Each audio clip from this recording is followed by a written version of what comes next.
What's up guys, Omnisensei here, with a new isekai What if I became Sakura's big bro? Strawberry in the Hidden Leaves. Here's a summary. What if Sakura had an older brother who knew things beyond his station? An OC insert from the perspective of everyone else except the protagonist. If you enjoy my videos, please for me give this one a big thumbs up, subscribe to the page, and hit that naughty bell to be updated on my latest videos. With that guys, enjoy.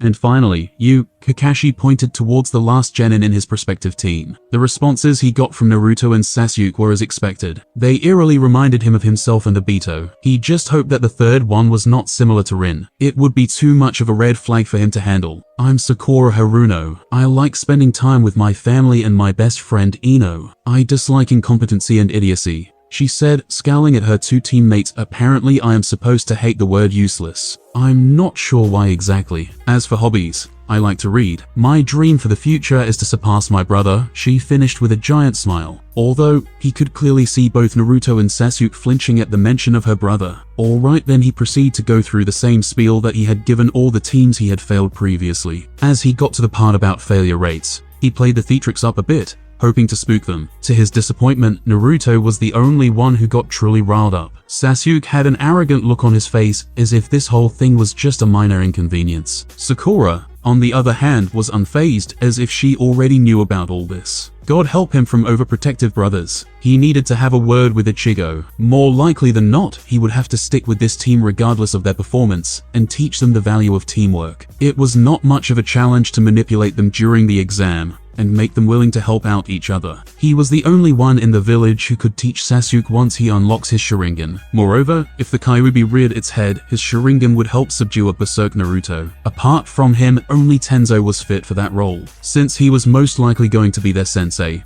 he really needed to have a talk with Ichigo about what exactly he was teaching his sister. Ignoring a fuming Naruto's rant, he flitted from the spot and appeared atop a tree about 100 meters away. Yo Strawberry, he greeted the nosy boy nonchalantly. Ah, I should have known that you would have noticed me, said the nuisance. Ichigo Haruno was sat atop the neighboring branch, unconcerned about getting caught. He was stealthy, and not many people would have noticed him hold up here. But Kakashi was not a veteran for nothing. He looked at his fellow Jonin, and noticed that nothing much had changed about the boy. He was wearing his newly minted Konoha Jonin uniform, with his infamous sword strapped on his back. His pink hair was as eye-catching as ever, a shade richer than his sister's. If her hair was the same color as Sakura petals, his was the color of freshly picked strawberries. Truly, his parents chose the perfect name for him. It had been a while since he went on a mission with Ichigo, but he had heard that his new squad was making a name for itself. Of course, a prodigy would always get such attention. Labeled a prodigy in his youth himself, Kakashi completely understood the burden associated with the word. Especially after Itachi, the scrutiny towards young geniuses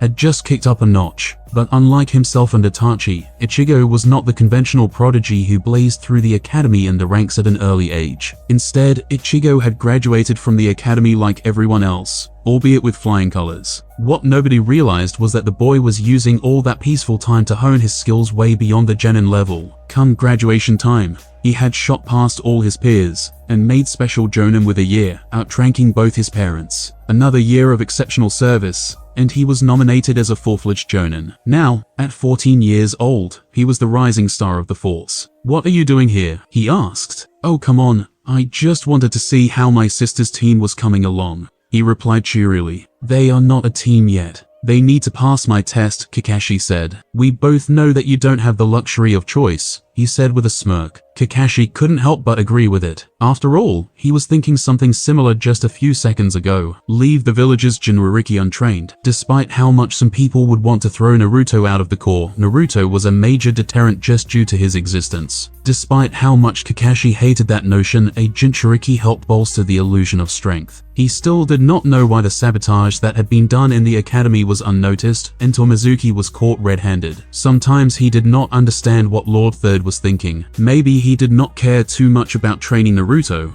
because that would play right into Danzo's designs. Or maybe it was guilt, but Naruto's development could have been far better than what it was. Of course, he himself was not guilt-free in that regard, but now he finally had a chance to right his shortcomings, giving the last Uchiha another reason to be a flight risk, not bloody likely. The boy was obsessed with revenge, and if he felt like the village was holding him back, he would turn traitor in a heartbeat. Yes, those two are high profile, he agreed in a somber tone. Don't forget my genius sister who is clearly the best out of the graduating lot. These scrubs are not worth the hype, he harumphed, looking affronted by the notion that he had not considered Sakura as a reason why the team must be graduated. Sometimes Kakashi wondered whether a powerful shinobi existed who did not have some quirk or the other. Here was another genius, who was an overbearing older brother bordering on being a siskin. One way or the other, you will be railroaded into leading this team. So I was just scoping out whether my sister was slotted into the right team or not. Frankly, I am unimpressed, he said, glaring at the two boys who had just left the terrace. Kakashi remembered how the two of them had shuddered when Sakura mentioned Ichigo. Do you know them? He asked, fishing for information. Oh, those two. Well, one was pestering Sakura for dates regularly, so I beat him up, he said nonchalantly. Kakashi could already feel a migraine incoming. The other one is a funny story. Influenced by some stupid friends, Sakura apparently started to develop a crush on him. Now how could I ever let that stand? So I challenged him to a duel and beat him up. I then told her that she is only allowed to date boys who are stronger than me. Mom was pissed, but Dad approved, he said with a proud look on his face. Kakashi sighed as he rubbed his forehead. Well, don't beat them up anymore, he said, unwilling to continue this conversation. He bid a hasty farewell and left the place. He knew that in the coming months, Ichigo was going to be a major pain in the ass. After leaving Sasuke buried up to his neck, he flitted through the forest searching for Sakura. Right as he found her, 3 shurikens came hurling at him. Before he could blink, the incoming shuriken multiplied into a swarm of shurikens, just a second away from shredding him into bits. He swiftly substituted out of the way, screaming obscenities on the inside. Just what the hell was Ichigo teaching this girl? This was Lord Third's A-rank jutsu. It required very precise control and concentration. Although the sheer volume of the shuriken clones was not exactly up to standard, it was a laudable attempt. It might be because a perfect execution would have depleted her reserves to such an extent that she would be vulnerable. The fact that a freshly minted genin could do this was absurd. It didn't matter if she got special training or not, she wouldn't have been able to do it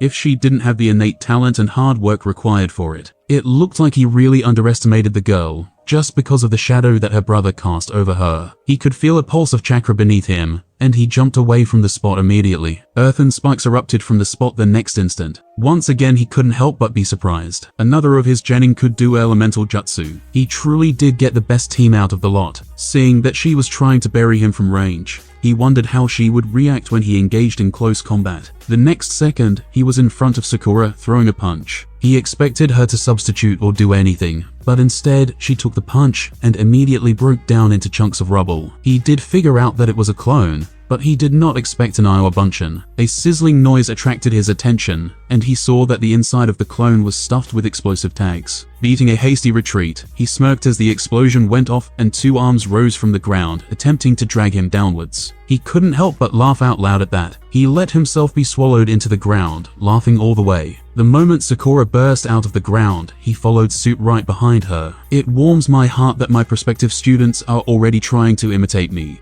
he said as he delivered a chop to the back of her neck, knocking her out at once. Despite her talent, it looked like she needed more combat awareness. Challenging someone in their own field was giving your enemy an instant advantage. Experience would bridge that gap for her. He disappeared from the spot a moment later, eager to see how this team would proceed from here. So, what do you think? Kakashi questioned as he appeared next to Ichigo, who was once again hiding atop a tree. His students had just left the training arena, and as expected, he had to make up some excuse. After they failed to work as a team, at least they decided to feed Naruto, and showed that they were willing to work together. I think you were being unfair. You went easy on those two, but immediately knocked out Sakura at speeds she cannot counter yet, he said. You know as well as I do that things are not fair in the field. Better she learns that here than think that the enemy is restricted to a certain level, he drawled. You drive a hard bargain, but it's fair. It does seem like you've spent a lot of time training her, he said after a moment's silence. I mean, we don't have a clan backing us. I had to learn a lot of things the hard way. Thankfully, my parents are shinobi as well, and it allowed me to ask them for certain resources. I shudder to think how difficult it would have been if they were civilians. That's why I just want her to do her best. I have the means to help her be her best. We all want her to thrive in the field. It's not a safe place, and I'll sleep better if I know that she has the tools to protect herself, he said, finally, a serious expression adorning his face. I understand my father did the same, he said, scrounging up another unpleasant memory. Gods, he was a little shit back then. He wished that he could have been closer to his father. Maybe then he would not have taken his life. Ah, yeah. The White Fang. The man was a legend, said Ichigo with genuine admiration in his voice. Kakashi nodded and they stood there in silence for a while. Anyway, I'll be heading out on a mission tomorrow with my team. Please look after her, he said in a somber tone. Of course. I'll obviously look after my cute little genin, he said. Ichigo was being aware of it, as the only missions Kakashi's team would be taking in the near future would be D-rank missions. Thanks. I'll see you later then, said the young jonin as he disappeared with a shunshin. Kakashi took his leave as well, and started moving towards the Hokage Tower. Kizashi Haruno was having the time of his life. He looked on as Mabuki and his children cleared the dining table after the sumptuous dinner they just had. Usually, they would have all gone out for a celebratory dinner, but there were gifts to be given that were not for prying eyes yet. Fortunately, Mabuki had pulled out all stops and made an amazing dinner. Ichigo had the house rigged with various seals that prevented any sort of spying. That was one of the main reasons why they did not head out tonight. He quietly left the room and returned a few minutes later with a scroll. He dearly hoped that his daughter liked her graduation gift. He knew that Inochi and their allied clans were doing something similar. He had asked him what kind of gift they would be giving their children, but the answer he got was pretty lackluster. A symbolic earring might be enough for clan heirs, since they already have access to all kinds of resources. For second gens like Sakura, something worthwhile would go a long way in helping her stay alive. Kizashi remembered his own graduation where his civilian parents gifted him his first proper set of kunai and shuriken. Thankfully,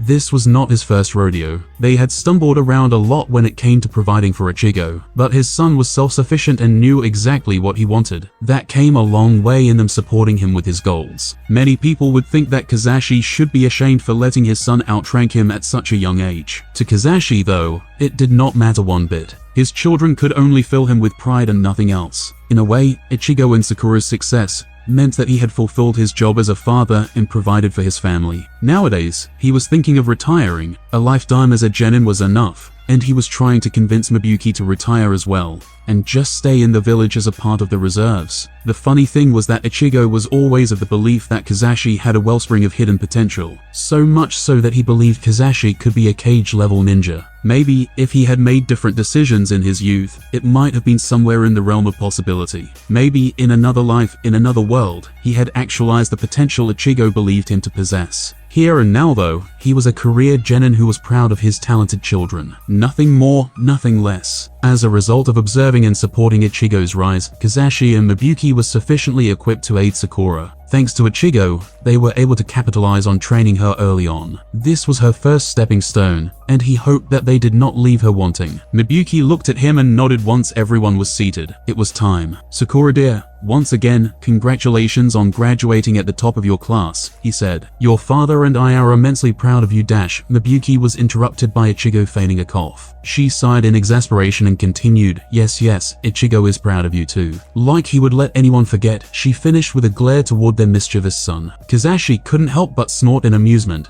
Ichigo always loved to rile up Mabuki with his antics. He immediately adopted a serious expression when the glare was pointed toward him next. Before I was interrupted, what I wanted to say was that I hope you keep following your dreams. We'll always be here to help you. Your father and I have a small gift for you in celebration of your achievement, she said, and gave him a pointed look. Kizashi smiled and placed a scroll on the table and pushed it towards Sakura. He pointedly ignored the sound of a whip that came from Ichigo's vicinity. Thank you, she said demurely and opened the scroll. She was no stranger to storage scrolls, so she looked at them, wondering if it was okay to unleash the contents. Go ahead, he encouraged his daughter. With a puff of smoke, a pile of books and scrolls appeared in front of her. She immediately began checking out the reading materials with glee. So far, all your training was to give you a leg up on becoming a balanced shinobi. The main goal of Ichigo was to make you effective in combat, to give you an edge in battles. Kizashi and I thought that it was time for you to begin branching out according to your innate strengths. All this literature is geared towards Iijutsu and Jinjutsu, said Mabuki. This is not everything though. We have spent a long time in the force, albeit as genin. We still have useful contacts nonetheless. Read up on all this at your leisure.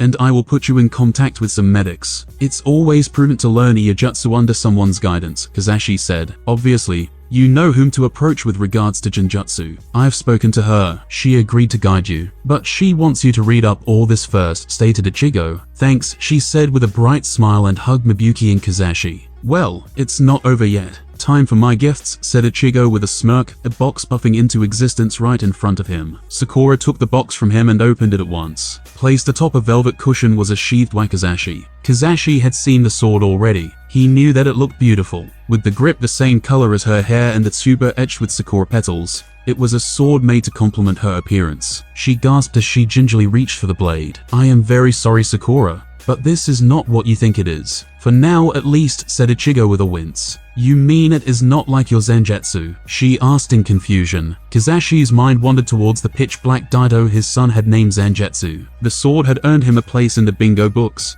and had also solidified his reputation when he was a newly promoted special jonin. The creation of the sword took him 2 years of relentless research and failures. It was an expensive process, but the result was more than worth it. Without Ichigo's aptitude for Fuinjutsu, it would have been a foolish endeavor. But if it was one thing his son was good at, it was Fuinjutsu. He could still remember how dumbfounded he was when his 8-year-old son told him that he was creating his own Fuinjutsu script. The only people who had that kind of talent were the Uzumaki. Fearing a similar fate, Kazashi had done his best to impart the importance of secrecy to his son. Not that it was needed. Ichigo had bided his time and used the time in the academy to hone his craft rather than jump towards early graduation. JavaScript, he called the new Fuinjutsu script. Why that specific name, Kazashi would never know. But Ichigo was rather adamant that it was the proper name for his variant script. It wouldn't have turned out so well for them if all this had been revealed to the others, when he was still in the process of developing his skillset. Meticulous planning had resulted in Ichigo only revealing his true capabilities once he had proper allies and solid backing. He shuddered to think how his son would have been exploited otherwise. Yes, your wakizashi does not have any special properties like my Zenjutsu yet. It is a high-quality blade and can conduct chakra, but that's it. The reason for it is threefold. First, if word got out that you had a special weapon, you would be targeted in the field for it relentlessly. A lot of people would try to steal it from you. It would be a moot point because of the anti-theft measures I will inevitably place on the sword, but it would put you at needless risk anyway. The second reason is that I still haven't succeeded in finishing the Fuinjutsu component of the blade. It will be quite different from Zanjutsu. That much I can assure you. How different? That would be telling, he said and stuck his tongue out. But it would help me learn more Fuinjutsu, she pouted in response. Not exactly. This process will not be conducive to learning direct combat applications of those scripts. You are better off improving your personal strength and focusing on your training. I want you to be strong enough to ward off any would-be weapon thieves first. I can teach you the rest later. Fine. Then why did you give me this sword now? She asked. That ties into the third and final reason. The sword that you will eventually get will be of the same dimensions. The balance, the look and feel, even the appearance will be the same. It looks like a normal wakizashi. It performs like a normal wakizashi. When we upgrade it, nobody will notice the difference until you pull out the ability I'll graft onto it. It'll be your ace in the hole. I need you to get used to this,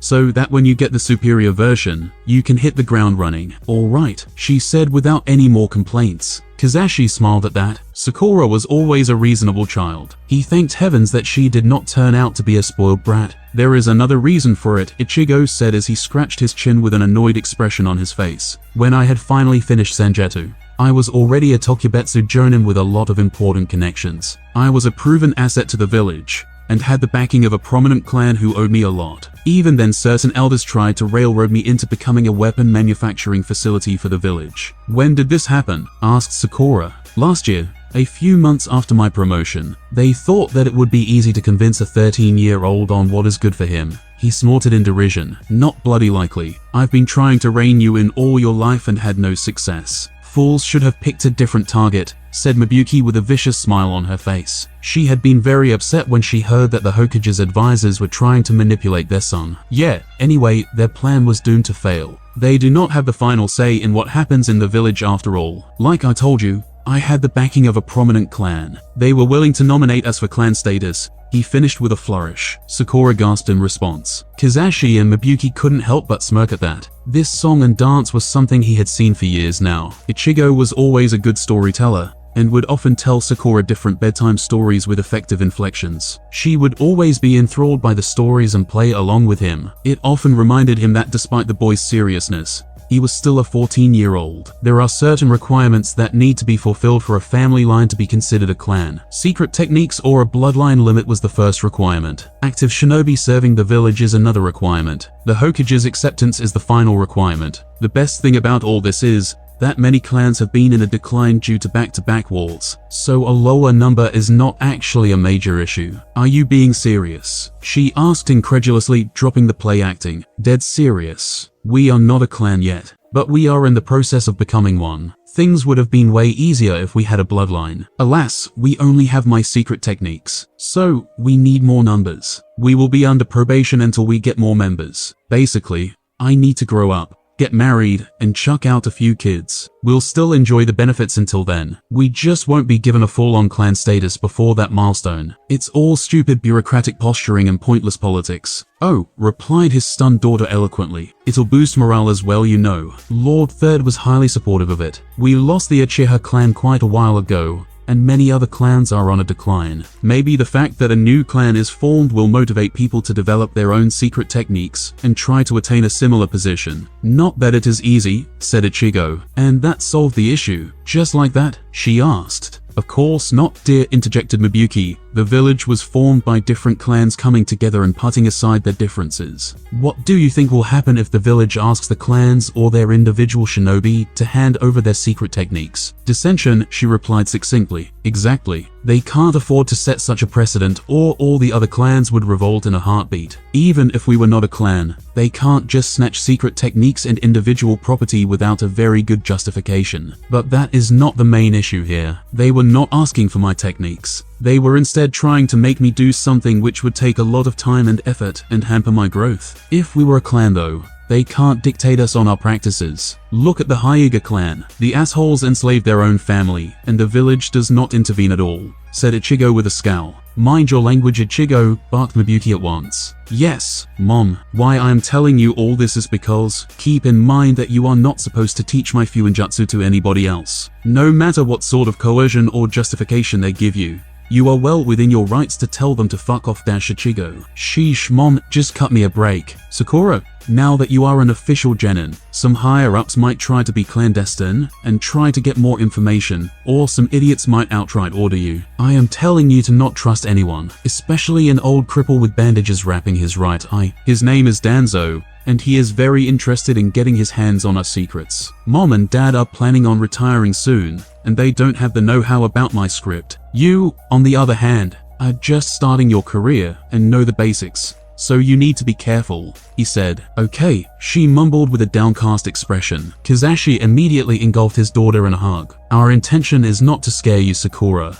It is just that we want you to know about the issues you might face. Many people don't want others to rise above their stations. Therefore, it is better to be prepared for all kinds of opposition, he said. Don't worry, I will always look out for you, said Ichigo, a palpable pressure emanating from him, almost drowning the entire room. Anyway, now that we are done with the serious stuff, it is time for my other gift. He shifted back to his normal demeanor and urged them all to follow him. Once they all reached the backyard, he motioned them to stop and then turned around. Look at the hand seals carefully, Sakura, he said as he bit his thumb and smeared his palm with blood. He then went through a set of hand seals and slammed his hands on the ground. With a puff of smoke, a 9 feet tall polar bear appeared in front of them. The bear was wearing samurai armor sans a helmet and had a massive axe strapped to its back. A set of claw-shaped scars adorned the right side of its face. Overall, the summon looked menacing. Kizashi was familiar with the white bears though. The Haruno family had no reason to be intimidated by Ichigo's summons. Behind the hard exterior, almost all of them were big softies. Yo, Shirokuma, his son waved at the bear cheerfully. Ichigo, he spoke in a deep voice and then looked at the audience before continuing. So it is time. Yup.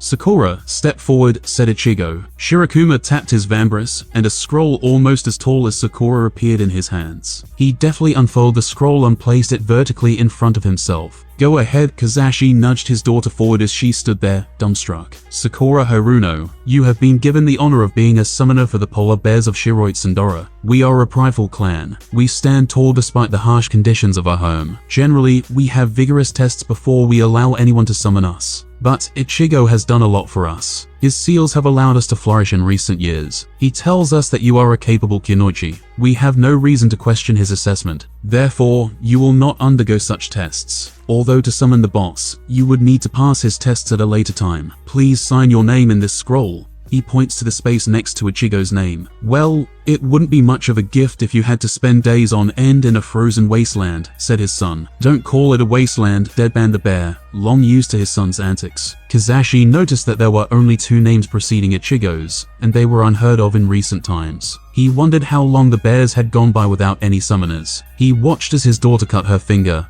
signed her name in blood, and placed her bloody fingerprints below the name. She got up with a determined look on her face. Got the hand seals? Asked Ichigo. Boar, dog, bird, monkey, and ran, she answered confidently. Perfect. Remember that you need to practice one-handed seals more from now onwards, especially since your right hand will be occupied with the sword. Go ahead then. Smear the blood from the cut on your palm. Let the chakra flow into your hands, and then expel it outwards from there. Use a quarter of your chakra this time, Ichigo instructed. Kizashi knew that his daughter would be precise with the chakra usage. She always had exceptional chakra control. It made it way easier for Ichigo to teach her various techniques. Sakura smirked in response, swiped her bloody finger on her palm, and performed the seals with just her left hand. She then slammed said hand into the ground. With a puff of smoke, a polar bear, half as tall as Sakura, appeared in front of her. The bear cub was clothed in a green kimono, with a green ribbon tied into a bow on her head. With wide eyes, the bear looked around before it caught sight of Shirokuma. He nodded at the bear, and it immediately turned towards Sakura, who was now sitting on the floor, eyes level with the cub. Hello, I'm Sakura Haruno, the new summoner of the polar bears, she said as she held her hand out. I am Kiyokuma, daughter of Shirokuma, squeaked the bear cub as she shook Sakura's hand. Kizashi looked at the larger bear and could see that he was beaming at his daughter. Pleased to meet you, Kiyo. I can call you Kiyo, right? She asked. Yes. My friends and family call me Kiyo. Are you my friend now? The cub asked as she tilted her head to the side. Of course, said Sakura as she finally lost her self-control and hugged the fluffy bear. Yay! Let's eat fish together to celebrate our friendship. The bear jumped in place excitedly as her father slapped his paw to his face. Get to know each other. I will bring you some fish, Mibuki said indulgently before she briskly walked back into the house. Kizashi suspected that she wanted to pet the bear cub herself, and was using her fondness for fish as an excuse. He chuckled as Ichigo and Shirokuma began to inform Sakura about the ins and outs of working with the polar bears. He slowly walked back into the house, leaving the bears and their summoners to it. Be careful, dear, her mom said anxiously as she walked out of the house. Of course, Mom, she replied and shunshined out of the spot. People in her clan still thought that she was a fragile little thing. It was fair enough, as she spent most of her life getting exhausted from menial physical tasks. It took a long and hard road to reach where she was right now. As she flitted from rooftop to rooftop, she anxiously rubbed the nape of her neck, where her seal lay dormant. The seal was pretty much useless now, since she had confronted the Ido within her quite a while ago and subsumed it. She had become more aggressive and acerbic as a result, but it was better than the alternative. Checking to see if the seal was present became a habit nonetheless. She could have asked Ichigo to remove it, but she liked the feeling of security that the seal provided her. She liked her mind under her control. Thank you very much. The seal was now an important asset of the Kurama clan. Whenever a member would be born with the capability to wield illusions up to her level, they would no longer be hampered by their second personality. It was a crippling issue that affected the clan's generational geniuses and caused the clan's standing to decline. Now they will be back on the rise again, thanks to Ichigo's seal. She remembered the early days when she had trouble coping with the rest of her academy class. Lord Third had assigned the Genjutsu expert Yuhi Kurenai as a response to her father's petitions. If things had gone as per plan, she would now have been likely training under a specialist and focusing on bettering herself. But the sanctimonious bitch had told her to give up, and had dared to seal up her powers when she refused to give up. It was a blessing that a proper Fuinjutsu prodigy was her childhood friend, or else who knows what kind of a mess that stupid seal would have caused. Now, at 13 years old, she was a newly promoted Tokubetsu Jonin. She loved to rub that in the bitch's face whenever she saw her. Not suitable to be a ninja, was she? She'd show the red-eyed cow. Their team was highly regarded due to the myriad rescue missions they had done. All 3 of them were initially just Chunin under Ichigo's leadership, who was a Tokubetsu Jonin back then. Recently though, the three of them were promoted to Tokubetsu Jonin due to their rapid improvement and a year of exceptional mission records. Ichigo had also become a Jonin, and it had brought a lot of attention to their team. She liked it purely for the fact that her achievement was a slap on the face to the naysayers, who said she would never be a proper Kunoichi. She arrived at her team's designated meeting point 5 minutes early, and wasn't shocked to find Hana sitting there, giving belly rubs to her ninkin. Upon sensing her arrival, the dark grey triplets yipped and ran towards her at once. Yakumo laughed as she kneeled down and began petting the three dogs. "Good morning, Yakumo," said Hana as she got up from her spot and approached Yakumo. "Morning to you too, Hana." The dogs yipped once again, and Yakumo laughed in response, of course. "Good morning to you three cuties as well. Do you know why we are being deployed so soon?" "We just got back from a mission yesterday," asked Hana. "You have been a Kunoichi way longer than I have been in the field, Hana." "If you don't know, how would I know?" she responded with mirth, but she too was curious. Due to her frail body, she got tired easily. Back-to-back missions were more of a drag for her than the others. Of course, she had trained hard to reach Chunin levels, but it still took a toll on her. Her Genjutsu prowess had propelled her towards the Tokubetsu Jonin rank, but she still had a long way to go in terms of physical ability. If it weren't for this inherent weakness, she would have been shooting for a Jonin rank just like her squad leader. Alas, she had to work thrice as hard as others to bring up her speed, strength, and stamina up to an acceptable level for her rank. "Hello," an all too familiar voice said as her infuriating teammate joined them with a minute to spare. "Cutting it close, aren't we?" She snarked at the smiling creep. She never liked him very much. Part of it was her competitive nature, as both of them used drawings as conduits. Another part of it was because Sai was a legitimate annoyance. He always did his best to infuriate her, and would only stop when Ichigo told him to stop. "Well, the captain isn't here yet.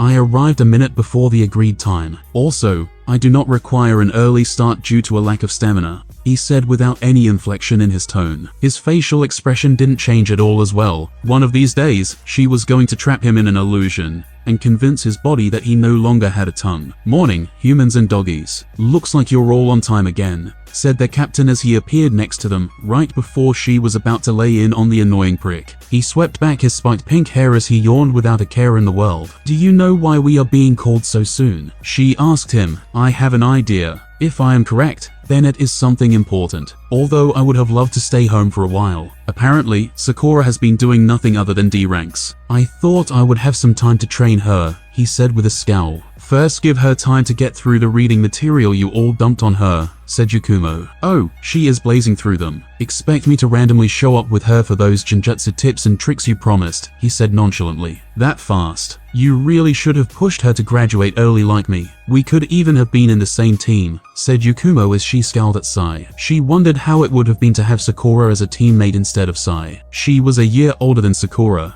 but she never had many positive relationships with people her age.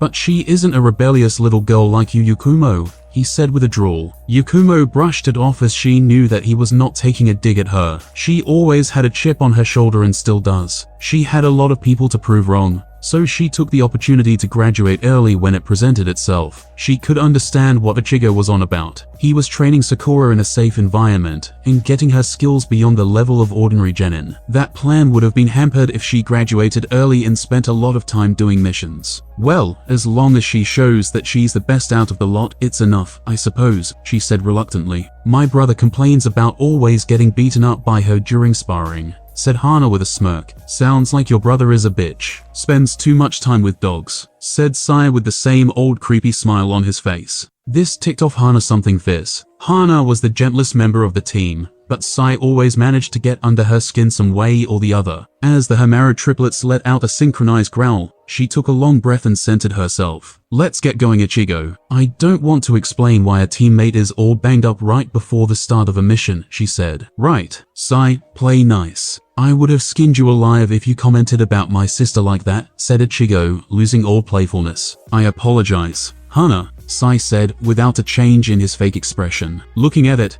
Yumiko once again wondered what happened to the boy to screw him up so much. Hana nodded her head curtly and turned away from him. "All right, enough lollygagging. Let's head out," Ichigo said, and disappeared in a puff of smoke. The three Tokubetsu Jonin began following their squad leader at once. In no time, they reached their destination. As they made their way into the building, Yakumo's mood plummeted as she came face to face with the stupid bitch that almost ruined her life. "Hey Hana, you heading out already?" asked her brother, his little nincombuck greeting which was returned by the Hamaru triplets. Yakumo took a few seconds to observe the team that had been assigned to Kurenai. All prominent clan kids. She wondered who had the bright idea to entrust more clan kids to the person who almost crippled a clan heiress. But then again, Lord Third was okay with sealing her up due to the Ido, not like his student who was known for Fuinjutsu. Could have taken a look at her before doing that, right? As Hana talked to her brother, Yakumo kept glaring at Kurenai, who had the audacity to smile at her. Right then and there, she felt a boiling rage within her that rivaled the malevolence of the Ido that used to reside within her.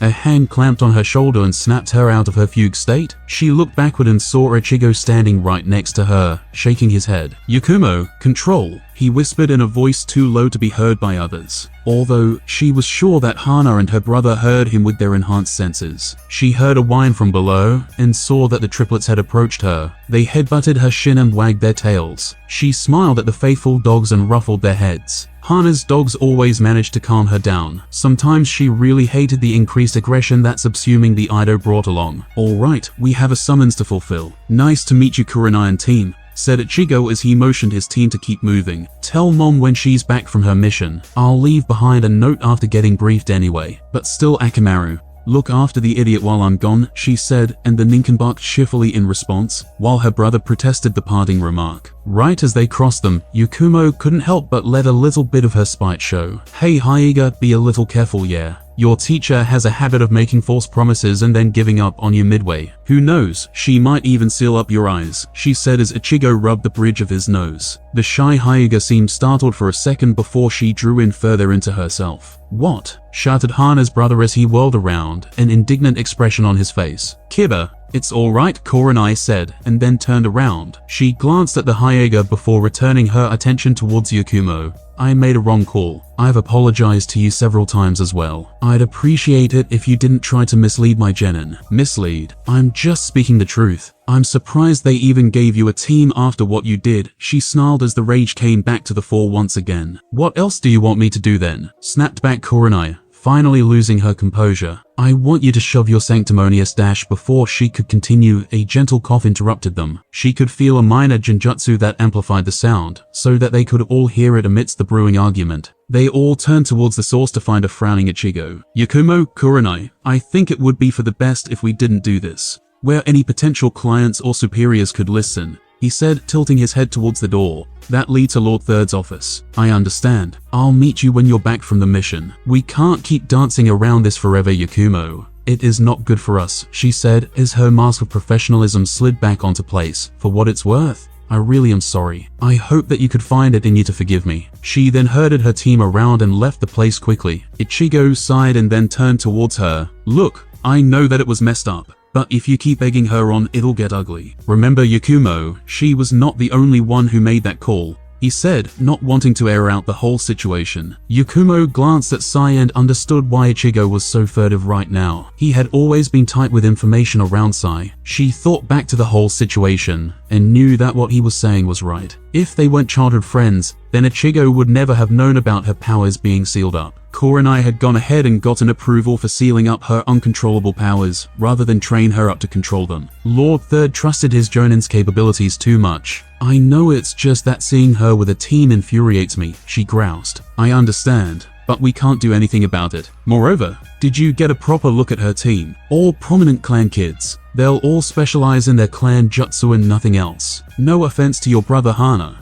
I've tried getting him into Ijutsu, but the brat doesn't want to do anything other than punch and claw at his opponents," said Hana. "So yeah, I bet you my sword that the so-called Genjutsu mistress won't be imparting her specialty to any of them," he said as they walked towards the office. "Heh, that's a sucker bet. Just you wait, I'll snatch that title from her soon enough," she smirked. "Sorry Ichigo. I should have kept my cool, especially after you warned me beforehand," she whispered right before they stepped in. "It's alright," he replied nonchalantly. As they lined up in front of the Hokage's bench, the man was looking at them with a smile on his face. "Good morning," he said and picked up a scroll from his desk. As they responded to his greeting, he threw the scroll to Ichigo, who deftly caught it. "Take a look at it and let me know if your team is up for the mission. I know that you just got back from your previous assignment, but needs must. I apologize for overworking you, he said. It's alright, Lord Third, said Ichigo as his eyes flew over the words written in the scroll. While your team leader is gauging the mission parameters,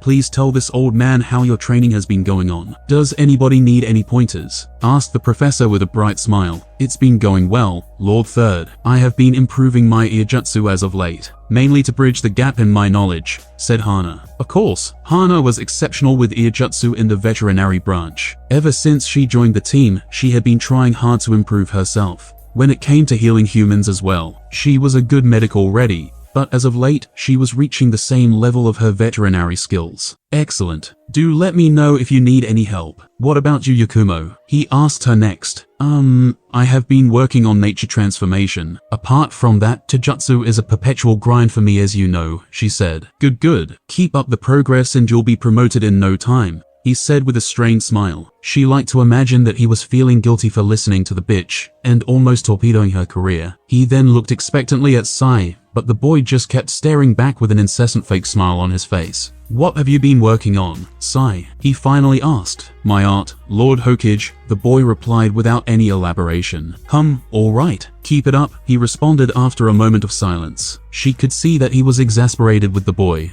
but that was nothing new. We can do it, Lord Third, said Ichigo as he rolled up the scroll. She caught sight of his expression and was curious about what the mission was. Ichigo only had that expression on his face when he was planning something nefarious. Perfect. Let me give you an overview of the mission. You can get the rest of the details from Ichigo. You were all briefed about the trader we caught last week, correct? Once they gave him the affirmation, he continued, the T&I force has been hard at work trying to ferret some details out of the trader. As a result, we know the location of a few bases that belong to Orochimaru. She could hear Hana take a sharp breath upon hearing that. Yakumo herself had clenched her fist, knowing that they will be venturing out on a dangerous mission. I sent out a couple of teams to scout the location for any activity. We have a few targets now. Your team will go to one such target, he said. Mission parameters, Lord Hokage, asked Yakumo. Infiltration and espionage. I chose your team for this specific purpose. You have a good track record in search and rescue missions. This is something similar, just with a different target. Orochimaru doesn't know that we are aware of these bases. I want this illusion of safety to prevail,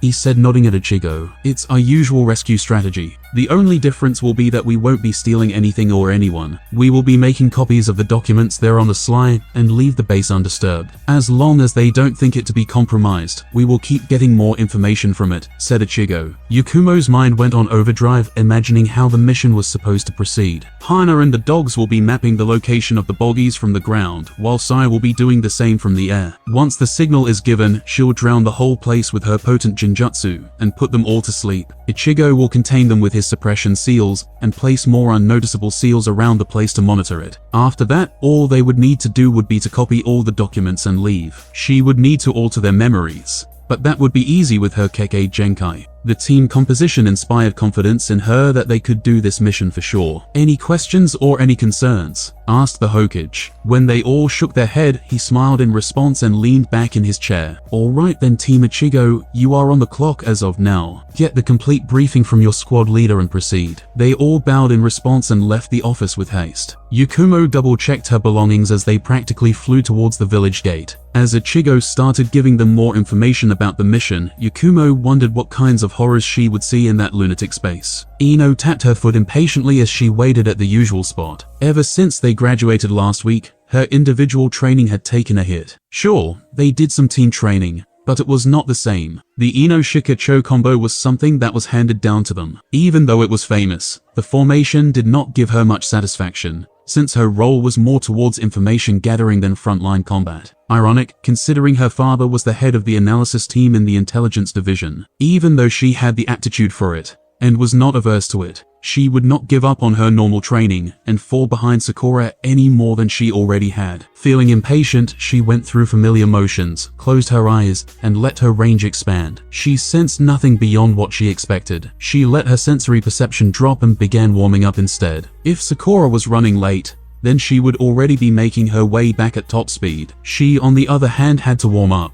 lest the psycho got on her case. After a few minutes, Sakura jumped into the training ground, looking flustered and annoyed. "What are you scowling for? You're the one who's late," said Ino. Before Sakura could respond, a rain of senbon showered on them. They both moved out of the way without any hesitation. "Had the Tora mission yet?" asked Sakura as she angled her head out of the path of an oncoming kunai. "How is that relevant?" "And no," answered Ino as she threw a shuriken to collide with the projectile coming her way. "You'd understand why I was late if you had the misfortune of doing that mission," said a scowling Sakura as she drew her new wakizashi. "Might as well get some practice with this," she added as she used the sword to turn around and rapidly deflect another cluster of projectiles that came from a different direction. "Sounds like you're making excuses for your tardiness," Ino responded as she spun a kunai in each hand before reverse gripping them and slashing at her own set of projectiles. "Oh, shut up and get to work," snorted Sakura as they shifted to a back-to-back stance and ran through hand seals at a breakneck pace. It was time to go on the offensive. Ino slammed her hands on the ground as the earth around them rose and encased them in a protective cocoon. She immediately lit a match and kept it burning with a steady input of chakra. She didn't need to worry about burning out the oxygen, since they weren't going to stay inside long enough. It was just a quick way to catch their breath for a few seconds. At the same time, Sakura stomped her foot hard as the land around their spot rippled inwards, feeding more material to the dome. "E4?" asked Ino. "Nah, let's go with G6, responded Sakura. Ino paused for a second, thinking about the proposed plan, and nodded. "Let's do it," she said as she blazed through a set of hand seals, focusing on all the accumulated mass in the dome. By the time she finished the sequence of seals, she was already halfway submerged underground, courtesy of Sakura. Ino finished another set of seals and let herself submerge completely. They waited for a second before something impacted the dome. Taking the cue, Ino flared a bit of chakra, and the dome exploded with a deafening force, sending shrapnel flying everywhere. By design, all of these flying clumps of earth were heavy and sharp. A lethal combination, as it would cleave through most obstacles in every direction. They both shook their heads in dismay as they picked up on minute vibrations that stated that the target had moved out of range easily. Without wasting time, they followed the rest of the plan and split up, still moving underground. Ino sighed as she prepared herself for an ambush. It was going to be a long evening. She slumped on the ground, out of breath. Sakura was in a similar state, but she tapped her storage seal first, pulling out 2 bottles of orange juice from the subspace. Ino deftly caught the bottle thrown at her and gulped down the juice with abandon. "All, none for me," asked the sadistic bitch as she plopped down next to them. "Fuck off," mumbled Sakura as she rubbed her bruised forearm. Contrary to her words, she brought a box out of the seal and placed it in front of Anko. The grown woman jumped at it like a kid on a hunt for Rin Festival gifts. She opened the box and stuck her face into it at once, taking a deep sniff of the contents. "I knew you cared," she said with a smirk before she picked up a stick of dango from the box and ate it all in one go. Despite being used to her antics for almost a year, the sight still unnerved Ino. For the past year, Anko had decided to take over their training whenever Ichigo was absent on missions. She apparently owed him for something, and decided that she would train Sakura when he was unavailable. Ino knew that Anko meant well, but she had a tendency to overdo it often. She scowled as she looked at the cuts and bruises that accumulated throughout the impromptu skirmish. The sun had begun to set, and her plans for some jutsu training had gotten derailed. There was some more time left before she had to go home for dinner. Not wanting to waste time, she tapped her storage seal and picked out the scroll that Ichigo had gifted her for her graduation. He had also somehow gotten her mom to give him all her combat attire, and had stacked them with seals that made them as sturdy as armor. Speaking of, his absence and Anko's presence in the training ground had been the reason she had even begun warming up before the session. Because if Anko was there, then that simply meant she would jump right onto a skirmish before anything else. "Where's he? Didn't he return yesterday?" asked Ino. "Yeah, but there was an urgent mission it seems. He left with his team today," said Sakura. "You ungrateful brats, am I not enough for you?" asked Anko with a playful tone. "Ask us when we're not bruised all over due to your tender mercies," said Ino without much heat. They appreciated Anko's help deep down, but telling that to her face would lead to them being dragged into that accursed forest for extra training. Ino was fine with what they already had. "Thank you very much." "Bah, it's nothing and you know it. Anyway, Strawberry told me that you might have some specific things I can help you both with." "Out with it then," said Anko. Before that, can you both check if nobody's around?" asked Sakura with a conflicted expression on her face. "We're alone as far as I know." "Why?" asked Ino after a few seconds of sensing for any chakra signatures within her range. "Yeah, I've got some snakes running the perimeter. I'd know if someone breached it, stated Enko confidently. It's just something Ichigo said, Sakura said, still that constipated expression on her face. That's why I'm here, you brat. Don't worry about the old coots, said Enko, indicating the issue at hand. It's not necessarily a secret, but I don't like the idea of random idiots monitoring us any more than usual in a hidden village anyway. I checked beforehand, but just wanted to make sure, said Sakura. Ino pondered for a second and understood what the problem was. She'd known that they had applied for clan status, which came with its own set of politics, especially people trying to gather intel. By the comment Enko meant, it could only mean the Hokage's advisors who, according to her father, were too nosy for their own good. For a second, she thought about informing him, but she knew that her father and Uncle Shikaku would already be on top of things. So what exactly did you get? Asked Ino. Let me show you, said Sakura as she wiped her palm over a bleeding cut and ran through a set of one-handed seals before slamming that palm on the ground. With a puff of smoke, a white bear cub, clad in a green kimono, appeared in front of her. Going by the green ribbon tied on her head, Ino guessed the cub was female. The bear looked alert for a second before she caught sight of the juice bottles and the box of dango. She dropped her guard at once and pounced at Sakura. Sakura, are we having a picnic? Where is the fish though? The cute cub squeaked out. At once Ino had an uncontrollable urge to squeal and glomp the bear, but she held onto a thin mask of professionalism. Kiyo, let me introduce you to my friends first, Sakura groaned as she adjusted the polar bear sitting on her lap. Kiyo, meet Ino and Enko. Girls, meet Kai-hello. I am Kiyokuma. My friends call me Kiyo. Are you new friends? Interrupted the excited cub. Yes, Kiyo, Ino said as her hand twitched, eager to pet the fluffy creature.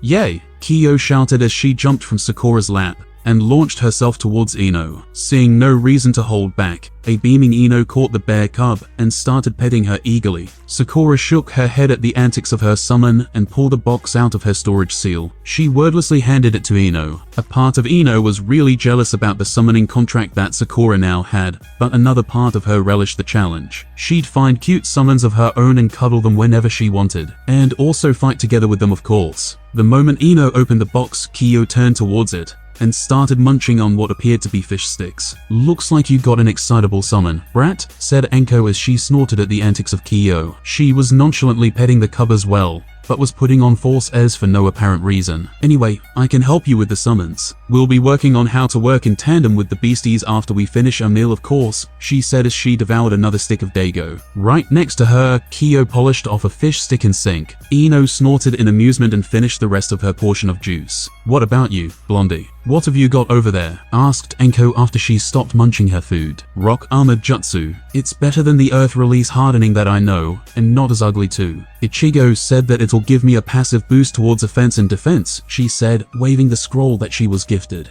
Yeah, that's a tough one to pull. Not many people outside of Iowa know that jutsu. What problems are you having? Asked Enko. It's consuming more chakra than I thought. The ratio of the earth versus chakra consumed is pretty steeper than mentioned in the scroll, said Ino, thinking about the few times she tried and failed to perform the technique. That's simple. You need to work more on earth-natured chakra flow, get better control over your element, and get a better understanding of the chakra flow technique. It'll help a lot with the issue you're having. I'll keep an eye on you while you practice, said Enko as she propped her chin on her hand. What does the jutsu do exactly? Asked Sakura. Ino had no compunctions about sharing the jutsu with Sakura. Another proof of them being best friends was their shared affinity for Earth. They often took turns learning different jutsu and teaching it to the other. This time, Sakura would be learning Ear jutsu and would teach Ino later, while Ino did the same with this jutsu. You know the Earth release hardening jutsu. It is somewhat similar, said Ino. So, gather rock and surround ourselves in it like it's an armor. How is it different though? She asked. As I said, it's not as ugly, for starters. The armor is a thin, transparent layer, but does not lack in the defense portion at all. It's basically circulating earth nature chakra throughout the body and absorbing the properties of the earth beneath us. Finally, we use all that to form the layer of armor. It's almost crystalline in appearance when it reflects light, tanks blunt force like nobody's business, and gives a strength boost. The best part is, we don't need to keep pumping chakra to maintain it. Once you form it, it stays until it gets destroyed. That last bit would serve you well, said Sakura, referencing the mind-body techniques that left her vulnerable to attack. Yeah, since the team is going that way, It's better if I practice this more, said Ino as she scowled about her role in the team. What do you mean? Asked Anko. It's just the Ino Shikacho thing. I know that it's a tradition at this point, and that it's effective, but I'm just not a big fan of it, is all, she said. Ino knew that if she hadn't trained individually, she would have had no issues with the formation. But now, it just didn't seem balanced, especially when she knew more offensive techniques than Choji. You're in Asuma's team, right? Asked a thoughtful Anko. Yeah, and he knows what you can do. Yup. Then don't worry about it. Real-life situations are not always geared towards a specific plan. No plan survives first contact. You'd have to improvise based on what you have at that moment. Just practice well with your team and make it known that you can do more than what the formation assumes you can do. Also, ask that teacher of yours about chakra flow. He is an expert when it comes to that, advised Anko. Got it. Thanks, Anko, Ino said before freezing up, praying that she had not inadvertently volunteered for a training session in that infernal forest. What about you, Pinky? How's your team? She asked as Ino let out a breath of relief. Ugh, it's a mess. We're being taught all kinds of teamwork drills and formations. One would think that the idiot who can spam unlimited clones would understand the importance of formations, but nope. On the other hand, the other idiot is too high and mighty for these lowly drills. Can you believe that they were both complaining over the tree walking exercise? They didn't know it. What are they teaching in the academy these days? Asked the baffled Anko. Not only did they not know it, they were pants at it. At least Naruto listens to the tips I give. Considering his nature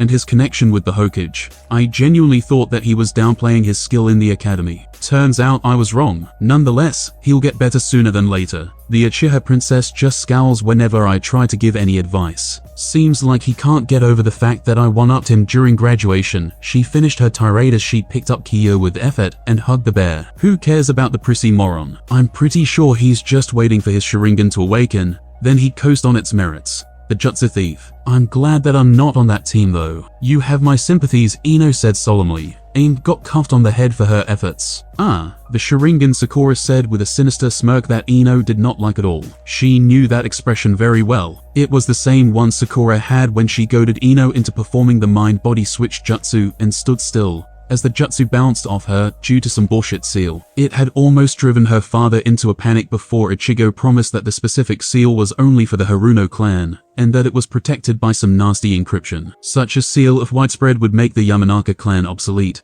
But thankfully, clan secrets held immense weight in the shinobi culture. Sakura most definitely had something up her sleeve, and when the jutsu thief tried to copy anything from her, he would get a nasty surprise. Alright, enough dawdling. Let's get to work, commanded Anko as she made 2 clones who got ready to supervise her training, as the original got ready to finish the rest of her snack. Ino stood up with effort, looking forward to the hot bath and the warm food that was waiting for her after this torture session. The team settled down for supper. They would be breaching the hideout in an hour, and the captain did not want them to fight on an empty stomach. Sai unrolled his storage scroll and brought out Aki's Mapo tofu. The effect was immediate. Hana and her Ninken scrunched up their nose. Why do you eat that thing? As if normal Mapo tofu wasn't spicy enough. Just smelling that unholy thing sets my nose on fire, she said. Captain Ichigo introduced me to Aki's diner. Mrs. Aki even makes this version specifically at my request. How can I not be a loyal customer? He stated without inflection. That was partly true. The reason he liked the extra spicy dish was because it was something he could feel. For a defective human being whose emotions were stamped out, feeling something when eating food was a game changer. He got addicted to the burn, especially since sometimes it felt like the seal on his tongue was burning off due to the heat. His root training had enabled him to go through torture with a fake smile on his face. He was familiar with poisons and all sorts of unpalatable things, all so that he could survive in the worst conditions and finish his mission. Despite all that, there was something about extremely spicy food that kindled something within him, something that even toxins couldn't do. Maybe because it tasted good despite the heat. He needed a better book to teach him how to word what he felt. Initially, when he was assigned to this team,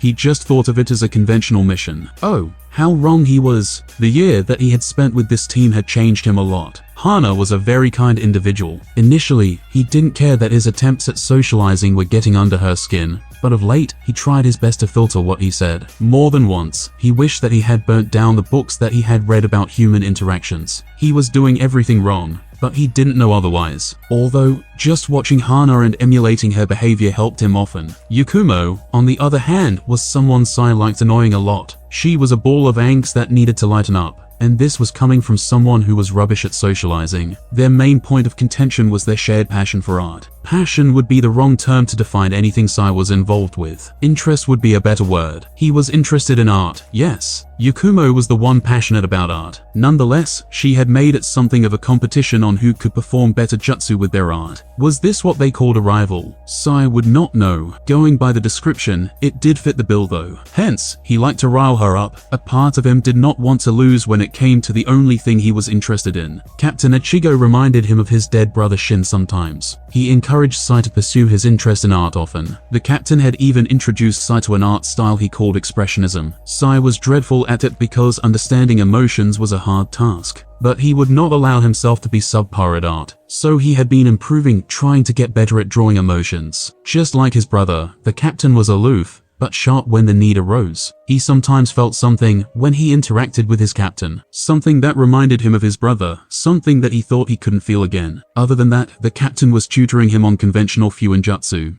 so that he can better his skills as a shinobi. The Haruno clan's Fuinjutsu was proprietary and off limits for him, of course, and he understood that. It didn't change the fact that his growth had been more than satisfactory. At the end of the day, he still belonged to Root. He thought so, but this again was a conflicting area for him. He was no longer in the dark, serving the light. Even though he was an asset of Root, it didn't take away the fact that he was now in the light, a visible part of the great tree that was Konoha. The creed of Root was that you have no name, you have no feelings, you have no past, you have no future. There is only the mission. He had a name now. He felt some things now, even though they were minuscule. The captain's existence was a constant reminder of his past to his dead brother. The tenet about having no future might still be intact in his case, but more often than not, he imagined bettering his art, overtaking Yakumo. He imagined getting to interact with other people as Hana did. So maybe he had a future, or at least a future he wanted for himself. Lastly, there was only the mission, but there were his teammates as well. It was also confusing,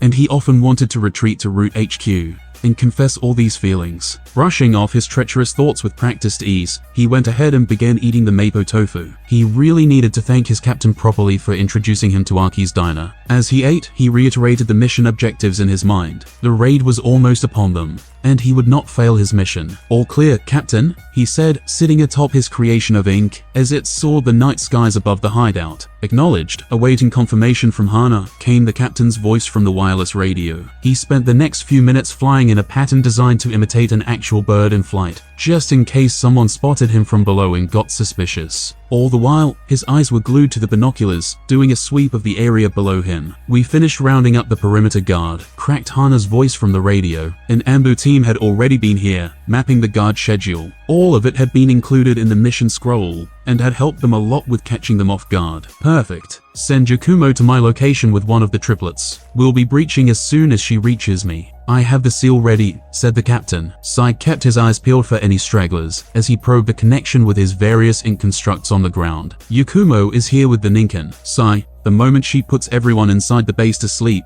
I want you to flood the place with your constructs." "Wait for my signal," said the captain after a couple of minutes. "Yes, Captain," he responded as he readied all of his ink rats and snakes that were crawling outside the base. He saw Yakumo sitting in front of the captain painting something on a canvas. From this distance, he couldn't see what exactly she was painting, but he was sure that she was painting something similar to people inside the base falling asleep. It was something he was all too familiar with it. She would then utilize that unfair Kekkei Genkai of hers and actualize the illusion into reality, at least the parts that affected human beings. As she weaved her genjutsu, she would get to know who was asleep and who was awake. Then she would convince their brains that nothing out of the norm happened. He saw her take out another canvas and paint on it. He was pretty sure that both of the paintings were for the two different scenarios. One for those who were asleep and one for those who were awake. The area of effect nature and the massive range of her genjutsu were a massive asset in the field. He wondered whether Jonin Kurenai was really to be trusted with another team when she fumbled with such a talented person already. "I'm done," she got up after a few moments and spoke on their channel. "Do it now," Captain Ichigo said, and Sai responded the next second. He watched from his binoculars as the captain broke down the seal protecting the place and installed a seal of his creation in place. He saw and felt his constructs rushing into the base. He whipped out a scroll and painted a few small birds to make up for the constructs that had gone into the base. His job was to scout every nook and cranny of the hideout using his constructs and to maintain overwatch outside. Hana was guarding the prisoners and would assist him in case any reinforcements popped up. But then again, if someone was alerted to their presence,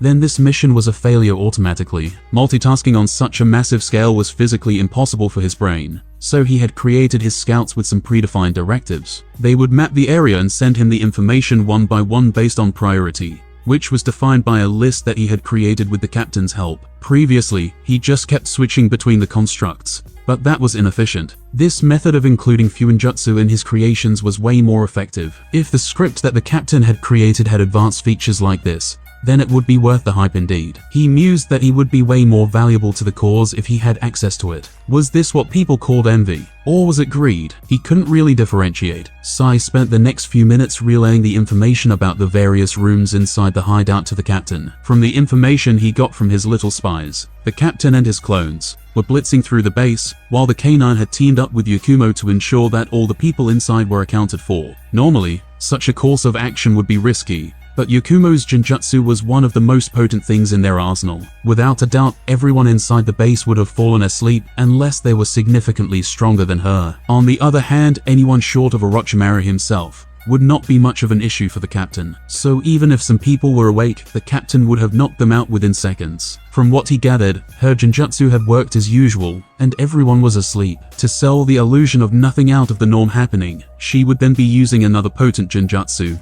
to convince their brains into believing that they were just going about their daily tasks. Moreover, most of them would already be asleep since it was nighttime. Meanwhile, Captain Ichigo and his clones would be making copies of all the information inside the place. The captain would also be placing his seals in some clandestine spots to spy on the base remotely. Those seals were somehow concealed perfectly to all senses. Lord Danzo had wanted him to get his hands on some of those seals, but if it is one thing the captain was very careful about, it was his seals. He could not procure any samples as a result. Even if he did, it would be a moot point. The captain had once told them that most of his seals couldn't be activated by people who did not know how his Fuinjutsu worked. Something about the average shinobi not having the exportable packages and libraries. Of course, he had some commercial seals that he sold to the village, which could be used by anyone, but none of those were as efficient as the ones he personally used. Any attempt at decoding his commercial seals was also a bust, since they tended to just disintegrate on any tampering. Sai sometimes did not understand Lord Danzo. Even when someone was contributing to the village, the man had an issue with them. They were told time and time again that the village was the most important thing in the end,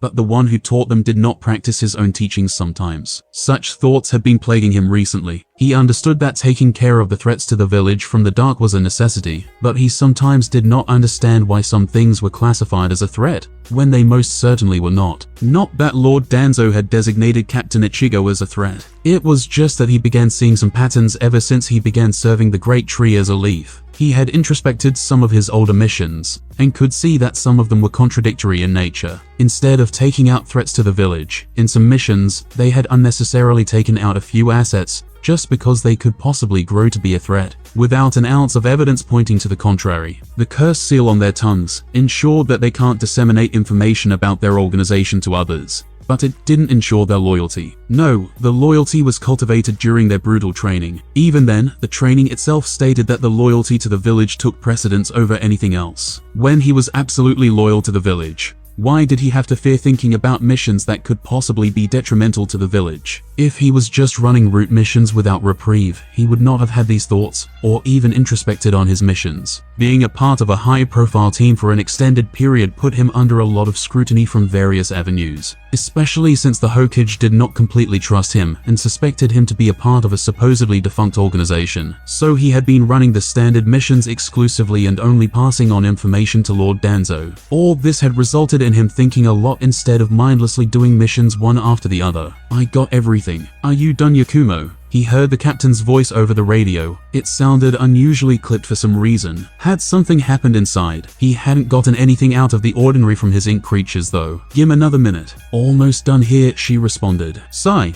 did we miss any room? Captain Ichigo asked as Yakumo was still performing her task. No, Captain, you got everything, he replied. Good, let's get out of this hellhole post-haste. Bring out all of these things and seal them inside a scroll, Sai. We don't want to leave behind any evidence. I will do a final sweep of this place to see if we left behind any traces. Hana, start placing the perimeter guards back in their places according to their supposed schedule. Yakumo will rewrite their memories just like she did the ones inside, said the captain. After a few minutes, Hana's Ninken ran out of the entrance and joined his two brothers. Yakumo and the captain followed suit, and they joined Hana in doing the finishing touches. Alright, let's move out. Yakumo, wake them all up after we are clear, ordered the captain as they all began running through the forest surrounding the base. Once they had reached a certain distance, Sai began lowering his altitude to meet up with his teammates. In the cover of the night, his inky black mount lowered itself to the ground without any issues. They waited and watched for several moments. Once they were certain that no alarm went off, they took off towards Konoha. We got to pick up the pace, folks. The information that I got was not pretty at all. We need to report to Lord Third ASAP, said the captain as he began accelerating to a speed that they could all barely keep up with. It was nowhere near the captain's top speed, of course. Still, Sai wondered what the captain had read while copying the stuff inside the hideout that had spooked him so. I'm taking an extended leave after this, grumbled Yakumo. Back-to-back missions would have been tough on her indeed. She had always struggled with the physical aspect of things, and running at top speed would not be palatable to her. What are you smiling at? She snarled as she caught him looking at her. He often wondered why she always thought that he was making fun of her. There was a long way to go before he would ever truly understand Yakumo. The job of a Hokage was never ending. Hiruzen Saratobi yawned as he returned to his office in the early hours of the morning. This was not supposed to be him. He was supposed to enjoy his retirement, spending time with his family and the rest of the clan. He was supposed to relax in recompense for the long years of war and service. In an ideal world, young Minato would have been spending his time solving all these issues, while Hiruzen would be resting his old bones. Yet, reality always had a tendency to disappoint. After Minato's untimely demise, there was nobody in the village that was worthy of the office. His two students were off doing what they pleased. Jiraiya at least was still undertaking missions and looking out for the village. Hiruzen expected a lot out of Tsunade. He couldn't lie about that. He hoped that she would step into the shoes of her forefathers and lead the village to stability. But she was drowning in pain. He always thought of her as his daughter and was maybe too lenient on her. The less spoken about his third student, the better. But yet again, the reality was a disappointment. He was awake at this hour, back in his office due to his wayward student. Even if Team Ichigo hadn't found anything worthwhile from the base, he wouldn't have delayed the debrief. He just had to know how far Orochimaru had fallen. The death and misery that he indulged in due to his depravity were partly on Hiruzen's head. If he had only been more forceful, if only he had not held back, Orochimaru would not have the freedom to propagate more pain. Team 15, report, he said the moment he took his seat. Yes, sir. At 2345, we began scouting the perimeter. He listened on as Ichigo painted a thorough picture of what they had done in the base. It seemed like the base was dedicated to weapon manufacturing. Ichigo had copied all the blueprints for it, and it looked as if they were all esoteric. The part of him that earned the title of the professor was intrigued by how some of the prototypes specialized in amplifying sound-based attacks. Hiruzen continued to listen without interrupting as Ichigo told him about the various kinds of information he had copied. At the end of his debrief, Ichigo placed a scroll and a black notebook on the desk and fell back in line with his teammates. The storage scroll contains multiple dockets that I copied with the help of my clones, sir. Although, I found something very disturbing while copying it down. I would like to bring that to your attention. I've copied the relevant data into the notebook for ease of reference, said Ichigo. Hiruzen pondered on what he had heard. If it were a base dedicated to human experiments, then the entire thing would be a disturbing experience. Nonetheless, he would not underestimate Orochimaru's deviancy anymore, so he signaled his Anbu to seal up the room and bar entry to anyone. He then activated the newly placed seals that Ichigo had made and waited a couple of seconds. Before you proceed, can this information cause harm to the village? He asked. Yes, sir. In fact, even my team is unaware of what I found. I found it prudent to rush as fast as possible and not discuss such sensitive information out in the open, replied Ichigo, as his team nodded in agreement. Okay, I have sealed the room, and my Anbu will be monitoring the surroundings. Team 15, treat this as an S-rank secret until I tell you otherwise. Now proceed, he said. Some might call it overkill, or him being too hasty. He hadn't yet heard what is to be said, after all, but it never hurt to be cautious. Especially after the fiasco with the Uchiha, He didn't want to take any chances. The notebook contains personnel information I stole from the safe of the person leading the base. I found some alarming points on it, sir. Firstly, many members have been experimented upon, either some sort of splice mutation or weaponized prosthetics. The documents themselves didn't have any notes on who performed these experiments, but the leader of the base had made handwritten footnotes in these files. Most of these footnotes mention someone called Kabuto Yakushi as the operating surgeon. I recognize the name as he took part in my tune-in exams. He was a medic if memory serves right. If the Yakushi mentioned in the notes is the same one as the genin from our village, then we have another spy in our midst. He took part in my tune-in exam too. And yes, he is a medic, noted Yakumo. I can corroborate. I've worked with him in the hospital a couple of times, said Hana. Oh, anyway, I know that it is nothing concrete, but it was an odd coincidence to be left alone. Won't hurt taking a closer look at him, finished Ichigo. Hiruzen's mind, on the other hand, was running through information furiously. When Root was active, Nono Yakushi was an Ambu working there. She then joined the regular forces as a jonin captain in the medical corps and also took care of the orphanage. He would order a search on this Kabuto to see whether it was just an odd coincidence, or if they had another spy lurking around. It always paid to be careful.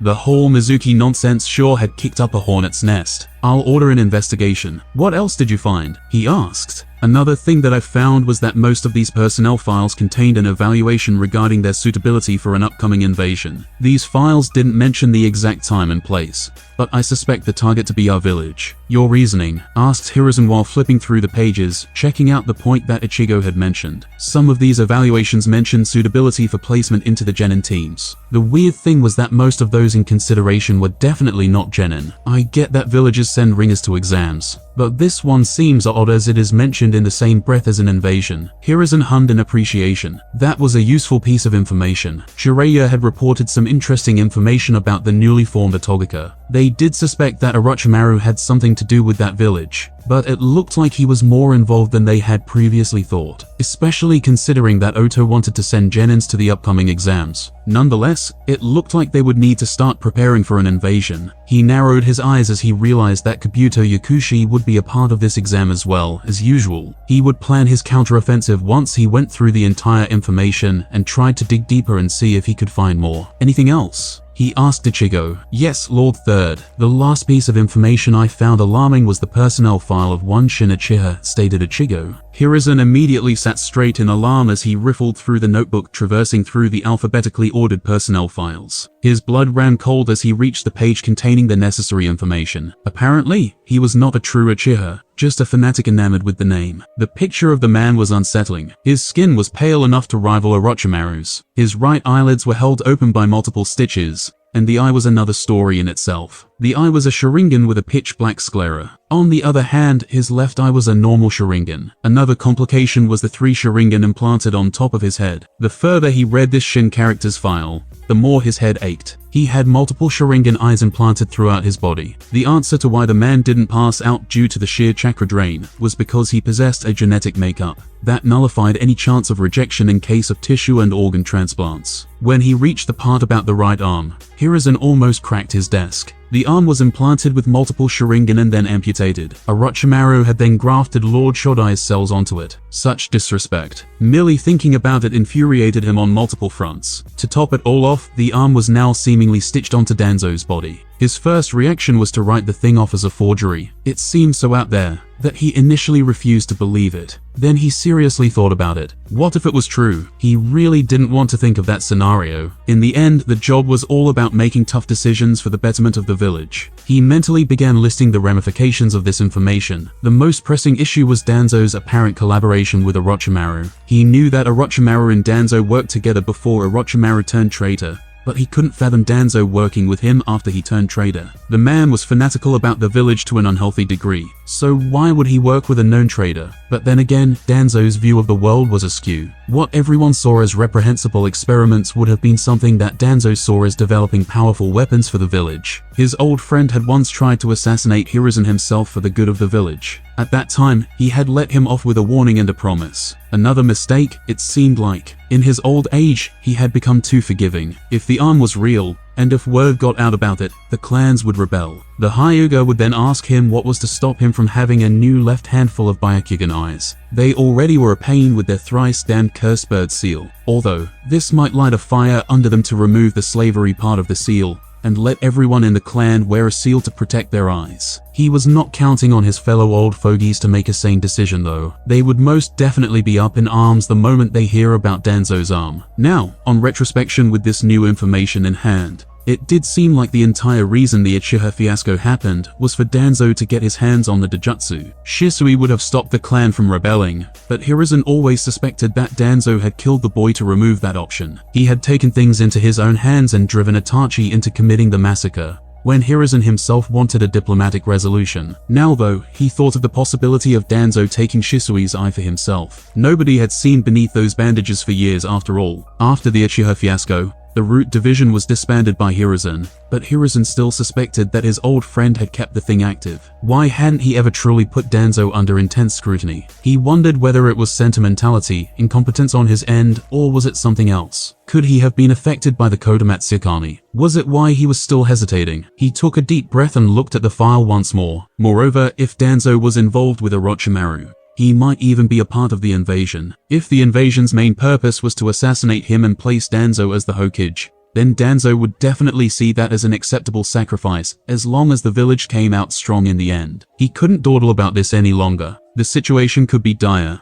and he needed to make a decision. This could easily be a forgery, but at the same time, it could also be real. He needed concrete proof. He looked up and decided on his course of action. Ichigo had been asking him for this since forever, but he had let it go because he trusted his friend. Right at this moment though, he needed to think less like a friend and more like a cage. He could be compromised, so he couldn't trust his judgment anymore when it came to Danzo. Instead, he would trust his other comrades who have yet to betray his trust. Once again, he needed concrete proof. Proof that he would get one way or the other. Sai, step forward, he said. The Tokubetsu Jonin complied without a word and stood in front of Hiruzen. Young man, tell me, what are you loyal to? To the village, to the mission, Lord Third, Sai said without missing a beat. Hiruzen chuckled in response and nodded. So, if I were to give you a mission that is detrimental to the village, you would not take it. Am I correct? Yes, sir, said Sai without hesitation. Now, what if your commanding officer has been collaborating with traitors and is causing harm to the village? What would you do then? Hiruzen asked. That question seemed to stump the young man. Hiruzen observed that Sai seemed to be struggling with the answer. In the end, though, he made up his mind and answered. I will do whatever is required of me to ensure that Konoha is safe, he said with a tone of finality in his voice. Perfect, Hiruzen said as he slid the notebook towards Sai. Take a look at this. Go over the points Ichigo mentioned about the invasion and this Shin Uchiha. He waited as Sai read through the information, realization drawing upon the young man's face at last. As you have realized, we are going to be under attack. There are known collaborators of the trader within the village. I can't act openly against some of them unless I have concrete proof. Some of this information is outlandish enough for me to wait for proof. Will you give me the information I require? Will you help me protect this village from those that seek to harm it for their own goals? Will you protect the leaf? I am willing. Yet, I can't disclose the information you seek, Lord Third, Sai said, and then brandished his tongue, displaying the cursed seal that Danzo placed on his soldiers. Hiruzen nodded in response and looked at Ichigo, who seemed to have caught on to what was to be done. Do it. Make sure that it doesn't alert him, he ordered. Finally, Ichigo said exuberantly as he clapped the shoulder of his comrade. He then summoned his Fuinjutsu supplies and got to work. Hiruzen looked on as his mind began plotting the operations that his soldiers would need to undertake concerning the new information. It was going to be a busy few weeks. First and foremost, he would need to summon Jiraiya post-haste. Maybe, after all this hullabaloo died down, Jiraiya would finally spend some time with young Naruto. Kakashi leisurely jumped in through the window and straightened up. As he stashed his copy of Icha, he noticed that almost everyone in the room was glaring at him. Nothing unusual for him at this point. Yo, he waved his hand to no response. Shikaku just mumbled something under his breath, while Lord Jiraiya snorted in amusement. Ichigo, on the other hand, exhaled in exasperation as he leaned back on the wall. 5 more minutes and I would have assigned a heap of D ranks to you,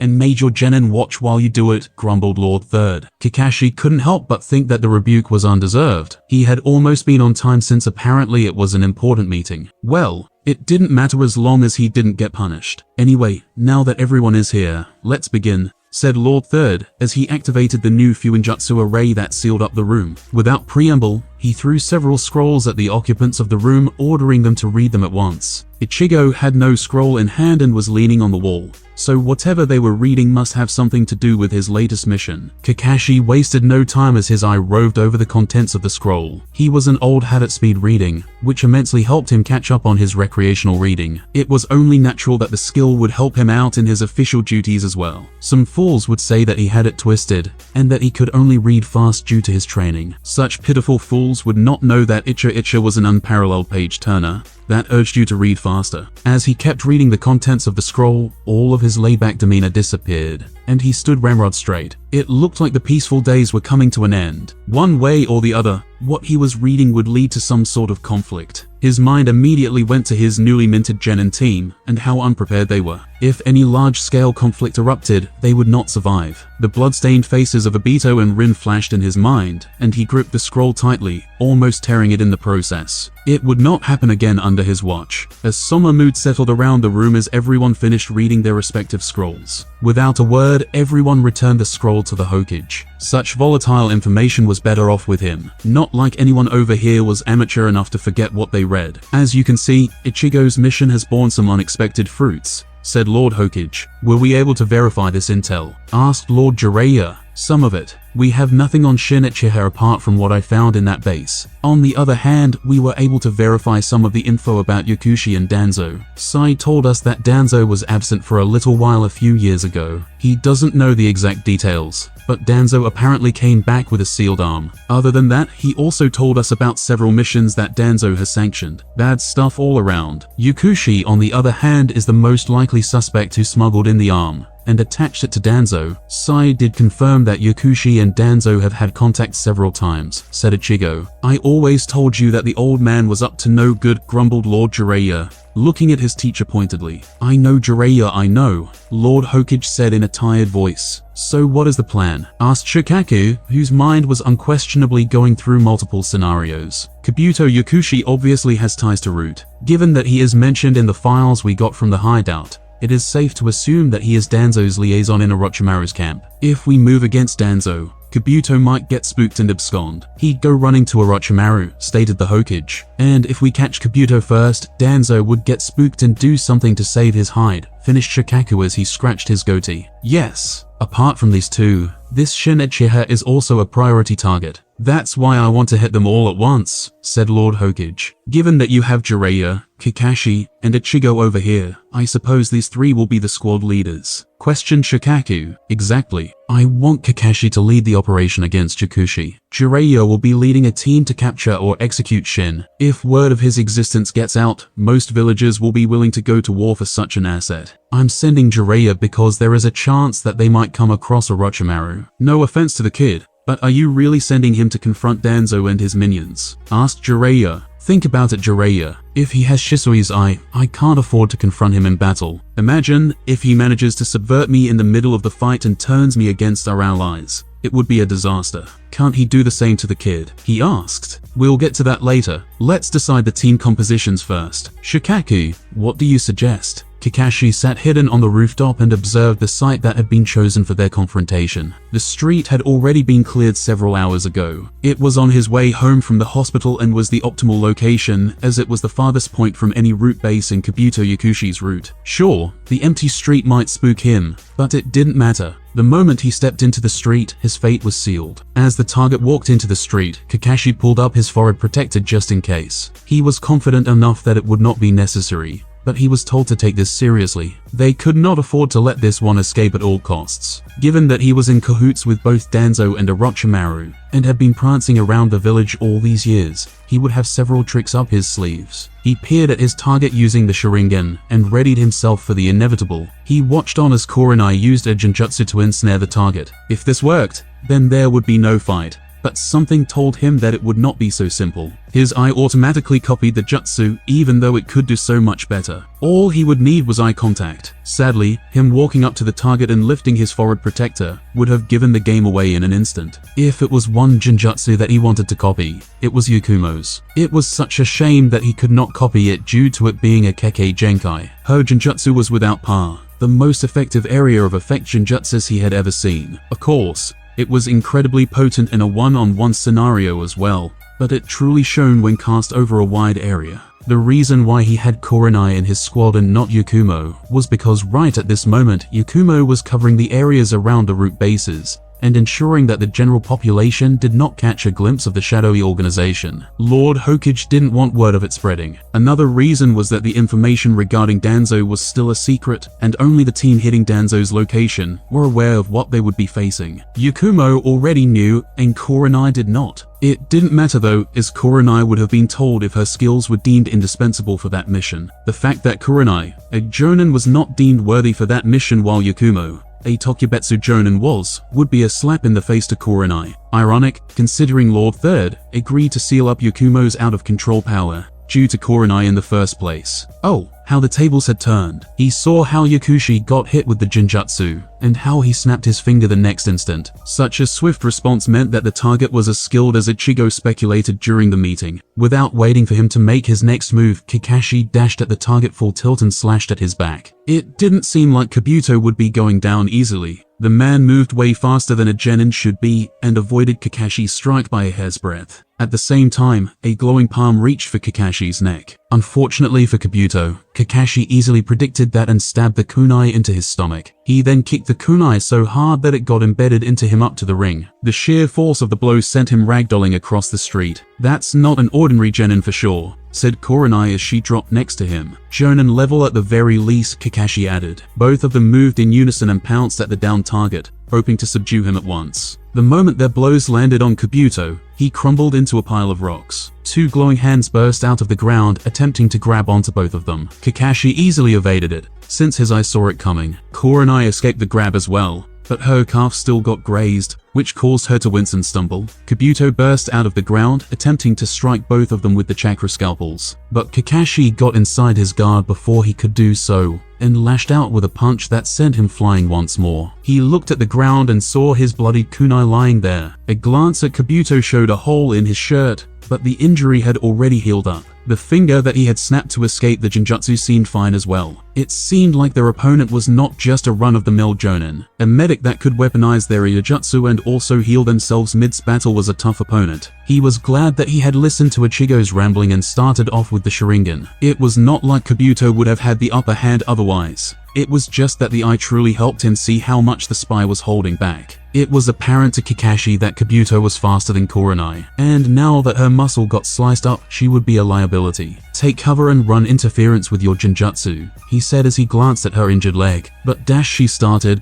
but was immediately interrupted by Kabuto dashing towards them. All of a sudden, a fireball jutsu intercepted the spy and gave cover for Kurenai to retreat. The raging fireball consumed the place where the spy was at. "Good timing, Aoba. Stay at range." "Kurenai, play to your strengths," said Kakashi as he ran through a set of hand seals and slammed his hands on the ground. At once, Kabuto burst out of the ground a few feet in front of Kakashi as earthen spikes followed him on the way. The tips of a few spikes were blood-stained, and Kakashi could see that the spy was injured once more. Once again, the injuries began healing up on their own. Every passing second, it seemed like capturing the target alive was going to be a hassle. Aoba was the ranged support for the mission, since he was good with ranged fire attacks. The timing of his attack gave enough leeway for Kurenai to escape at last. Both of them would ensure that Kabuto could not escape from this fight. So, Kakashi jumped back into action and began engaging Kabuto with a kunai in hand. Typically, it was foolish to engage someone with chakra scalpels in close combat. Alas, his eye helped him predict Kabuto's every move as he kept slashing at vulnerable points, while evading any attack coming his way. If it were any other Jonin, except for Guy, they would have been sporting several severed muscles at the very least. He could see Kurenai casting her Jinjutsu on Kabuto and him breaking free by disrupting his chakra flow. It did cost him his concentration as he got battered by Kakashi as a result. He dodged another glowing palm thrust and caught the arm firmly as he smashed his fist into the elbow, shattering it in one move. Kabuto howled in pain and immediately inhaled hard. Kakashi disengaged before the jutsu was even ready. As a parting gift, he speared his kunai through Kabuto's other elbow before backing up. A slew of wind bullets followed him, but he evaded them casually. To nobody's surprise, Kabuto's injuries healed rapidly once again. But Kakashi could easily tell that the spy had burned through a lot of chakra with the latest bout of healing and impromptu sealess wind jutsu. "I'd have gotten you good if you didn't have that damn eye," spat Kabuto as he pulled out the kunai embedded in his elbow with his freshly healed arm. At this point, Kakashi planned to force him to keep healing and empty his reserves. That way, it would be an easy capture. "It seems that I can't be taking this easy anymore," Kabuto said as he raised his now healed hands and speared a line of blood into his palm. He didn't need his eye to recognize the familiar motion. It was a jutsu he was all too familiar with. Any subordinate of Orochimaru who was doing that jutsu would be summoning one thing and one thing only. Even if it wasn't a massive snake, Kakashi could not take that risk inside the village. Moreover, this would jeopardize the important mission that the others were doing at the moment. Without hesitation, he rushed at Kabuto at his top speed, a Rakiri buzzing to life in his right hand. Aoba launched another fireball at Kabuto, and he deftly dodged it. He started doing the hand seals for the summoning jutsu mid-dodge. To Kabuto's annoyance, he was intercepted by a hail of shuriken thrown by Kurenai. Kabuto grit his teeth and dodged a few of them as he completed the hand seals. Several kunai cut into his flesh, but he ignored the pain and went through the motions of the jutsu. Before he could finish executing the jutsu though,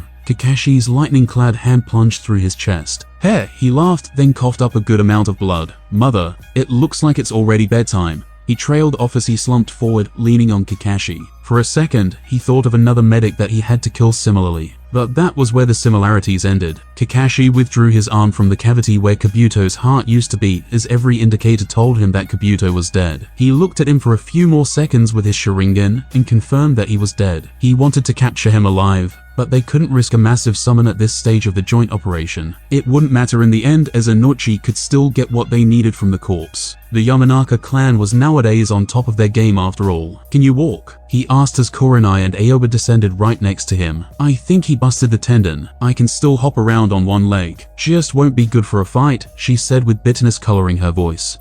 Then drop him off at T&I and tell them to keep the corpse fresh for Inochi. Aoba, relay a mission status and join the perimeter squad," he said as he repositioned his forehead protector to cover his Sharingan. Thankfully, the fight hadn't dragged on for long, and he still had some chakra left. Not as much as he would have liked, but definitely more than he expected. "What are you going to do?" asked Kurenai as she sealed up the corpse in a scroll and stood gingerly on one leg. Right on cue, there was a loud crashing sound, and in the distance, an all too familiar black arc of chakra soared towards the sky. "I'll be going there," he said as he disappeared in a shunshin. Torin Aburam immediately went on high alert as he felt the ground vibrating. He glanced at his partner, Fu Yamanaka, and they both moved out of their hidden locations. They stood in front of Lord Danzo in a protective stance, expecting an attack to burst through. The rumbling kept on going for a while, and didn't seem to be stopping, and the whole underground base kept shaking as a result. "Fu, Torun, find out what is happening." "Handle it," Lord Danzo said as he stood up from his chair with a grave expression on his face. Without any hesitation, Torun shot out of the room with Fu. Root shinobi were not ones to question their superiors. An order was an order and would be followed. Them not being near Lord Danzo would put him at risk,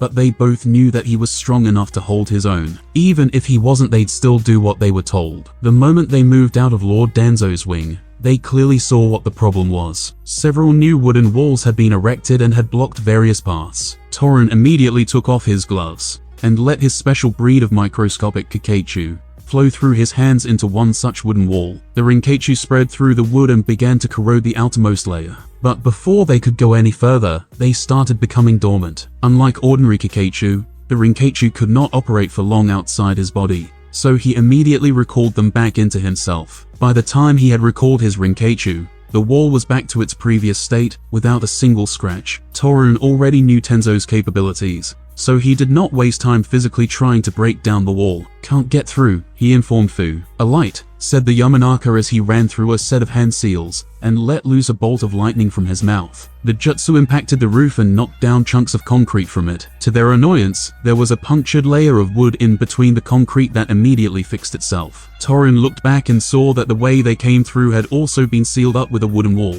There was only one tunnel that was not blocked. They glanced at each other and nodded. There was no way that they were going to spring such an obvious trap. Unsheathing his tanto, Torun moved towards the wooden wall and began tearing into it with vigor. He increased the speed so that he could carve through the wall before it could completely regenerate. Right as the cuts began healing, Fu shot the lightning release force darkness jutsu once again. Torun leaned out of the way as he removed his shirt in one fluid motion. His entire torso was purple in color as the Rinkeichu covered his body. The Rinkeichu inside his body had been churning the necessary poison that he then proceeded to concentrate around his palms. Fu's jutsu punched a small through the Mokudan barrier. Before it could start closing up, Torun unleashed the poison cloud jutsu. The poisonous cloud hit the wall and began corroding it just like his Rinkeichu did a few seconds ago. The difference was that there was nothing alive in that cloud for the Mokudan to put to sleep. It still wasn't as potent as it would be against other targets, as the poison was usually fatal with a single touch. Whereas the block of wood began resisting the poison and slowed down the corrosion, it still gave them enough time to dash through the temporary opening. The moment they stepped inside the tunnel,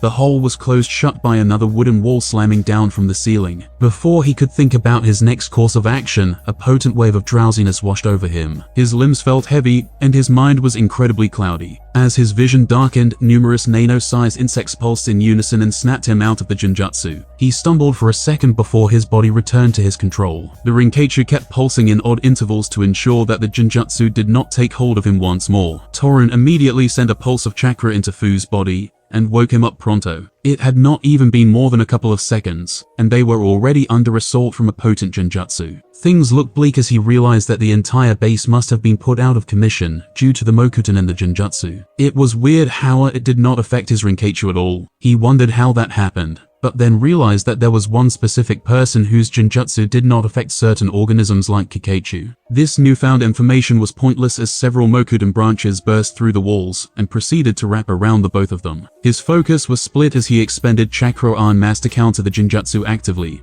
and corrode the wood at the same time. His bindings were suppressing his chakra to such an extent that his progress on both fronts began faltering. As his chakra dipped beyond a certain level, he could no longer fight the Jinjutsu. The last thing he remembered was watching a purple-haired Enbu wearing a cat mask approaching them. As Fu and Torun left to carry out his orders, Danzo moved towards the apparatus that gave him the status of the base. To his rising annoyance, he found that everything had stopped working. He also felt his connection to the various detection arrays placed around the area crumbling. All of these measures falling apart right at once meant that a high-profile agent was compromised. His mind went through all sorts of scenarios within seconds, and he could only find one situation that might lead to anything of this magnitude. He wondered whether Orochimaru had purposefully thrown him to the wolves in order to avoid Hiruzen's attention. Danzo didn't agree with what Hiruzen did to Orochimaru, mainly because a lot of what he did was sanctioned by Danzo after all. Orochimaru was a valuable asset that did not buy into Hiruzen's foolish worldview, and it resulted in him being thrown out of the village. Now he was no longer a confirmed asset, and instead was a threat due to resentment and spite. He still works with him because Orochimaru has a similar mindset to achieve goals and delivers on promises. But if Orochimaru had indeed caused this,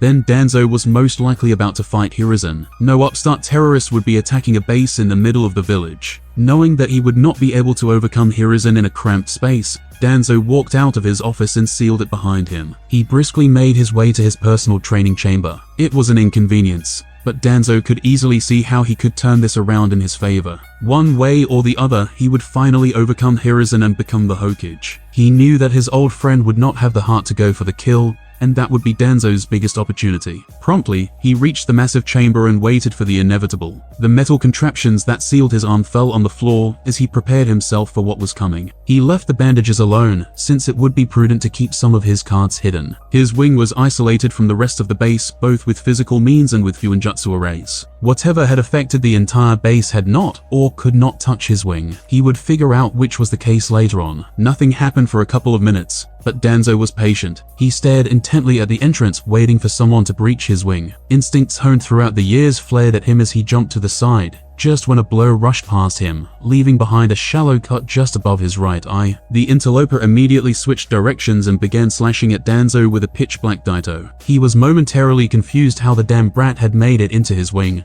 without tripping any of his detection arrays. He kept dodging the sword strikes as he drew a kunai and jumped back. Jonin Haruno, what is the meaning of this? He asked as the brat rushed at him, impeding his momentary retreat. I'd say it's nothing personal, but you decided to fuck around. Now find out. the Jonin exclaimed as he swung his lightning chakra-covered sword straight through Danzo's kunai. The length of the blade ensured that Danzo got a long cut on his torso for his troubles. Undeterred, he moved around in a pattern all too familiar to him, and drew in the pink-haired Jonin to the spot he wanted. Ichigo Haruno stopped the moment he placed his foot on a specific spot. Black lines began to rise from the ground and began traveling up his leg. Unfortunately, he released a burst of chakra that got rid of the binding seal. Fuinjutsu traps. On me. You must have really gone senile, said Ichigo as he rushed towards Danzo once more. It was too late, as the momentary delay was enough for Danzo to whip out another kunai and infuse it with the wind release vacuum blade. As the wind blade and the lightning covered black blade clashed once more, the wind overpowered the lightning momentarily. But before Danzo could capitalize on it, Ichigo stopped the lightning chakra flow and instead coated the sword with fire element chakra. The difference was palpable as the next time the swords clashed, the black sword easily overcame Danzo's blade of wind. As they were engaged in a deadly dance of slashes, he could see that most of the attacks were being targeted towards the right side of his face. Frowning at the placement, Danzo inhaled and released several blasts of wind that scattered in front of him, intending to turn Ichigo into a pincushion. Danzo ran through a set of hand signs as Ichigo barely dodged the piercing attacks, accumulating several cuts in the process. Without giving him time to breathe, Danzo twisted his torso and let loose the vacuum wave jutsu. Several blades of air rushed towards Ichigo at an astounding speed, but before they could reach him, they were consumed by a massive wave of fire.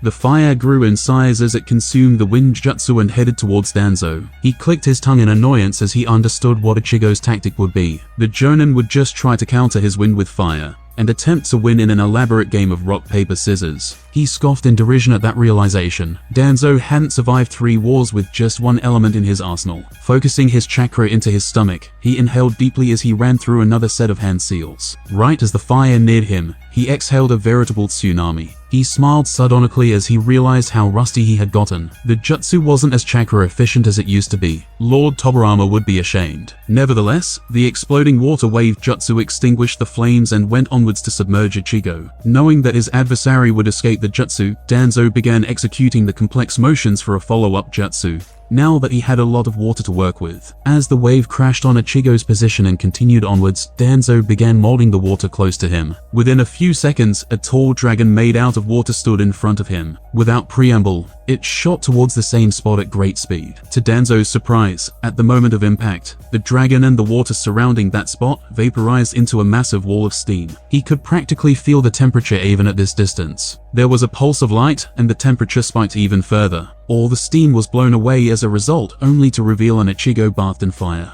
A corona of fire surrounded Ichigo, growing in intensity with each passing moment. The next instant, flames exploded from his back as it propelled him toward Danzo at a dizzying speed. Danzo moved just in time as the living meteor collided with him. He managed to avoid the worst of it, but he got skewered by Zangetsu regardless. It dug deep into his spleen, and the sheer heat began cauterizing his wound. He grunted in pain right as he was punched in the face and thrown across the chamber. Before he could stabilize himself, he heard a booming sound as the heat neared him once again. A kick from behind sent him tumbling forward. Another bout of explosion rocked his ears right before he got punched again. Propelled by the explosive force of the fire, Ichigo began pummeling Danzo, leaving behind burn marks in the shape of his fists and his feet. It took every bit of his mental fortitude to avoid the killing blows from the sword, but it didn't stop him from getting injured. It was like a flaming meteor blitzing at him. The sound, heat, and non-stop pain began to overwhelm Danzo as he nearly reached his limit. With an almighty roar, he ripped open the bandages around his head and looked at Ichigo with Shisui's eye. If the upstart thought that he had an advantage due to the speed,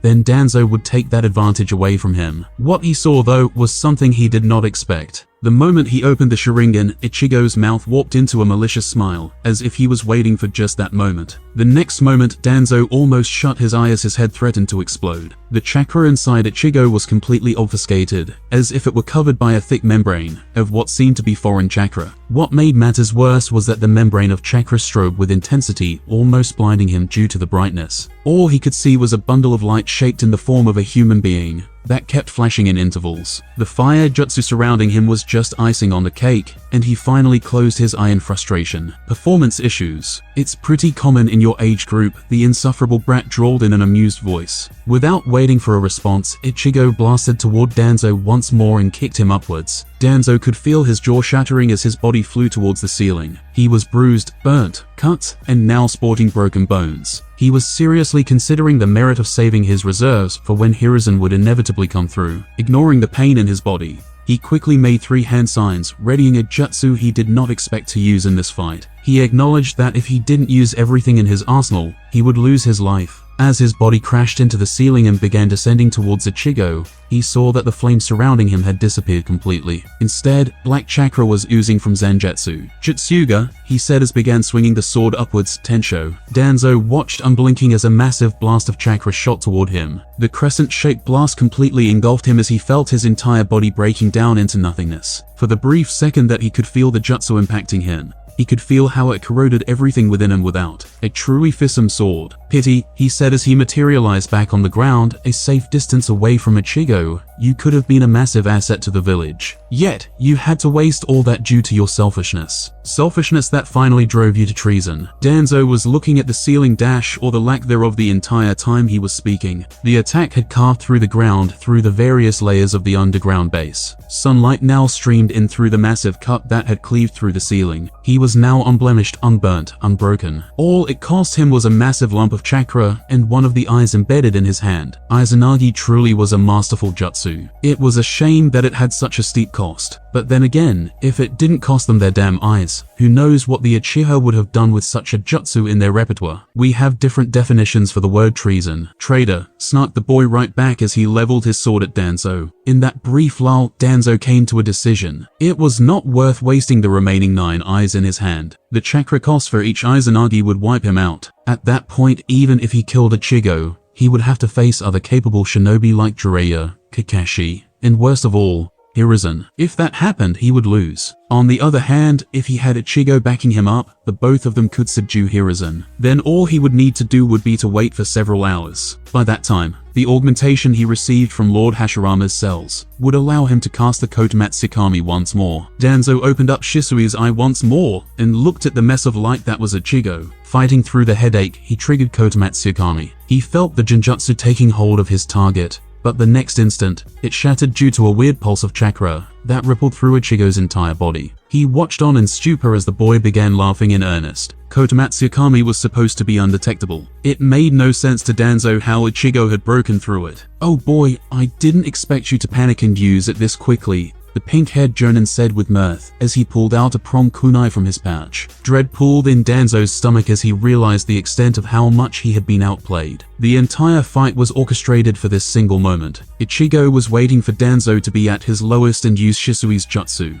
Hiruzen knew about the jutsu after all, so he would have avoided taking such a risk, and had sent someone who could somehow break through it. How? He asked, mentally preparing himself. In a way, it turned out to be the right choice to use the jutsu when he had the reserves to continue fighting. "It's called an event, listener," Ichigo nonchalantly replied as he threw the prong kunai to the side. The next instant, 4 people appeared right next to the kunai. Genma, Raido, and Awashi stood in a triangular formation, while Hiruzen stood in the center of the formation, clad in his black battle attire. Hiruzen got out of the formation and nodded at the 3 shinobi accompanying him. The Hokage guard platoon saluted Hiruzen in return and got into formation once more. They immediately disappeared using their variation of the Hiraishin. Seeing no reason to hide anymore, Danzo completely removed all the bandages on his arm and laid the Sharingan bare for the world to see. He could see Hiruzen stiffen at the sight of the implants. He scoffed as Hiruzen seemed to have come to a decision. "It ends here, old friend," said Hiruzen. "We shall see," responded Danzo as he stared at his 2 opponents. This would not be an easy fight. Number AN.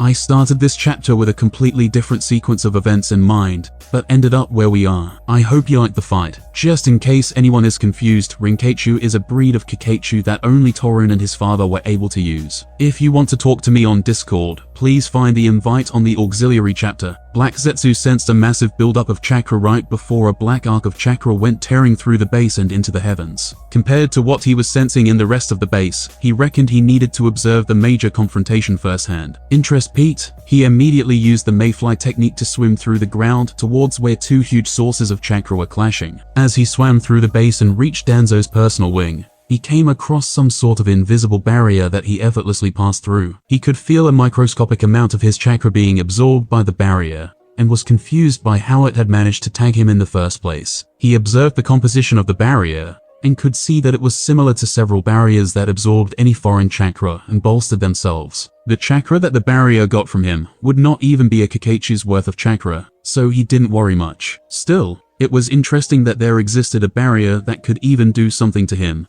While he was using the mayfly technique, he immediately sent out a white Zetsu clone to Danzo's office to see if there was any information about this barrier over there. One positive thing was that he no longer needed to constantly fluctuate chakra from both his halves to fight the Genjutsu. It seemed like this part of the base was not targeted by the technique. The Kurama girl's Genjutsu didn't really target him, because the girl used paintings as a medium, and the Genjutsu only targeted the scenario painted by her. Both his halves could not be considered humans, so he could easily evade this brand of Genjutsu. Nonetheless, he had still been careful in the face of such potent Genjutsu. Within seconds, Zetsu reached the site of the confrontation. He reached there just in time to see the third Hokage make an entrance, ready to confront his longtime friend. Oh, how he liked to pit friends against each other. Even though he couldn't necessarily take credit for this particular bout, he would enjoy it nonetheless. Hiruzen Sarutobi and Ichigo Haruno stood on one side, while Danzo stared at the both of them with a sour expression on his face. Sunlight was streaming in from the massive hole in the ceiling,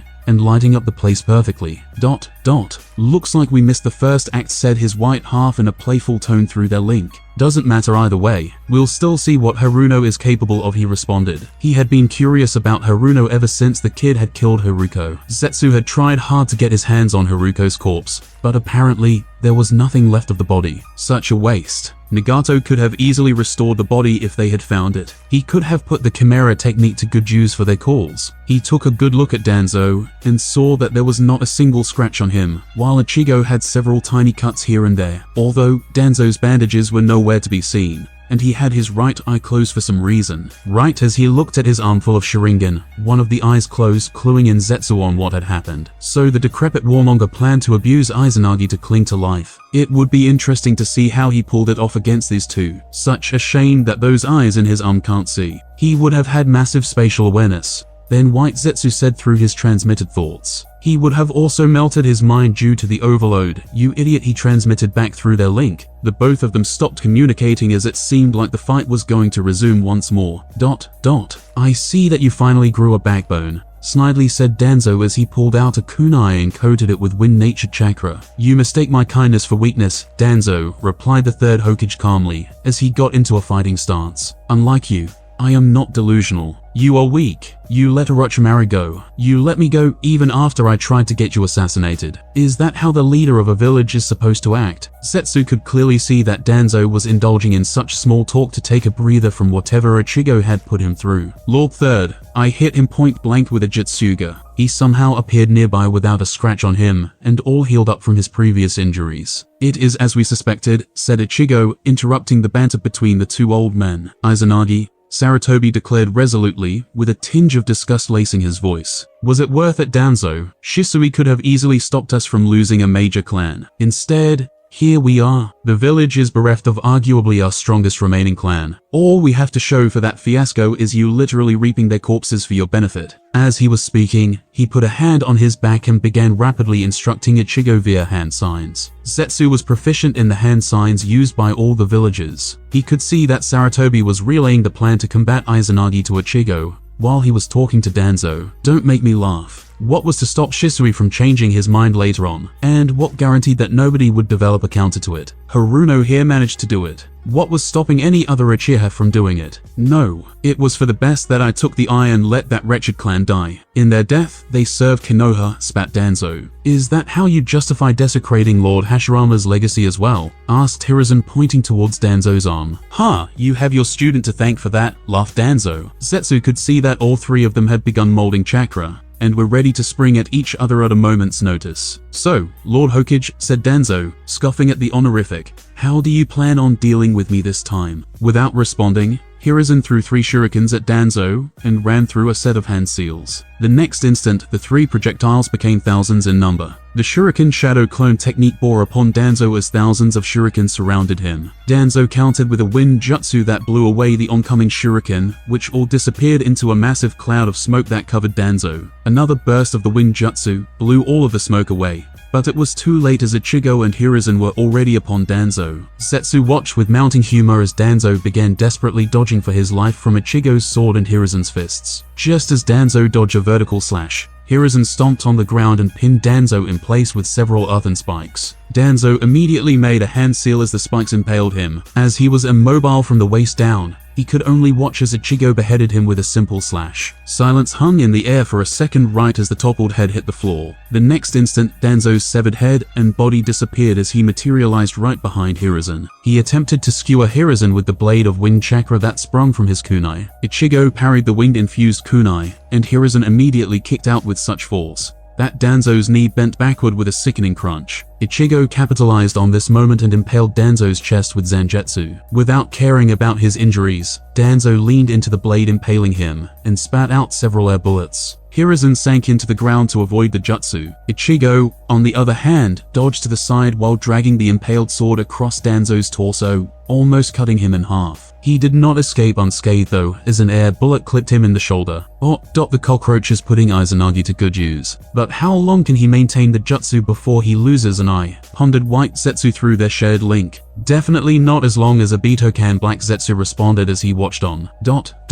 Ichigo jumped away from Danzo as he moved his injured shoulder around, testing his mobility. It did not seem to be a deep wound, as he shrugged it off and gripped his sword once more with both hands. Meanwhile, Danzo's injuries just disappeared in an instant. Before he could do anything though, Hiruzen's hands burst out from the ground and held Danzo's body in place as the earth below him rose like a pillar. The pillar of earth shot upwards with great speed as Danzo struggled on top of it due to Hiruzen's hold on him. The pillar, with Danzo on top of it, crashed into an undamaged part of the ceiling with a deafening sound. Blood and gore spattered out of the point of impact as Danzo was sandwiched into a mere smear on the ceiling. The pillar lowered a bit only to show a gory mess on top of it. Hiruzen shot out of the pillar and joined Ichigo at once. He placed a glowing hand on Ichigo's shoulder as green chakra covered the shallow wound and began closing it up. The next moment, Danzo materialized at the foot of the pillar that squashed him seconds ago. He looked at it in distaste and turned towards the duo that had almost killed him thrice within a minute. Zetsu sensed Danzo's chakra fluctuate as one eye closed, indicating the end of the Izanagi. Overall,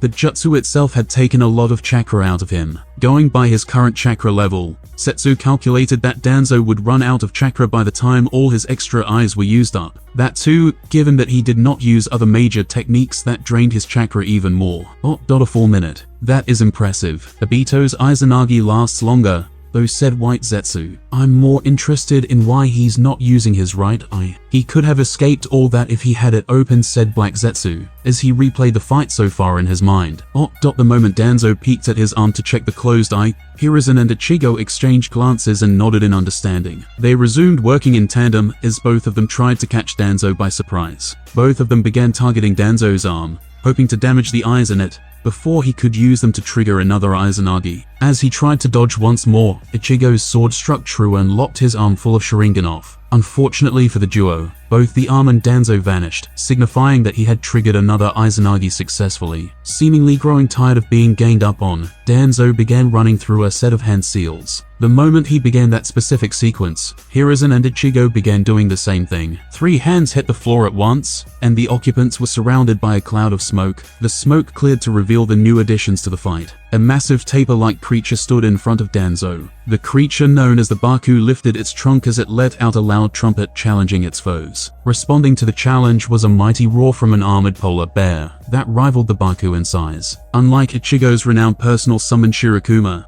this specific bear was devoid of any weapons and was wearing a heavier set of armor. It was also way larger. Zetsu wondered if the beast was the boss summon of the polar bears. In contrast to the gargantuan beasts, Hiruzen's summon, the Monkey King Enma, was only slightly taller than the humans on the battlefield. Enma took a look around the room and nodded in approval. Another rat inside the village, eh? Remember, Hiruzen, this time, you will not show mercy, stated Enma, reminding Hiruzen of the time they had let Orochimaru slip past them. Hiruzen nodded wordlessly as the monkey summon transformed into a black black staff with gold-capped ends. At a wordless signal, the Baku began to inhale, creating a suction force that began drawing in everything in the vicinity. Ichigo immediately stepped behind his armored bear, using it to shield himself from the pull. Hiruzen slammed the adamantine staff to the ground, and used it as leverage to stay put as the Baku kept the inhalation going. Danzo capitalized on this and moved to the side, attempting to flank them. But before he could reach a vantage point, an arc of black chakra engulfed him continuously, destroying everything in its wake. It was definitely not as big as the one Zetsu sensed previously,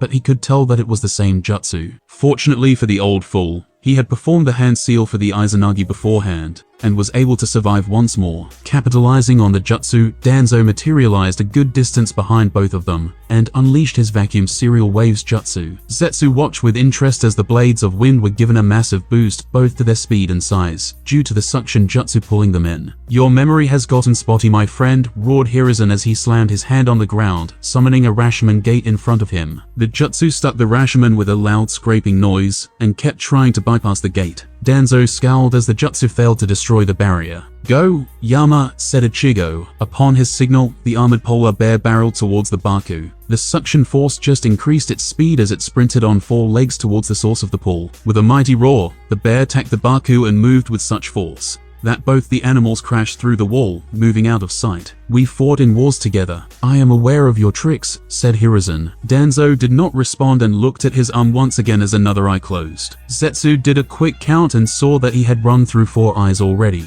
Hiruzen and Ichigo set upon Danzo once more, black staff and black sword lashing out at their foe. Zetsu watched on as they quickly overwhelmed him and forced him to trigger another Izanagi.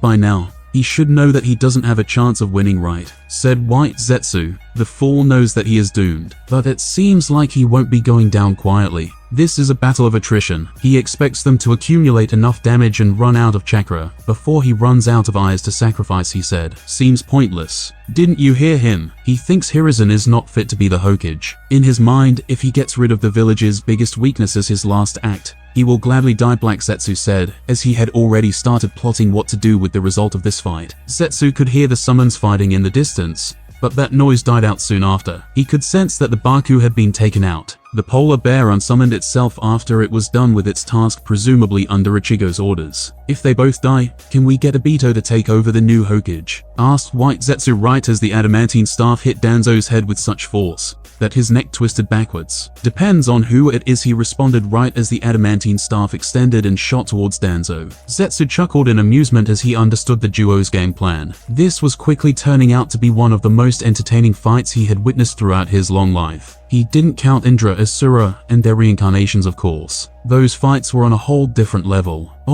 Danzo moved sideways as he dodged the expanding staff. He expected Hiruzen to retract the weapon, but instead, Hiruzen let go of the staff and made a shadow clone. At that moment, the staff began to retract. He was visibly surprised as it began retracting on the opposite end. He glanced back to see that Ichigo had caught the other end and was reeling the staff back in. That 1 second of distraction cost Danzo, as Hiruzen and his shadow clone released 2 different techniques at the same time. Hiruzen unleashed a massive tidal wave, while his shadow clone began pumping obscene amounts of lightning chakra into the wave. He couldn't hide behind a wall as Ichigo was right behind him, so Danzo jumped upwards, attempting to escape the electrocuting tidal wave. Ichigo stood atop the pillar that had previously squished Danzo, staff held overhand like a javelin. Lightning asked over the staff as he pushed more chakra into the lightning nature chakra flow. With an almighty heave, Ichigo threw the lightning javelin. The lightning-coated staff struck Danzo's spine with a sickening crunch as it speared him right into the electrocuted water below.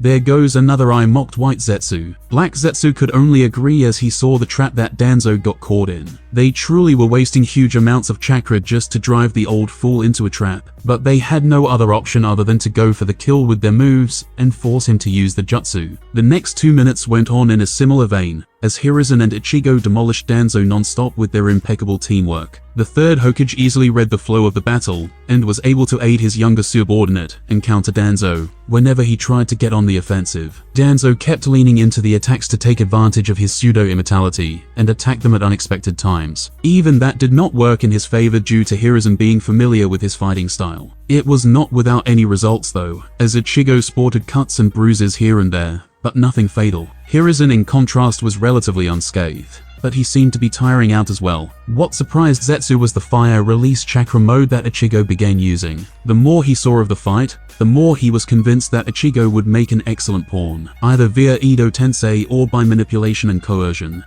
6 minutes had passed since the three had begun fighting. Adding the eye that had been used up already, Danzo was now down 7 eyes. Something must have happened at that moment as both Hiruzen and Ichigo hid their mouths and whispered something that only they could hear. They immediately burst into action as Hiruzen ran through a bunch of seals and stomped hard on the ground. 2 massive walls of earth rose at once, trapping Danzo into a narrow tunnel. At the same time, a massive amount of black chakra oozed from Ichigo's sword. From the sheer output of the thing, it looked like Ichigo was pouring a good chunk of his remaining chakra into the thing. Sighing in resignation, Danzo made the hand seal to trigger another Izanagi. He was just in time as black chakra consumed the newly created earth tunnel and everything inside it. All that was left of that area was a deep gouge in the ground that looked eerily familiar to Zetsu. Is that questioned his white counterpart. Incomplete, but on the correct track, he responded as he got a good feel of the chakra composition of the jutsu. Zetsu's sensory abilities were a notch above any of the puny shinobi running around, and he could clearly feel what the jutsu was, or at least what it was trying to emulate. Right as Danzo materialized again, the adamantine staff cloned itself and assembled into a lattice, trapping Danzo within an unbreakable prison. At the same moment, 3 Hiruzen Sarutobi stood together and ran through different hand seals, while molding massive amounts of chakra. They unleashed the Corporation Jutsu without preamble, engulfing Danzo and his unbreakable prison in a sea of flames. 2 of them spat large jets of fire, while the third one used a winged jutsu to fan the flames and spread it throughout the battlefield. Danzo materialized and got immediately submerged by the rapidly spreading flame. He tried once more and got burnt into ashes the next second. Within seconds, the entire place was aflame. The fire didn't seem to let up, still being fueled by the third and his clones. Soon enough, only 2 places were untouched. One was the place where the Hokage, his clones, and Ichigo were, and the other place was the very top of the earthen pillar that had previously splattered Danzo. To Zetsu, it seemed to be timed in such a way that Danzo materialized atop the pillar right as the clock struck 60 seconds since the Izanagi started. Right as the 8th eye began to close, a flaming arrow punched out of the sea of flames, heading towards Danzo at blinding speeds. Ichigo, wreathed in the explosive aura of his fire release chakra mode, was right next to Danzo in the blink of an eye. Danzo was in the middle of performing the hand sign for the Izanagi as his right arm was lopped off at the shoulder. The fiery aura surrounding Ichigo and his blade ensured that the wound was cauterized in an instant. For a second, it looked like Danzo considered sacrificing Shisui's eye to trigger the Izanagi. Alas, the choice was taken out of his hand as Hiruzen jumped out of the ground, arm outstretched. He plucked Shisui's eye right out of the socket and plopped it into a jar as Danzo fell from the pillar, devoid of his right arm and his right eye. The whole fight was leading to this moment as Hiruzen and Ichigo had been getting used to the exact timing of the Izanagi. They had finally put an end to it as Danzo crashed several meters away from his felled arm. To everyone's surprise, the arm bulged unnaturally and burst out with trees. All of a sudden, the Mokuden ran rampant, without most of the Sharingan and Danzo's vitality to counteract its own. Within seconds, instead of the arm, stood a tall tree. The center of the trunk had Hashirama's face jutting out of it, with the last 2 remaining Sharingan eyes blazing in the immobile sculpture's eye sockets. All 3 of the fighters looked at the tree in a stupor, before the Hokage shook his head in dismay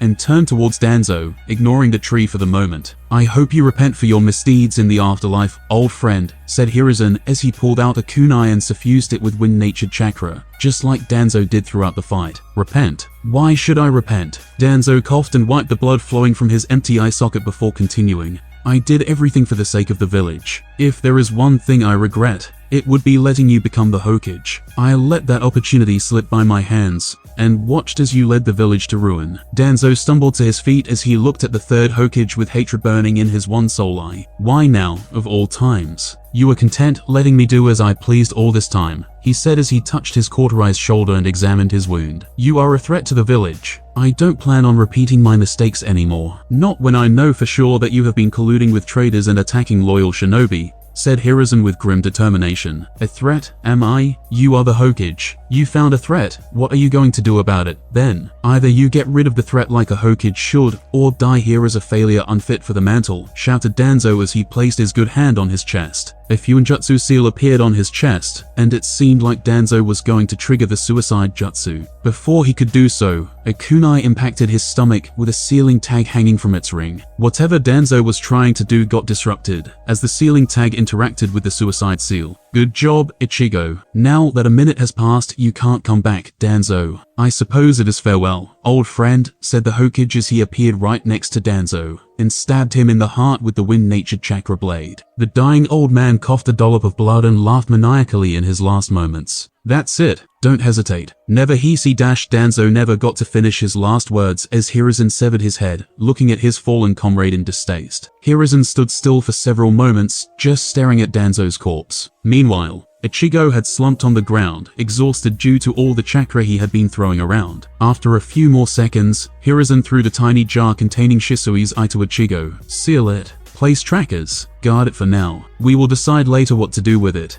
Hiruzen said as he walked to the tree and plucked the 2 remaining Sharingan out of the tree. The face of Hashirama jutting out from the tree closed its eyes once the eyes were out. It looked serene, without the blazing red eyes marring its blank expression. It's ironic, isn't it? The last stand of root resulted in a massive tree being planted in the center of the village. Ichigo scoffed as he began inscribing seals on the vial containing the Sharingan. I'm of half a mind to destroy it. I'll get Tenzo to check on it first before we do anything. If he can study its composition and improve his own Mokuton, then it'll be great for us, he said as he placed the other 2 eyes in a different jar and put it away in a storage seal. Hiruzen then looked at Danzo's corpse and hummed thoughtfully. Destroy the body with a Jutsuga. I'd burn it with fire, but I don't want even ashes to remain of this travesty. Yes, sir. Zetsu swam through the ground and made his way back outside. On his way, he saw a purple-haired Ambu woman leading a team that corralled the captured root agents. A droopy-eyed shinobi with a katana was leading another squad that was rounding up the captured children. He moved past them unseen as his numerous white Zetsu clones returned to him with the information they had managed to plunder from the base. He still didn't get anything about the weird barrier he initially encountered,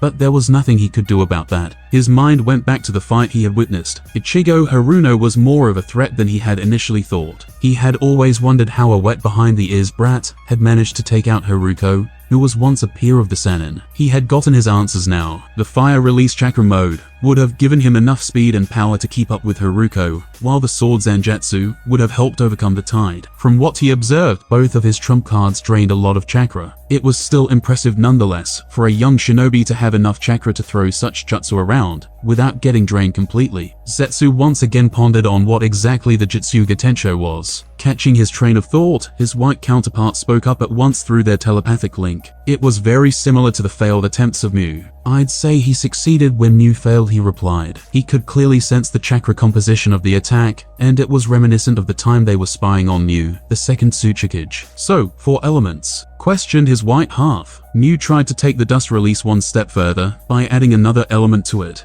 but all his experiments failed, and he eventually gave up. Definitely more than 3 elements. From what I could sense, the sword was pumping out chakra of different elements at the same time, and using a catalyst to mix them. It then released the volatile mixture as a blast of chakra. That is dangerous. Black Zetsu nodded as he agreed with his counterpart. The sword was dangerous. He was sure that at least 4 elements were being mixed, possibly lacking a 5th element and a yin-yang component. Or it might be oversaturated with yin, which would mostly be the reason for the black color and the red tinge on the edges. It would also explain the massive chakra drain of the jutsu. It is volatile, not polished, not stable, but it does the job. I would say that it is stronger than Jinten when he dumps huge amounts of chakra into the jutsu, he said. What if he improves it with all the elements? Asked White Zetsu. If he ever reaches close to that point, we get rid of him. Although, I doubt anyone would be able to make truth-seeking orbs without the sage's chakra, he replied in a grim tone. The existing imperfect mix had a corrosive effect that obliterated everything in its path,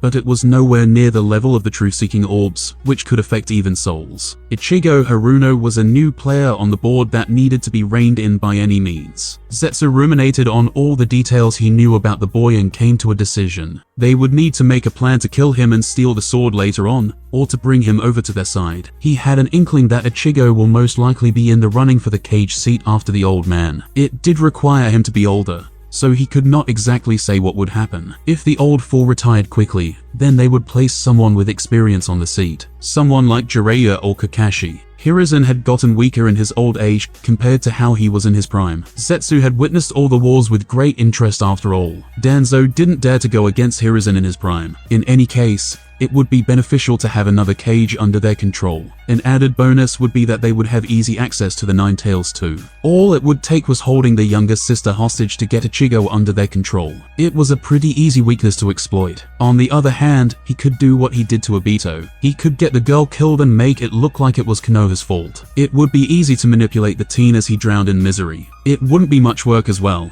since he was already planning on monitoring the Jinchuriki of the Nine Tails. It was his good fortune that the girl was on the same team as the host. It was like killing two birds with one stone. Zetsu was a patient being. He could wait and enact his plans, since he had been waiting for so long already. He didn't know how long his pawns would be patient though. Both Obito and Nagato were nearing a stage where they would no longer work in the shadows and move out in the open. Zetsu finally reached the surface and crept up on the team monitoring the root base. There was no bloodbath due to this specific team. He had already seen them when they started the operation, but it seemed like the whole ordeal had drained them of all energy. The Kurama clan girl was still maintaining the mass Genjutsu with a painting of hers. Right next to her sat the Mokuden wielder, slumped due to the amount of chakra he had spent. He had an irrational urge to just nab the Mokuden wielder and use him as a battery for creating and empowering the White Zetsus. He let that feeling go because it would be pointless at this point in time. Once the wielder got stronger, Zetsu would come for him. He would make for a better battery then. A pale kid was seated next to the two, coordinating with critters made out of ink. He had seen the inky creations running around the base, presumably acting as a scouting force and an information relay for the other squads inside the base. Saratobi's son and Hatake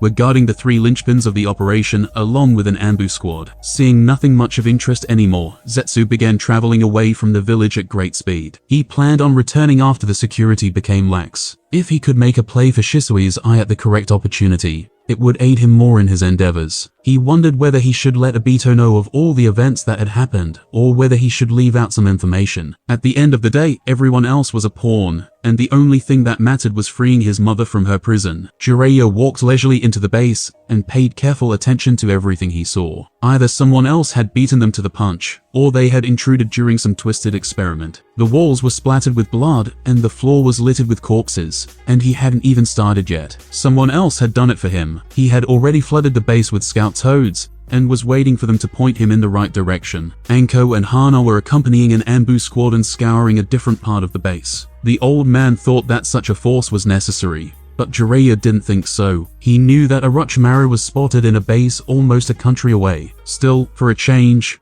it was nice to have other people shoulder half the work for him. Ever since their team broke up, he had always worked on his lonesome. He walked past numerous labs with dead scientists and experimental subjects, and couldn't help but wonder whether this was one of Orochimaru's maniacal traps. As he was inspecting one of the bloodied labs, he felt a scout toad dispelling. He burst into action the next moment, swiftly traveling to the location where the toad was last present. Within a few moments, he was in front of a large laboratory. Inside the lab was the answer to why the base was in such a sorry state. The target, Shin Uchiha, was scrambling in a hurry, packing everything into sealing scrolls with one arm. To the side were discarded clothes, dripping with blood. Shin stopped abruptly as one of his many eyes caught sight of Jiraiya. Jiraiya of the Salmon. He snarled as he took a defensive stance, ready for battle. Shin Uchiha, eh? Jiraiya asked, making air quotes when he said Uchiha. Are you sure that you aren't Orochimaru's kid instead? You look pasty enough to pass for one. How dare you make fun of the Uchiha? I will show you the power of the Uchiha clan. The deluded moron snarled as the implanted eyes throughout his body whirled in agitation. Sure, if you say so, Jiraiya sighed as he lost all motivation to ham up his own bit.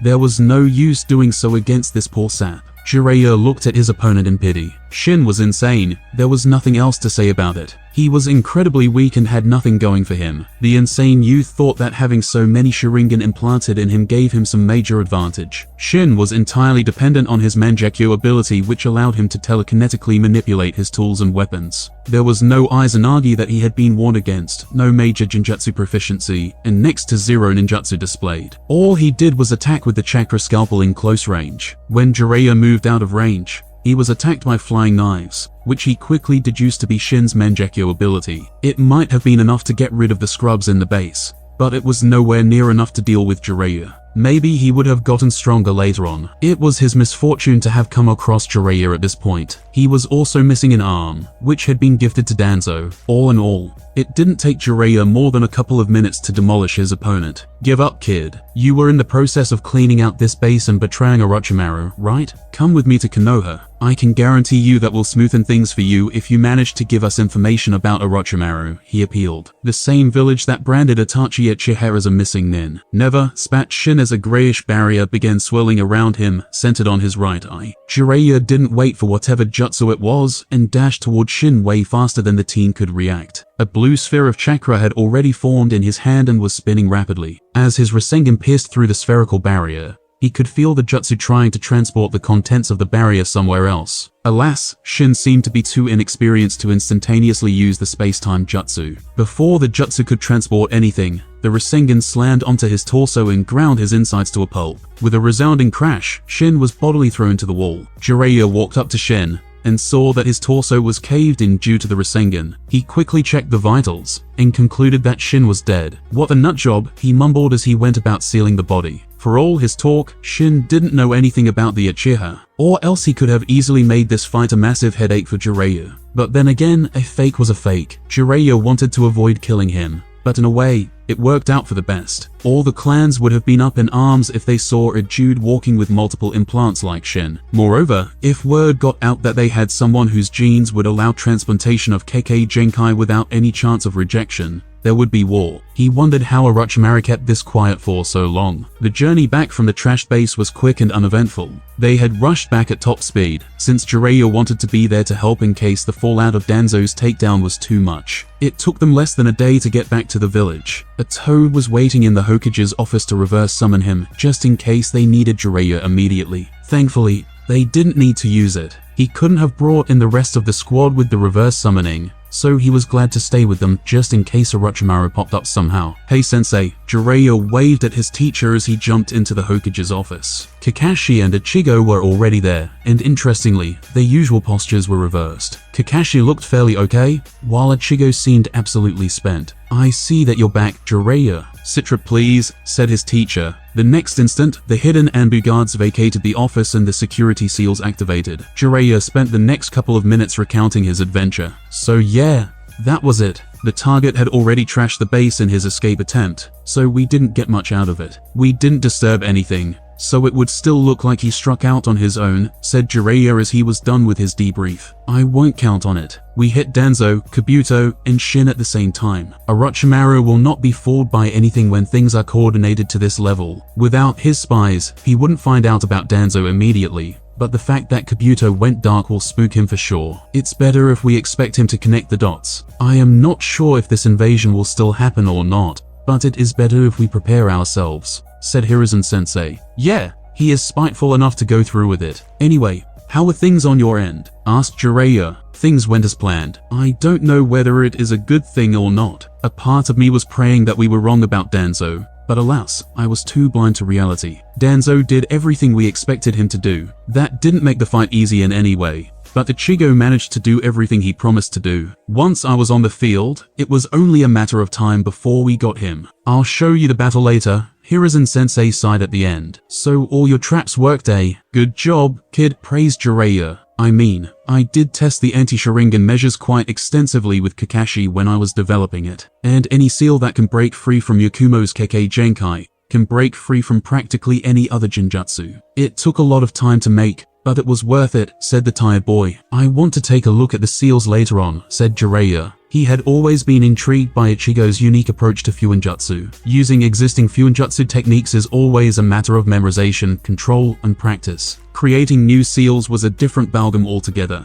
Creating a new sealing approach was something practically unheard of outside the Uzumaki clan. Knock yourself out. Let me know if you can manage to figure anything out, the kid said with a smirk. Jiraiya grumbled in annoyance since he knew that it would be no easy task. He had tried to decipher the seals that Ichigo had made public, but he quickly realized that they were encrypted. He spent a good amount of time trying to decode it, but he hadn't made much progress so far. It did give him the idea to encrypt his own seals, so he'd take what he got. Also, nobody else spotted the fire chakra mode, right? Your bounty will shoot up if Kumo found out about it, said Jiraiya. Nope, only Lord Third saw me using it, and he already knew about it. So we can still surprise people with it, said Ichigo. Normally I'd want to let it be known that we had such a technique in our hands. It would be a good deterrent. but your Zangetsu alone paints a target on you. So I'd rather not in any case. The age of us old fossils is coming to a close. I should never have sat back on this seat after Minato passed, but nobody else was ready, said Hiruzen-sensei as he glared at him. Jiraiya shrugged nonchalantly. He was never one for such a huge responsibility. So how's the fallout? I need to check with my contacts to see how much information got out as well, said Jiraiya. It's bad. We found records of kids being kidnapped or coerced into root, like Torin Aburum. They all need to go through intense rehab before we can even think of integrating them into the force. Some would be unsalvageable, even many clans are pissed off already. The silver lining is that nothing about the Sharingan theft is known to the others. But his disgusting experiment with the Mokuton can't be hidden. The tree has already grown large enough. A lot of vegetation has popped up around it as well. It hasn't even been a whole day. I'm reluctant to cut it down though. It can prove to be useful for Tenzo. I'll check it out later with Ma and Pa. If the growth is as abnormal as you say,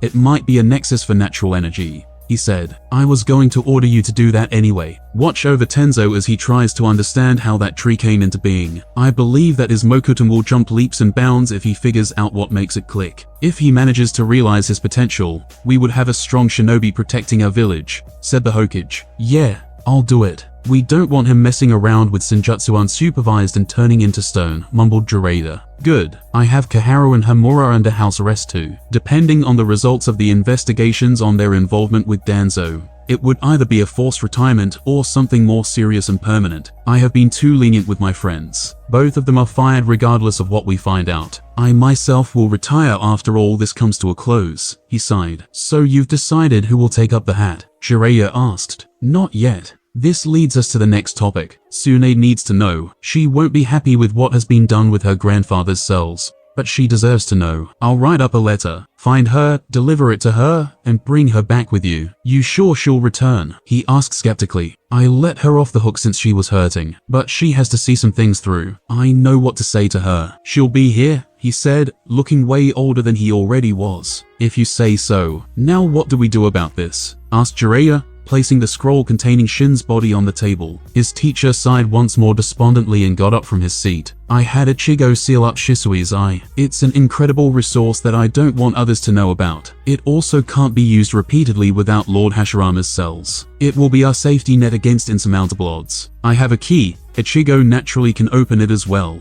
But if we can't trust the person who revamped her village's barriers, then we are too far gone anyways. No offense, my boy, he said. None taken, Lord Third, chirped the boy. Kakashi has a key since he knows how to properly use the Sharingan. He is the designated user for the eye if we ever need to unseal it. I will give you the last key. Keep it safe. I will hand over the master key to the person I crown as the next Hokage. Ichigo, please explain the mechanism to Jiraiya, he said. Well, as you can infer, the master key can open the seal on its own. The Hokage will have that seal key with them. The 3 lesser keys are there just in case the Hokage falls in battle or is unreachable during the emergency. All of these keys are needed at the same time to open the safe. Of course, none of these keys are physical. I will impart the Fuinjutsu keys to the bearers, and include sufficient anti-theft measures in them. The location of the eye itself will have several monitoring and arresting seals, he said. I don't know why you want me to use it, Lord Third. I can barely function with one eye, mumbled Kakashi, alluding to the chakra drain of the implanted Sharingan. Oh hush, Kakashi. You are one of my most capable shinobi. Moreover, this is where Shin's body ties in, said Hiruzen-sensei. Wait, you want to use it? Asked a frowning Jiraiya. I don't want to stoop to the levels of Orochimaru and Danzo, but it will be incredibly stupid of us to not study how his cells work. No live subjects at all costs, and no desecration of any graves to replicate long-lost Kekkei Genkai. I'll only allow Tsunade to work on it. It's better if information about the corpse doesn't spread around. For now, we'll seal it alongside Shisui's eye, but if she can learn something from it, then we can find a way to reduce the chakra drain from Kakashi's implant. It'll be another boon to us. Jiraiya pondered on that for a moment and nodded. It's a slippery slope, though, sensei, he said at last. That's why we won't be doing anything now. I will leave it to the judgment of the new Hokage. But I do want strict measures to be taken, so that we don't let our greed get the better of us. I'd normally tell you to burn the corpse and be done with it, but a war is coming to our doorstep. I can't say for sure that other villages won't join forces with Orochimaru. We will be careful not to fall to similar levels of depravity, but if we can just facilitate successful prosthetics using these cells, I'll be happy with it. In any case, it'll be ideal to dispose of the body before war comes knocking. We don't want anyone to get their hands on this. It will be bad. Even if the clans within the village know of Shin, it'll be bad. We'll focus on prosthetic limbs and Kakashi's nothing else, said Hiruzen-sensei with grim determination. Alright, the sooner we burn this to a crisp, the better, said Jiraiya. Any chance that you'll take up the hat, Jiraiya? Hiruzen-sensei asked abruptly. No chance, Jiraiya shot back without hesitation. If there was nobody else to take the role, then he might have done it. But there was no urgency, and Jiraiya was happy with how he was. Hiruzen-sensei then looked at Kakashi and Ichigo intently before switching gears once more. Alright, Ichigo, I'll call you in the evening for the sealing. Take rest until then. Team 15 will be instrumental against Orochimaru's forces. Train hard. If any of you need any advice, come talk to me. You're dismissed for now. Yes, sir. We'll be ready, saluted Ichigo as he left the office. Kakashi, the same goes for you. I want you to prepare your genin properly.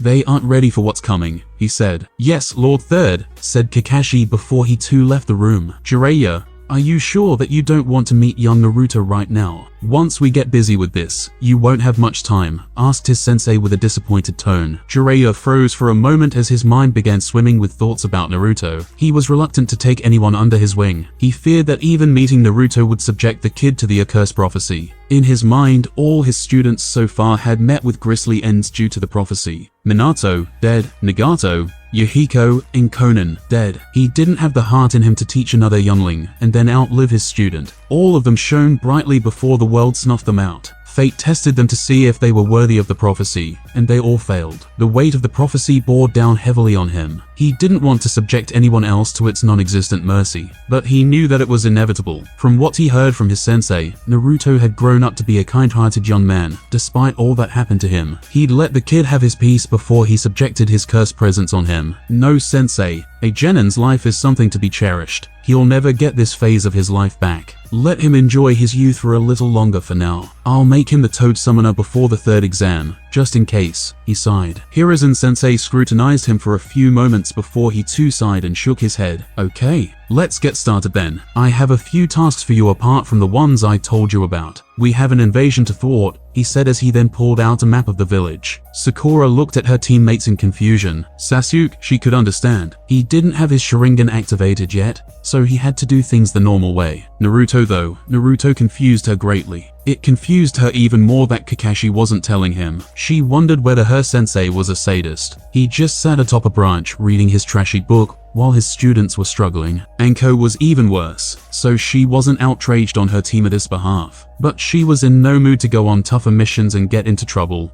because her teammates weren't taught properly. Sasuke would not listen to her. There was too much bad blood between them for that. Naruto was afraid of Ichigo, so he didn't bother her anymore. But he was her teammate now, and she will at least give him a small clue. Ichigo had ranted and raved about how unfair the cheats of her teammates were, so she knew just the thing to help. A part of her didn't want to. At the same time, a major part of her didn't want to get shanked in a mission by some missing nin. Just because she was a petty bitch. She would wait and watch. If he wasn't told by the end of the day, she will. She shook her head in exasperation and continued with her Kenjutsu katas. She casually inserted Earth Nature Chakra into the chakra flow, and the blade darkened as a result. The jutsu Ichigo had given Ino had been good for their chakra flow training. Sakura still hadn't fully learned the rock armor jutsu, but the basics alone gave the pointers she needed. She was proficient enough with chakra flow and earth release to use the earth nature chakra flow. That was not enough though. Her brother always said that repetition was the mother of learning. So she repeated her katas over and over, searing them into her mind and body. She didn't have the same advantages that others had, so she had to work twice as hard. Okay team, that's enough for the day. Naruto and Sasuke, your training will be the same tomorrow as well. So the faster you finish it,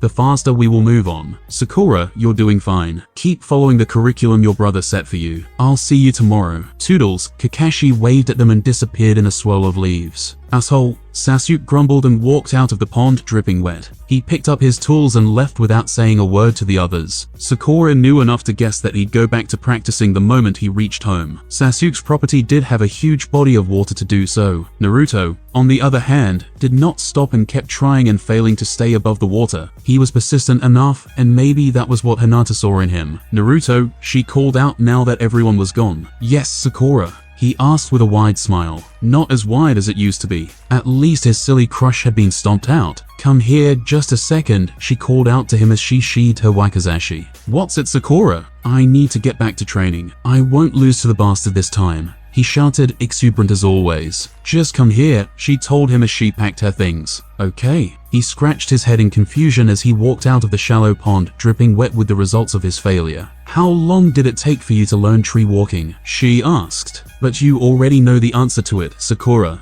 He spoke, still confused. Humor me. He counted his fingers and scratched his head again in confusion. A little less than a week, he guessed. Close enough. And how long have you been trying water walking? Almost a week, he scowled. Now what if I said that you could have done it all way sooner? But how? He jumped around, and it caused the water on his clothes to scatter everywhere. Sakura scowled as she took a step backwards, avoiding the water. I'll show you. Make a clone and then turn around, she commanded. Sure, Sakura. He beamed and crossed his fingers. At once, a shadow clone formed next to him. Both Naruto and the clone turned around at once. Sakura sighed in exasperation and slapped her considerably large forehead. Maybe she should have been clearer with her statement. Clone, turn towards me. Naruto, stay put, she ordered, and the clone obeyed at once. Without wasting time, she chucked a kunai at the clone and watched it burst into a cloud of smoke the next instant. Naruto yelped and jumped away from his spot and turned around in horror. What did you do that for? He shouted. What did I do? You threw a kunai at my clone. And how did you know that? She asked smugly. I knew because how did I know? He asked back to confusion. Sakura once again sighed in exasperation. This was Kakashi's job. When a shadow clone is popped, its memories return to the creator, she told him. Wait, what? How is that possible? He asked. I'm not going over theory with you, she said, not entirely being truthful. She didn't know how it worked that way. The inner workings of Lord Tobirama's creation were beyond her understanding just yet. Do you truly understand what this means? She asked. Not really. It means that if you create a clone and both of you train at the same time, it is twice the training, she said. Naruto stood stock still for a moment, and then his hands immediately went in front of him, forming the seal. Stop, she shouted, interrupting him from doing the jutsu. Why, Sakura? He whined. How many clones can you make, Naruto? She asked tersely. A lot, he shrugged. Yeah. Your brain will be fried if hundreds of clones went off at the same time, pumping all that information into your mind. You are close with the Hokage, right? She asked. Of course I am, he said proudly, while pointing at his forehead protector pointlessly. Then ask him first whether it is safe for you to do this or not. Normally Kakashi would have been the person to go to. But well, he hasn't really been paying attention, she said. I'll immediately go and ask the old man. I learned it from his scroll anyway. He should know. Naruto shouted and quickly went to pack his things. All the best then, she said as she prepared to shunshin out of the training ground. She had a dinner to go to, and dawdling around would make her late. Sakura, how did you know all this though? He asked her before she could leave. I know the shadow clone jutsu. My brother taught me, she smirked as Naruto paled at the mention of her brother. I can't do the multi-clone variant though. Don't have the chakra. You do, so it is stupid not to use it to train. Don't do it in front of the princess though. He'll get more insufferable than usual. But once he activates his eyes, he'll copy all the jutsu you worked hard for. This is the one true advantage you have over him. Don't piss all over it due to your misguided machismo. She snorted and disappeared from the training ground, leaving behind a baffled Naruto. Miski what? He muttered loud enough for her to hear right before she went out of range. A couple of hours later, she walked into Yakiniku and found Ino and Hinata seated at a table on the far right. Was Tenten? Sakura asked as she sat down beside Ino. Dunno, maybe their training went on a bit late. Can't say for sure, knowing their sensei, commented Ino. The past week had been hard on all of them. Kakashi had always been lazy since the beginning. He only taught Naruto and Sasuke tree walking right after team formation because Sakura already knew it. But something had happened, and it had kicked up all the Jonin senseis into a frenzy. Each team's training regimen had increased twofold, and most of them were running ragged due to it. You think it has anything to do with it? Asked Sakura, pointing at the window, towards the humongous tree out in the distance. Most likely. They still haven't told us what happened, scowled Ino. Ugh, Ichigo came back that day looking drained. Apparently, he almost used up all his chakra in whatever happened there. He didn't say anything due to stuff being classified. But he did say that we'll get an announcement soon enough, said Sakura. I'll look at the silver lining. We are modifying our formations taking into account that I have offensive options. And I'm almost done with the rock armor jutsu due to Asuma sensei's help with the chakra flow. said Ino. Sakura just nodded in response and looked at Hinata. The girl had been silent as usual. What about you, Hinata? How are things going? Sakura asked.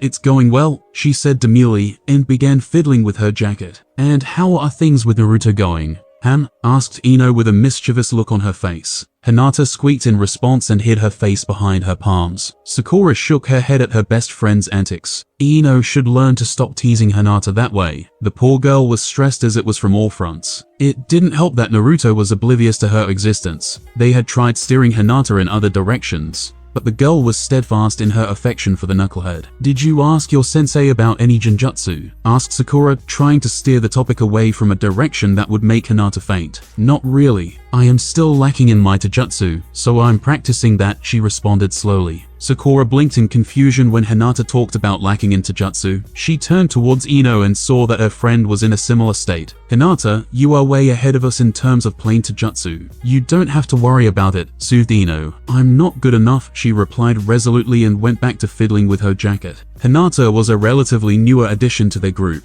so they didn't know how to placate the girl with her self-esteem issues. They had tried their best to tell her the objective truth, but the girl refused to listen and was too quick to put herself down. They quickly learned that it was due to her family. Something down in the Hyuga clan really stunk if this was how they were treating their heiress. Maybe she could get Ichigo to do something with that cage bird seal. A little bit of anarchy wouldn't hurt that stupid clan. It might even turn out for the better. Speaking of genjutsu, what happened to you? Finished with the reading material they gifted you? Asked Ino, changing the topic before Hinata went too deep into a spiral. Yeah, I finished reading alright. Ichigo already spoke to Yakumo, and she is eager to start teaching me. We will be starting with simple genjutsu next week, said Sakura. Unexpectedly, Hinata perked up at the mention of Yakumo and turned towards Sakura. Sakura, can you tell me more about Yakumo? She asked. What do you want to know? I met her recently with my whole team. She seemed hostile. Her voice almost disappeared near the end. They had to strain hard to hear what she was saying. Oh, now this ought to be interesting, said Ino as her smile widened like the cat that ate the canary. No matter how much they threw themselves into training, gossip mongering was something that Ino could never steer away from. They sat and listened as Hinata recounted her team's encounter with Ichigo's team. That ought to do it. Yeah, Yakumo has bad blood with your sensei. Kurenai gave up on her, told her to give up on being a ninja, and then went and sealed her powers. It was done with the Hokage's permission, yes, but it was a really bad judgment on everyone's part. Turns out that there was a cure, and now Yakumo is a Tokubetsu Jonin. So yeah, she hates your sensei's guts, said Ino. Hinata almost flinched at that, and Sakura felt like bashing her head into the wall. Whatever they did, whatever topic they talked about, they just kept making it worse. It looked like they were on a roll. Is that why she didn't come here? Asked Hinata. Oh, you sweet summer child. Yakumo is not a people person. She doesn't come out on principle. All she does is go on missions, train like a maniac, then sleep. Ino immediately disabused Hinata of that notion. Before they could talk further, Tenten ran into the restaurant like someone set rabid dogs after her. Tsunade. She shouted and everyone winced at the volume. Silence took over the restaurant at that statement as well. What? Asked Sakura. Lady Tsunade is in the village, said Tenten right as she reached their table. Everyone around them began murmuring loudly at that proclamation. Come, let's go, she said, and Sakura pounced on her at once when it seemed like Tenten was about to run off again. Where did you see her? Asked Ino. I came back from a mission and saw her entering the Hokage's office, said Tenten. Okay, fangirl. And what are you planning to do? Barge into the Hokage's office? Asked Ino. Tenten scowled at the moniker and immediately settled down. Don't call me that, she hissed. Fine, let's eat first. Then we'll go and camp out near the tower, laughed Ino as she called the waitress. Sakura couldn't help but burst out in laughter as Tenten nodded with fervor. Even Hinata couldn't hold herself, and she began giggling at the antics. Looking back at her life, Sakura would often say that the dinner was the last carefree moment she had before the shit show that followed in the coming weeks. Tsunade followed Jiraiya as they entered the village right before the sun started dipping below the horizon. Looking at the place invoked some bittersweet memories within her. She didn't want to return. She still cursed herself for not covering her tracks. Jiraiya had found her too easily. One thing was new about the village though. A massive tree in the East District cleared the skyline. There was no way that the tree was natural. Remembering the urgency in her sensei's letter, her heartbeat sped up. He hadn't mentioned anything concrete because it was sensitive information. He did say that it was about her family, and there was no way that she could ignore it. Now she could see why. "You go on ahead to Sensei's office. I have a little thing to check," said her teammate as he ran towards the direction of the tree. There was no hot spring that way, and his face did not have that damn perverted expression on it. So he must be heading towards the tree. She was of half a mind to ignore what he said and follow him, but her sensei was waiting, so she put off the mystery for now and headed towards the Hokage's office. He'd tell her anyway. "Come, Shizune," she said as she continued towards her destination. The moment they made their presence known in front of the building, everyone stilled and began speaking in hushed whispers. Jiraiya might have been comfortable going through the window, but she wasn't. "Ah, you're here. Welcome back to the village, Tsunade." Shizune, her sensei, welcomed her as she walked in. "Sensei, what happened?" she asked, cutting to the chase. He sighed and looked at Shizune. "Shizune, I'll ask her to fill you in later. For now, please go and get settled," he said. From his tone alone, she could say that whatever it was really bad news. "We're not here to stay, Sensei," she said. "You'll change your mind, Tsunade." "Shizune, go and set things up," he said firmly. Shizune looked between the two of them and Tsunade nodded curtly. She then immediately scurried out of the room. "Read this," he said, and tossed a scroll. Tsunade caught it and began reading. It was an after-action report. The more she read, the more her blood boiled. As if giving his life for the village was not enough, they couldn't even let him rest in peace. She began cursing the existence of Orochimaru and Danzo in her mind. It looked like the crippled fuck was already dead. That was good. If she ever got her hands on the slippery snake, she'd wring his neck. She clutched the scroll hard and threw it at the wall in her rage. Normally, her strength would dictate that the scroll would put a hole in the wall. Instead, to her surprise, it crashed on the wall with a loud boom. But there was no visible damage. She looked at him, an unasked question on her lips. "New barriers, never mind that. Did you read the whole thing?" he asked. She nodded wordlessly, not trusting her mouth to keep quiet. If she started screaming, she'd work herself into a frenzy, and it'd end with her decapitating anyone associated with Danzo. She clenched her hands and stood silently. "I failed. I have no excuse. I failed. Plain and simple. Failed to stop my students' depravities. Failed to keep my friend in check. Failed to see my sensei's legacy unmolested. Failed my successor. Lately, failure is all that I've managed to achieve," he said, lacking the spark he usually had. "As Hokage and as your sensei, I ask for your forgiveness," he said. "It's not your fault," she ground out after a few seconds. "He was my teammate too. Come, it's better if you see it for yourself," he said as he got up and led her outside. "Why wasn't I told about Tenzo before?" she questioned as they flickered towards the tree at speeds unattainable by most shinobi. "I did, Tsunade. I sent multiple missives, asking you to come and meet him," he said. "Never got one," she spat. He was silent for a second before his face twisted with an unreadable expression. "Danzo," he finally said, as if that word explained everything. And it did. That one word was enough to set her off. The light pole underneath her crumpled into the ground as she leapt off it. Someone shrieked at that. Probably a civilian. She reined herself with the utmost difficulty and proceeded to the tree. Within seconds, they passed the perimeter guard and jumped down the massive hole in the ground where the tree sprouted from. It was an underground base, and the tree was growing from the basement. She could see Jiraiya down there, along with a pink-haired kid, 2 toads, and oddly enough, a polar bear. The moment she landed on the spot, her breath hitched for a moment. A young man wearing the Ambu uniform sans the mask was sitting cross-legged at the base of the tree. His eyes were closed as he seemed to be deep in meditation. Several smaller plants were growing around him. At that moment, 2 images flashed in her mind. The first one was of her grandfather doing the exact same thing. She remembered once when she was but a snot-nosed brat, she was trying to get him to play a card game with her. He was sitting in the courtyard just like this. The trees around him sang as they swayed mesmerizingly in the wind in an unseen rhythm.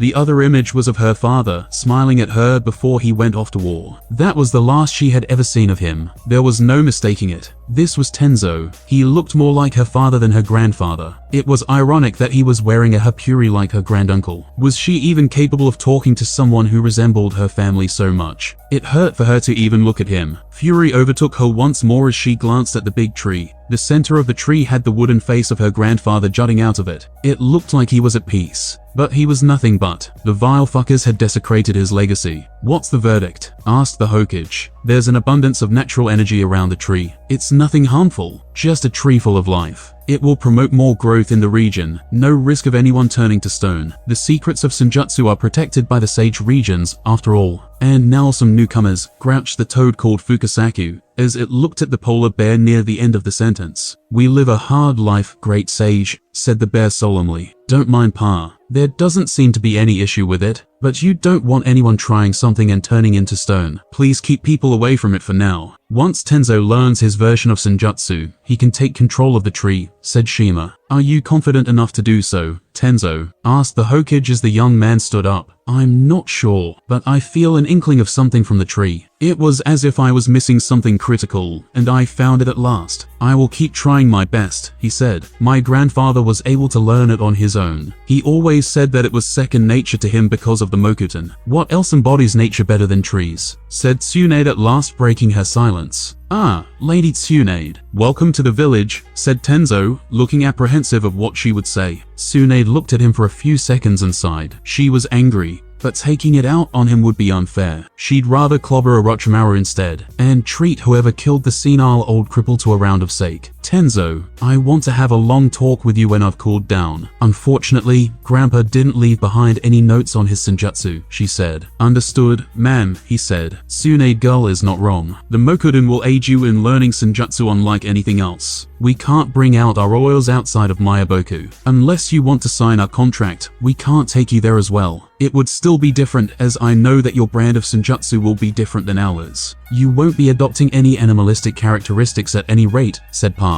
That is totally unfair, grumbled Jiraiya. Instead of complaining, just get better, Jiraiya boy, said Pa as he whacked Jiraiya's shin with the staff. Tsunade ignored the byplay and thought hard about Tenzo. He now held her grandfather's legacy. Even if he was not a Senju, if people saw the Mokuden, they'd assume that he was the second coming of her grandfather. That would make him a target. She looked at the likeness of her grandfather on the tree once more as she came to a decision. Nobody who had his abilities was allowed to be weak. I'll see if Kitsaya can help you. She would be more familiar with this specific conundrum. She lives in a sage region that's a forest, she said at last. Out of the corner of her eye, she caught her sensei nodding at her in approval. Good job, dear. Kitsaya can definitely help. Meanwhile, don't train without any of us supervising you, Tenzo. Now, we need to get going. We'll see you tomorrow, said Ma as the two toads shuffled next to each other, disappearing in a cloud of smoke. Talk of all this has made me feel left out. When are you going to start teaching me, Shirokuma? Said a voice from the side, and Tsunade turned towards the source of it. It was the pink-haired kid. He was wearing the standard Jonin uniform with a sword strapped on his back. He was rolling up a scroll as he seemed to be done with whatever he was doing. You need to grow some more, Ichigo. Your body is physically not ready yet. Training for Senjutsu in Shiroid Sundora at this stage would freeze your balls off, said the bear with a chuckle. You've been saying that for quite a while now. Give me a definitive time frame, grumbled the boy. The elder will tell you when you're ready. Be patient. Anyway, I'm done here. Call me tomorrow. It has been an interesting experience, discussing Senjutsu with the two great sage toads, said the bear as it too disappeared in a cloud of smoke. You might be a Fuinjutsu genius, brat, but Senjutsu is a different beast altogether, said Jiraiya. Just you wait and watch, old man, said the boy with a smirk. Who are you calling old? Exclaimed Jiraiya as he brandished a fist at the kid. You. And didn't Pa just say that you have him? What is it? A skill issue? Yes, said the kid, riling up Jiraiya even further. I'll show you a skill issue, said Jiraiya as he lunged at the kid and wrapped his arm around the boy's neck. He then began grinding his fist atop the pink head. Stop acting like a child, Jiraiya. Ichigo, what's the status of the barrier? Her sensei asked, putting an end to their antics. The kid straightened up as Jiraiya let go of him. He ran a hand through his hair, brushing it backwards as he glared at Jiraiya. Barrier's up and running, sir. We can maintain it indefinitely until Tenzo can take control of the tree, he said. Good. Jiraiya, Tsunade, Ichigo, come with me. Tenzo, you are dismissed for the day. Take proper rest. Don't be trying anything without supervision. Yes, Lord Third saluted Tenzo as he made a hand seal and dragged back the smaller trees into the ground. He then left the place as Tsunade, Jiraiya, and Ichigo followed the third Hokage back to his office. Tsunade whistled as the Genjutsu around them disappeared. She had just seen a scene-by-scene replay of the fight against Danzo. Are you sure you don't have any Senju in you? Or some Uzumaki, for that matter? Sure have the hair and the skills for it, she said. The kid was like an unholy mixture of her granduncle and her grandfather. He displayed the cunning and ruthlessness of her granduncle in that fight. Yet, there was some small amount of goofiness that was more at home with her grandfather. Nope, he said with a pop. No clan blood here. Or at least, not yet. What do you mean? She asked. Ichigo currently is under probationary status for starting his own clan, said her sensei. Tsunade arched her eyebrows in surprise, and then snorted in amusement. Not like there's going to be any opposition now, is it? Danzo dash she spat on the floor at saying his name and continued dash is dead, and his two cronies are all but politically dead. You won't be having any issues. Speaking of, you have the other two on a tight leash, right sensei? Yes. We are still investigating their involvement, but rest assured, they don't have any power anymore. This brings us neatly to the topic at hand. Tsunade, I didn't bring you here only to show you the tree and talk about the ramification of Shin Uchiha's cells, said her sensei gravely. After they had returned from the site of the battle, she had been briefed about this Shin Uchiha character, and what his cells were capable of. From a medical standpoint, it was revolutionary. She could use the data to make better prosthetics that would not be rejected by the user. Medicines that had 0 rejection rates. It had various miraculous applications in her field. She would need to be careful though. She won't go down the same path Orochimaru did, but working on some dead person's cells felt too close to what had been done to her grandfather. So she was a bit reluctant. Her sensei had told her that there was to be no messing around with bloodline injections and the like, as if she was going to be doing that anyway. Moreover, she couldn't realistically go and do whatever she wanted. Her hemophobia would not allow her. It won't stop her from crafting theory and looking down at a microscope, so she could help that way. Given what they just spoke about, she could see where this conversation was going. No, she said before her sensei could even ask. Will you accept the role of the 5th Hokage? He asked nonetheless. I just said no, she said. The reason being, he asked. If it were anything else, she would have gone on a lengthy spiel about loss, and how the position only invited tragedy. But this was her sensei. The man had lost his 2 teachers, his wife, his child, and his successor to the damn job. He loved the shinobi of the village, and he had to send too many of them to die in wars. You know why? She shouted. I can't ask anyone else, Tsunade. Ask the pervert to do it, she said as she turned around and glared at Jiraiya. I know nothing about administration. Even if I did, I would not be good at it. My skills lie elsewhere, said the damn pervert at once. You trained a Hokage, you moron. Who are you trying to fool? She spat. I only trained him in combat. The rest was all him, said Jiraiya forlornly. Then you dash she would have continued more if not for the overbearing presence of her sensei pressing down on the room. It didn't affect her as much as it used to. It was still a good way to stop the argument. Tsunade, will you not listen to my reasons? He asked, easing up on the pressure. From the corner of her eyes, she caught Ichigo wiping the sweat off his brow. What are your reasons? She asked slowly. We have intel that Orochimaru plans on invading the village during the upcoming Chunin exams. His plans might change due to what happened, but I am not counting on it, he said. So, I can help you kill the snake and be on my way after that. Why do I have to take up the responsibility? She asked tersely. I am tired, Tsunade. I retired a decade ago. I was not supposed to be back in the office. But we had no other options. My age shows. I have made several mistakes. Danzo was one, which was corrected. Orochimaru is another, which needs correction. If need be, I would give my life to seal his soul, he said to immediate clamoring. Sensei started Jiraiya, but was stopped by a raised palm. Yes, we now know that his soul doesn't only reside in his body, but you'd find that the Shinigame's belly is more effective than just killing his current container, said her sensei. Wait, what? Asked Tsunade. Ichigo here designed a seal to counter an issue of the Kurama clan. We decided to modify it and try it out on Anko's cursed seal. Imagine my surprise when Anko wakes up after the procedure and starts ranting about a piece of Orochimaru's soul embedded in the cursed seal, he said as he glanced at Ichigo. And how did she even manage to escape that? Asked Tsunade. The Hokage looked at Ichigo and gestured for him to explain. I had all sorts of contingencies on the seal to give the person the advantage. Yakumo, the original recipient of the seal, had to fight off a malicious split personality that could use Genjutsu to affect reality. So, I had to rig the fight in her favor. I didn't remove that bit when we were repurposing the seal for Anko. Sure, came in handy, replied the boy nonchalantly. I call bullshit on you not having any Uzumaki blood. I've seen enough of what my grandmother could do. I can say this with certainty, she said after a moment of silence. Anyway, that is the worst case scenario. I'd rather live if I could. What I was saying though, is that I'm tired, Tsunade. I can't keep doing this. I want to sit at home and look after my grandchild. I have been neglecting him. I want to train him. I want to sit with my son for a drink. I want to pester him to get married and give me another grandchild. I want to rest till the end of my days. I can't be doing this in perpetuity. I am getting weaker. If not my students, then whom else can I trust to hold the fort till the next Hokage is ready? He said. The room was silent after that proclamation. I don't expect you to do it for long. I know that both of you don't like the mantle, and won't be happy with it in the long run. All I ask of you is to hold on till the next generation is ready, he said. Tsunade glanced at the pink-haired brat in the room once more. It was no coincidence that he was in the room for this discussion. She sighed as she wiped her face with her palm in frustration. I don't want this. I don't like this, she said stubbornly. You won't be alone, Tsunade. I will guide you. I will teach you just like I taught you all those years ago. I will back you despite your recent absence. I was the one who signed off on it, after all. You have enough wartime feats to garner respect from the forces. I won't even talk about the lineage. Your clout as a Sannin is unmatched as it is. I can't do it, Sensei. I can't even see a drop of blood without freezing up, she spat in annoyance. Your grandfather built this village on the principle of cooperation. The Yamanaka have the means to help you with that.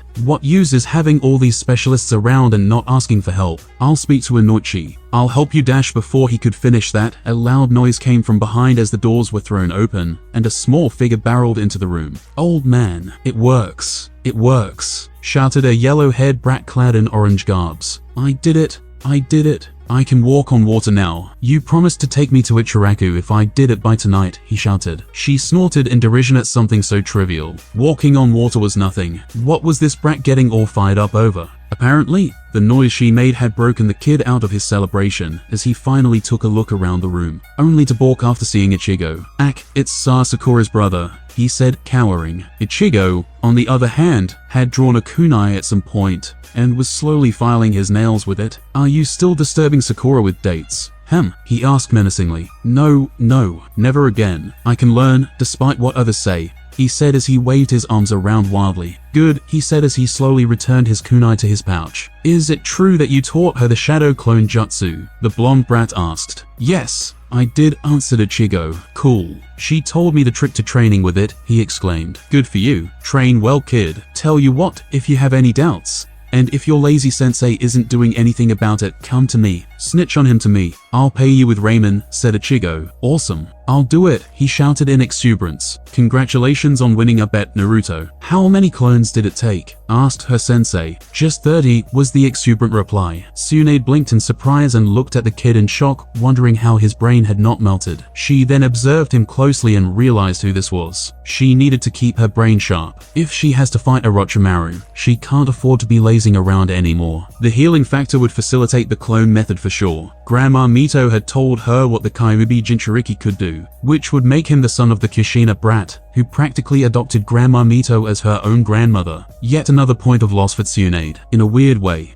the kid resembled Nawaki so much that her heart clenched. But she didn't want another Nawaki in her hands. The kid was safe away from her. If he got close, he would die. Stop shouting, brat, she said as she flicked the kid on the forehead, without applying her considerable strength. Would you do that for? He shouted once more, rubbing his forehead. Naruto, why don't you go ahead to Ichiraku? I'll join you soon, her sensei said as the brat glared at her. Sure, old man, but you're not welcome though. Lady, no ramen for you, he exclaimed as he made his way out of the room in a hurry. We'll shelve this discussion for tomorrow, Tsunade. I do want you to think about it carefully. You're not alone, said her sensei, pointedly looking at the door, reminding her once more of her distant connection to the brat. Not to mention a lookalike of her father running around with her grandfather's abilities. Let's go have some food. Jiraiya, you're coming with. I won't hear any excuses. Ichigo, will you join us? He asked. Jiraiya didn't say anything and looked forlornly at the picture of Minato. Sure, Lord Third. Only if it's your treat though, as Naruto mentioned, the young Jonin said. Why not? Let's go, the old man said with a fond chuckle as they began walking out. As they stepped out of the building, Ichigo stopped in his tracks and turned sideways. Say, Lady Hokage-to-be,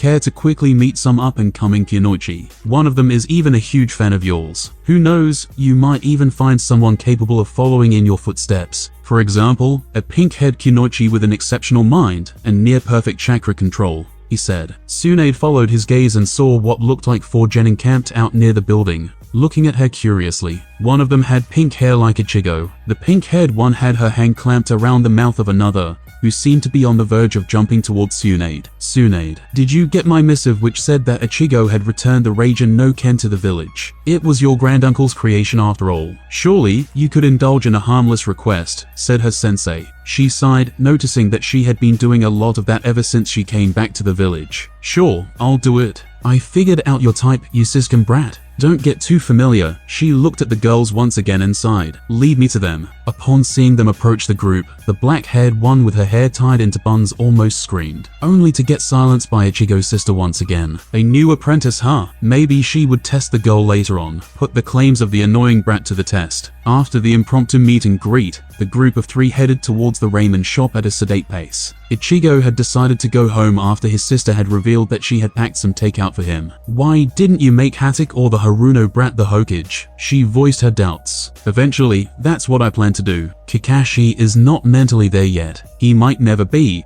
I cannot say for sure. Ichigo is a very strong candidate. One I want you to nurture in politics if you decide to take the office, he said, pushing his agenda yet again. You can do that now too. Just stick around for a couple of years, and then make him the Kage. You don't need me to hold the fort till then, she said. Jiraiya was listening to all this, curiosity ripe on his face. But I do, Tsunade. Ichigo has the qualities. Sure, but there are also some possible complications at this stage. He needs to grow up some more, he said. How so? She asked. You know the loss of family. If something similar happened to Ichigo, he would not tread the same path as you. He would not care for Konoha. He would burn down the world to get his revenge if need be. So, he needs firm guidance before he can become the Hokage, he said. You really think so? Asked Jiraiya. He is a loyal shinobi, there is no doubt about that. But in that regard, he is very much like the Uchiha. When it comes to him, family and friends come first. That's one of the main reasons I am in favor of him establishing his clan. The more ties he has here, the less are the chances of him going ballistic. Has he done anything that indicates such a thing? She asked. Back when he was a Chunin, his team got ambushed in the land of water by some island nin. His sensei almost got killed. Ichigo immediately went off the rails and erased the island nin and the surrounding hamlet out of existence. That's how he got his first bounty, he said. That's not really out of the norm. Almost all strong shinobi are like that, she snorted. I know, but you can tell a lot about someone by how they react. Not everyone jumps immediately to an escalation of the highest order. He didn't say a single word, just looked at his incapacitated sensei and teammates, and immediately decided to eliminate anything that could be a problem in the vicinity. I can't fault him for that. I even respect that as long as it is in enemy territory. But I fear that if something similar happened inside the village, and someone killed his entire family, he'd do the same. As a Hokage, he should learn proportionate force, he said. Fair enough, she replied. She didn't see anything wrong with what the brat had done. Her sensei sometimes worried about a lot of things. She guessed that half of that lay at Orochimaru's feet, and the other half lay at Danzo's. With trusted subordinates like that going rogue, anyone would second-guess their every choice. Omic. Senju. Non-canon Omic. Not meant to be taken seriously. Haruno. I had a civilian cousin who married someone called Haruno, she said thoughtfully, remembering her long-lost family. Wait, what? Asked Ichigo, flabbergasted. Don't be so surprised, boy. Half the village is filled with Senju spawn. Many might not be combatants, but they are what they are, she said. Half is a gross overestimation, her sensei said with a chuckle. Whatever, she mumbled. Yeah, we aren't brushing past this. Does this mean that I'm a Senju? Asked the flustered Jonin. As if, snorted Tsunade. You don't bear the name, and it's not like a Kekkei Genkai is tying down our clan members. All we had was vitality and a vast skill set. Vitality, which everyone put to good use into popping out kids. Then how is your clan almost extinct? And I don't have any of the chakra advantage your clan is supposed to have, he said. The men went out and fought in wars and died. The women married into other clans and civilians. Everyone wanted a Senju partner, and we were not too restrictive with who we married. Our blood is alive, the name is not. As for you, firstly, I have to check the records to see if your grandma was my cousin. ECH, brat, if you ever call me grand anything, I'm punting you through a wall. Secondly, you are a Jonin. Are you not? Where is the lack of chakra? I had to work for it. Didn't have so much at the start, he replied defiantly. Her sensei began laughing, cutting off the argument as a result. Your grandmother was not a senju, Ichigo, he said, causing the brat to sigh in relief. Her sensei then continued after chuckling once more. Your grandaunt, on the other hand, was one, really? He asked. Yes. My host senju married your granduncle. They even had a kid who grew up to be a jonin in his adulthood. Unfortunately, all of them perished during the Kaimubi's attack, he said solemnly. Oh damn, the brat said solemnly. He then turned around towards Tsunade and glared at her. You almost gave me a scare. I want to start a new clan, not get absorbed into another, he said. What's so bad about that? Tsunade said in a forlorn tone upon hearing about her cousin. Typical, more dead family. And she thought that the day could not have any more bad news. Naruto Uzumaki was confused. The past few weeks had been both good and bad. So, he didn't know what to feel. Should he be happy that he was making good progress on his path to becoming the Hokage? Or should he be pissed that a random person he recently met was being asked to take up the office? What was worse was that she didn't want the job. How could one not want the job? It went against everything he was. There was this whole deal about a village elder turning traitor as well. Apparently, he had been kidnapping kids, doing experiments, building an army, and all sorts of wild stuff. Heck, some missing kids from his old orphanage were also targets, it sounded like. That rattled Naruto. What if he had been kidnapped as well? He shuddered at the thought of it. The old man was really sad about it, because the traitor was apparently his old best friend. Naruto could not even begin to understand how a best friend would betray someone like that. It was something completely against his Nindo, but it looked like the old man was taking accountability for missing it, and was going to retire as well, taking all of the other old people out of their positions along with him. Some were supportive of the traitor as well, so a house cleaning was required. Once again, that led to the discussion of who the new Hokage should be, and the old man had pointed at Tsunade. On one hand, he kind of liked Grandma Tsunade, even though she was violent and angry all the time. It was not his fault that he was speaking the truth. She was an old woman pretending to be decades younger than she was, using a jutsu, no less. He always called it how he saw it. So, Granny, it was. The reason he was growing too like the granny was because she was one of the few people who knew about the stupid fox, and did not care. Sure, she got angry at him for his antics, but that was it. Her annoyance was only due to his actions. She didn't care about the monster inside him. It felt he didn't know how to explain how it felt. He had always had the old man in his corner. Iruka sensei had his back for a long time too, but he had never had an older lady be in his corner like that. Maybe this was how it felt to have an aunt. She was old enough to be a grandma, so he would call her that regardless. What was awesome though was that she was the granddaughter of the first Hokage and the grandniece of the second Hokage. Heck, apparently her grandma was named Uzumaki as well. Naruto liked to think that they were distant relatives of some sort. A part of him was not happy that he had relatives who had not taken care of him. But Sakura's scary brother had taken him aside and told him how she was outside the village, grieving for the loss of her loved ones. It was still a shitty excuse, but Naruto was not one to hold grudges like that. He wouldn't understand the feeling of loss as well. He never had any loved one that he had lost. Maybe he would do something similar if something happened to the old man or Iruka sensei. Even then, he couldn't exactly relate. When he thought that the bastard Mizuki had almost killed Iruka sensei, all he felt was rage. But then again, Iruka sensei hadn't died, so Naruto hadn't really felt loss like that. This once again tied to his problem with the bastard in his team. Was it better to have loved and lost than to have never loved at all? Naruto would say that it was better to have loved and lost. At least that way, you had memories to cherish. You had something to acknowledge the connection. To him, having never felt the true love of family, it always felt as if a part of him was missing. It was like a gaping hole in the center of his being that demanded to be filled. One of his main reasons for wanting to be the Hokage was that he felt as if that emptiness would be filled then. Naruto didn't like to talk to other people about it. Heck, he didn't even show his sorrow outwards. On the inside, it was a different matter altogether.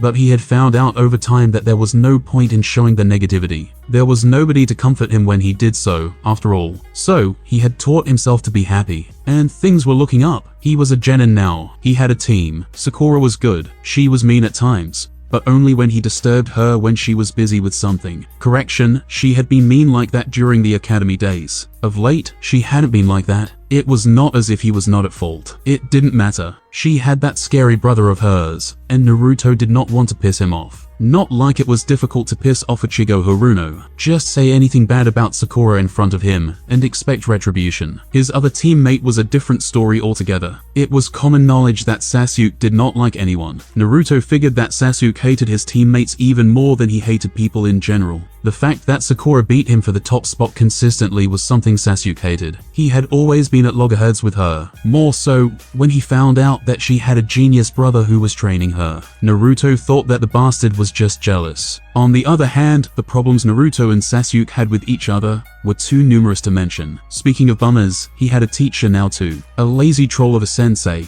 but he was his sensei nonetheless. Especially after his recent encounter with Sakura's brother, he had managed to wrangle his sensei for more training, and that led him to the present. He sat on the training ground, taking a breather as his clones vanished and reappeared at different locations all around him. Shunshin Jutsu was so much fun. Initially, he had almost smashed into a tree, but after Sasuke had left, Sakura had once again let out that long-suffering sigh that she usually did, and told him to get his clones to do it. No injuries that way. He was planning on doing it, but had forgotten it in the heat of the moment. It was for the good anyway. Naruto did not want to deal with an irate Sasuke. And irate Sasuke would be if he knew that one could cut down training with the help of shadow clones. Maybe it was disingenuous. Maybe it was disingenuous to do this to a teammate, but Sasuke made no effort to get along with the team, so why should he? It was not his fault if the so-called genius hadn't unlocked his cheating eyes. Sakura was totally right about that. Hey, watch it, he shouted as a clone almost crashed into him at top speed. Sorry boss, the clone said before it flickered out once again. Naruto couldn't help but grin widely once more. This was so much fun. The initial memories of clones crashing into trees or crashing into each other were jarring, but he had gotten desensitized to it very soon. It looks like you've got it down pat, Sakura said as she got up and packed her supplies. Naruto knew that Sakura often went out to train with Ino. Maybe he should see if he could do joint training with someone else as well. He was very tempted to ask if he could join Sakura,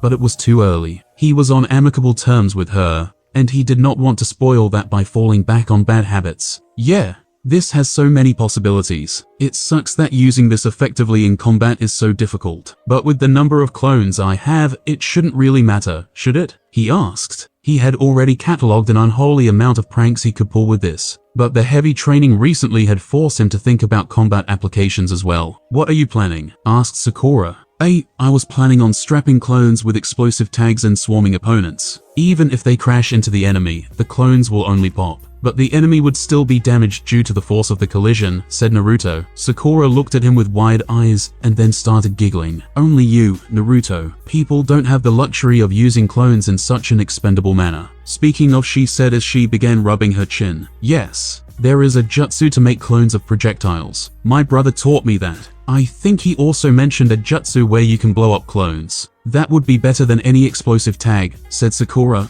unaware of the monster she had unleashed. What? You mean I can make my shadow clones explode? Why didn't anyone tell me about it? I'm going to ask the old man, Naruto shouted as his clones, which heard the conversation, turned around, wide-eyed. He began packing his gear quickly as the training ground was filled with the echoing laughter of several clones of his. Dear Lord, what have I done? Mumbled Sakura as she looked around the clearing with horror etched on her face. Not paying her much heed, he dispelled his clones and began dashing out of the training ground like the hounds of hell were nipping at his feet. Bye Sakura, he hollered as he left a mortified Sakura behind. Things did not go as planned. He had begged and pleaded, but the old man had told him that it was not something he could immediately learn in a day. If he overshot the chakra needed for the jutsu, then the explosion would be very large and might cause him to harm himself. So, he needed even better chakra control to moderate the explosion, which was the same issue Naruto had with normal clones. But then again, this was not the same Naruto who could not perform the Academy clone jutsu. He could walk on water now without a second thought, so his chakra control was way better. But there was a reason why Naruto liked the Hokage. The old man had told him that he would teach Naruto the clone Great Explosion Jutsu and a bonus jutsu that the old man had created. It was called the Shuriken Shadow Clone Jutsu,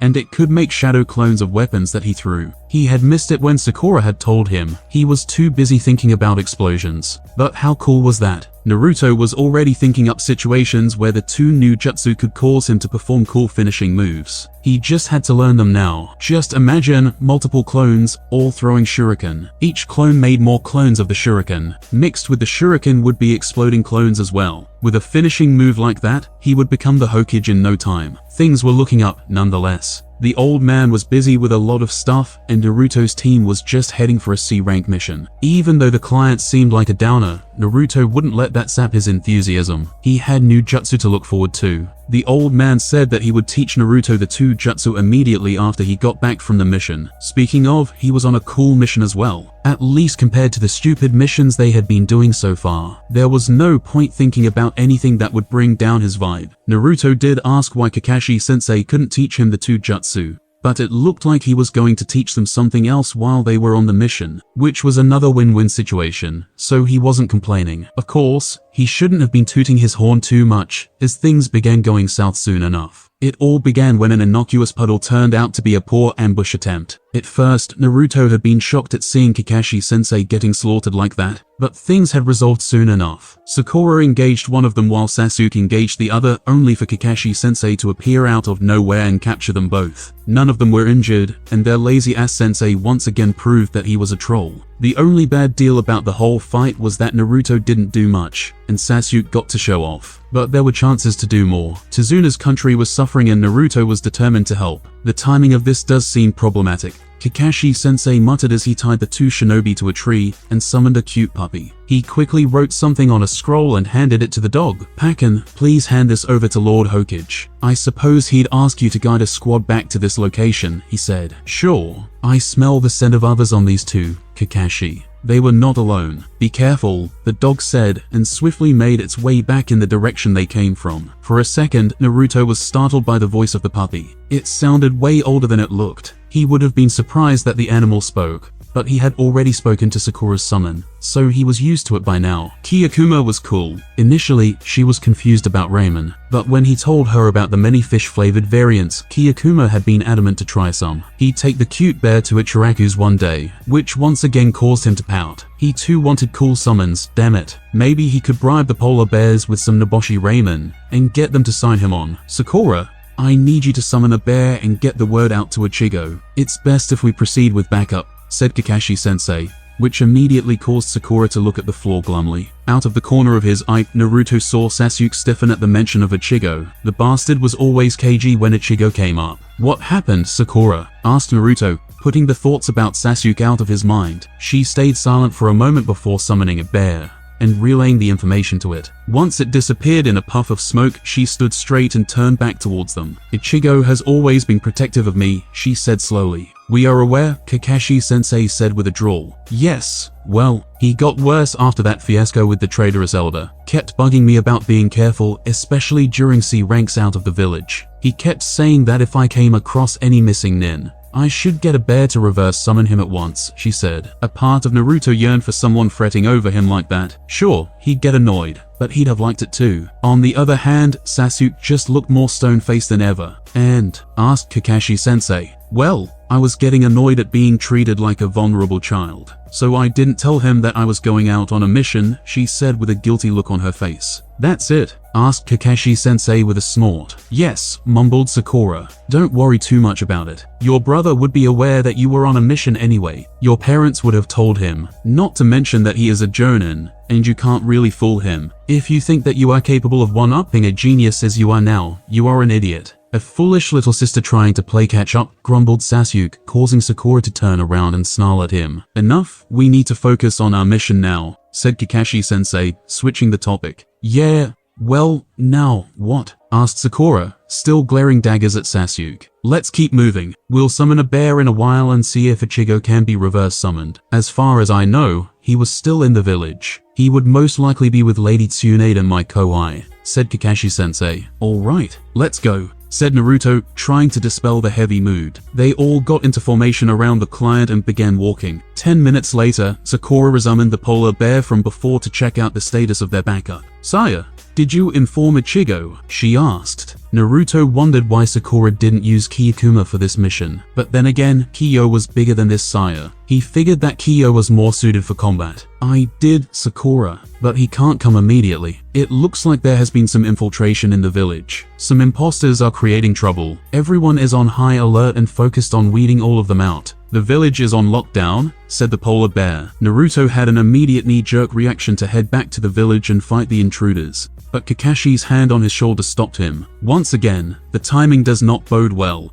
Kakashi-sensei. I presume he was with Lord Third, or Lady Tsunade. What are our instructions? Asked Kakashi-sensei. Yes, he is working with Lady Tsunade and the Mokuton wielder on finding a way to root the imposters. I didn't meet the Hokage, but Lady Tsunade was the one who suggested a course of action, said the small bear. Kakashi-sensei couldn't help but chuckle at that. Naruto might not be the brightest when it came to some stuff, but he knew people. He knew people very well. Even without planning to, she is just going to cement her place as the fifth, isn't she? He grumbled. Of course she is. What was the suggestion, Miss Saya? Asked Kakashi-sensei. Without a word, the polar bear cub raised her hand and a small slug peeped out of the kimono sleeve. Lady Katsaya greeted Kakashi-sensei. Greetings, said the slug. Once again, Naruto also wanted some cool summons, damn it. But he brushed that thought aside. He was more focused on hearing the news of the village. That was more important than anything. I suppose you will be acting as a relay? Asked Kakashi-sensei. Indeed. Once the situation demands it,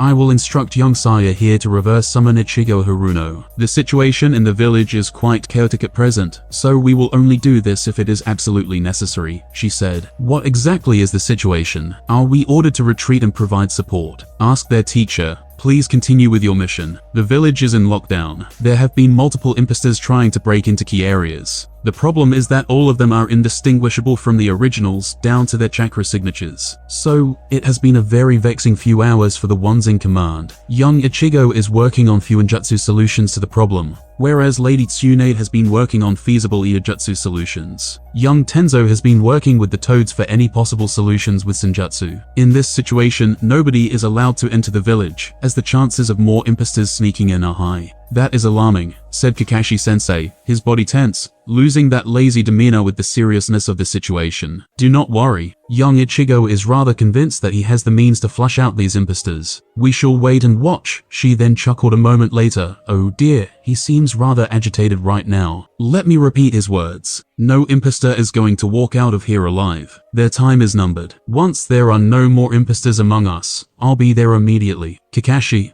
I trust you to keep my sister safe. Tell him that I will. Tell him that I can keep myself safe, grumbled Sakura. How are you able to do that, being in two places at once? Asked Sasuke with an interested gleam in his eyes. That is quite simple. I can divide myself, not unlike clone techniques. The difference would be that all of me are real, and all of me are me, said the slug. That is interesting, mumbled Sasuke as he seemed to want to ask more questions. You can ask questions later, Sasuke. Right now, we have a mission to finish. Saya, do have a method of staying hidden. We don't want someone to target you, said Kakashi-sensei. Saya is great at stealth, added Sakura. Yes, I might not be as good as Kyo at fights, but I can be sneaky, said the polar bear as she walked into the woods out of sight. If I didn't know that she was there, I'd have a really hard time sensing her, said Kakashi-sensei once the bear was out of sight. Yeah, and she's still learning as well. She said it was a technique of using natural energy in some way. She'll only get better with time, said Sakura with pride. I wish my dogs could do that. Their threat level would increase a lot, mused Kakashi-sensei. Naruto grumbled and looked at Sasuke,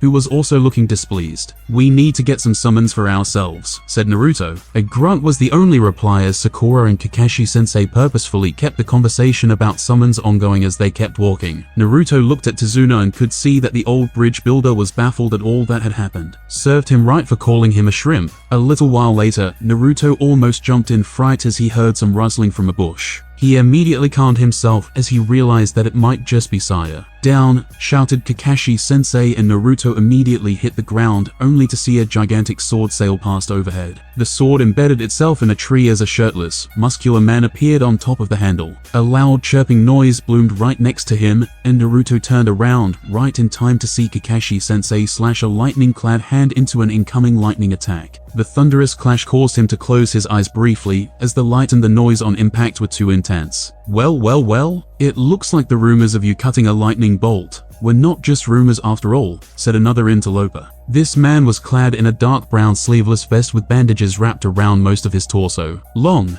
dark green hair swayed with the wind as he looked at the entire scene with a gleam in his eyes. He was wielding two swords, which were both crackling with blue lightning, and for some reason, he was staring intently at Naruto. Zabuza Momochi looked on impassively as Raiga tried his bit at intimidating the kids. The information given by Raiga had been spot on, though Zabuza did not like that one bit. In this treacherous life, he learned to not trust shit like that easily, especially when a nutjob like Raiga is the one with working intel. Heck, he didn't want to work with the crazy asshole, but he knew that Raiga was trying to join a group that had been making a name for itself of late. And whatever Raiga was doing here was related to that shit. So, he didn't want to get in the way of any of that. Life as a missing nin was pretty shit as it was. Getting on the shite list of other S-class criminals was not worth the trouble. The fact that the intel was right meant that Raiga was legit. Just like Zabuza was told, there in front of him was Sharingan Kakashi, and 3 snot-nosed brats. Hatake, I usually don't do this, but I'm giving you one chance and one chance only. Hand over the bridge builder to me, and I will let you be. Trust me, you have your hands full with Raiga.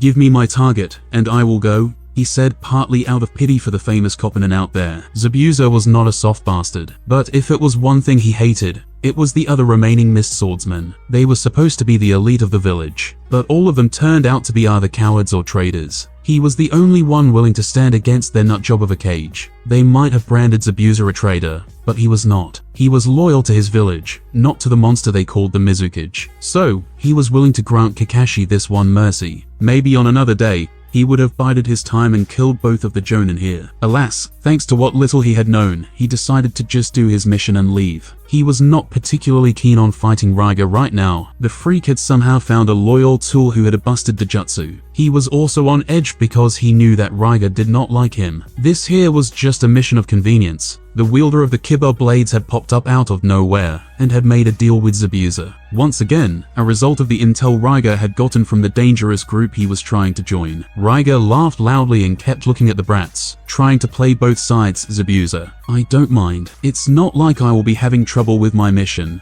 said the unhinged missing nin. Zabuza looked at the Konoha shinobi and saw that Kakashi already had his headband pulled up, Sharingan eye spinning menacingly. Zabuza Momochi and Raiga Kurasuki, I heard the 7 swordsmen of the mist were disbanded. You having a little reunion. Should I expect Kisame to visit as well? Asked Kakashi, his voice not at all reflecting his tense posture. As if, I am done with that shithole of a group. No, I am here for these two, but I am having second thoughts, said Raiga as he pointed at the pink-haired brat and the blonde one. And why is that? Asked Kakashi as he glanced at Raiga briefly. He then immediately switched his posture as Raiga's grin got wider. Jinjutsu ain't working on me, bitch, chucked Raiga as the bundle on his back ruffled a bit, and red motes of chakra began swirling around him. Zabuza instantly understood what had happened. Kakashi had placed Raiga on a Jinjutsu using the Sharingan, and the brat piggybacking Raiga had broken him out of it. Hey Zabuza, you have a bingo book, right? Yes. What about it? Asked Zabuza as he prepared himself for a fight. It didn't look like they were giving up the bridge builder. He was here to do a mission, and he would do just that. Throw it over, will ya? It seems like my mission just got way more interesting, said Raiga. Zabuza quickly complied as he threw the bingo book in a high arc. Raiga caught it without any issue. As the nutjob started riffling through the book, Zabuza knew that Kakashi was setting something up. He wasn't worried though. This situation was completely in their favor. Not to mention Haku staying hidden in the foliage, waiting for the right opportunity. There we go.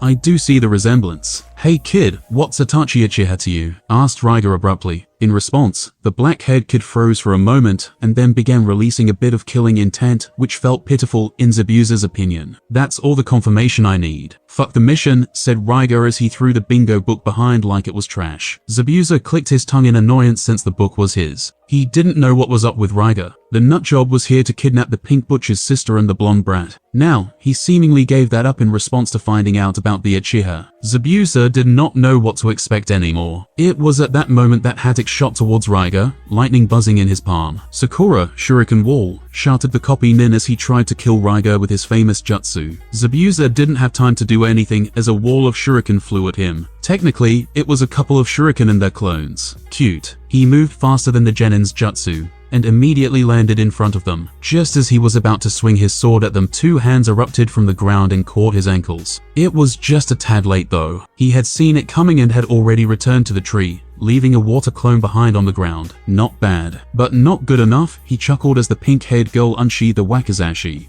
and ran it through his clone's neck right as Hatak's clone dragged him down the ground. By then, Kakashi had a hand deep inside Raiga's chest, while several ninken were holding him in place. The holes in the ground indicated where they came from. Sasuke, Naruto, provide cover. Sakura, summon now. Retreat with the client, Kakashi shouted as his students began running through hand seals. The next instant, with a loud burst of smoke, the area was filled with clones of the blonde brat. At the same time, a large fireball headed towards Zabuza. He easily dodged it only to collide with a couple of shadow clones that sunshined right into him, which was odd in itself considering their relative levels of speed. They shouldn't have hit him, but the slight pain of the collision cleared the subtle genjutsu he had been subject to, which was altering his depth perception. It was so subtle that he hadn't noticed at first. Sharingan Kakashi was no joke, after all. Zabuza expected this mission to be a piece of cake. He didn't expect them to put up this much of a fight. He didn't expect Raiga to fold like that. This was immediately proven right, as the Raiga who seemed to have been speared by the Rikiri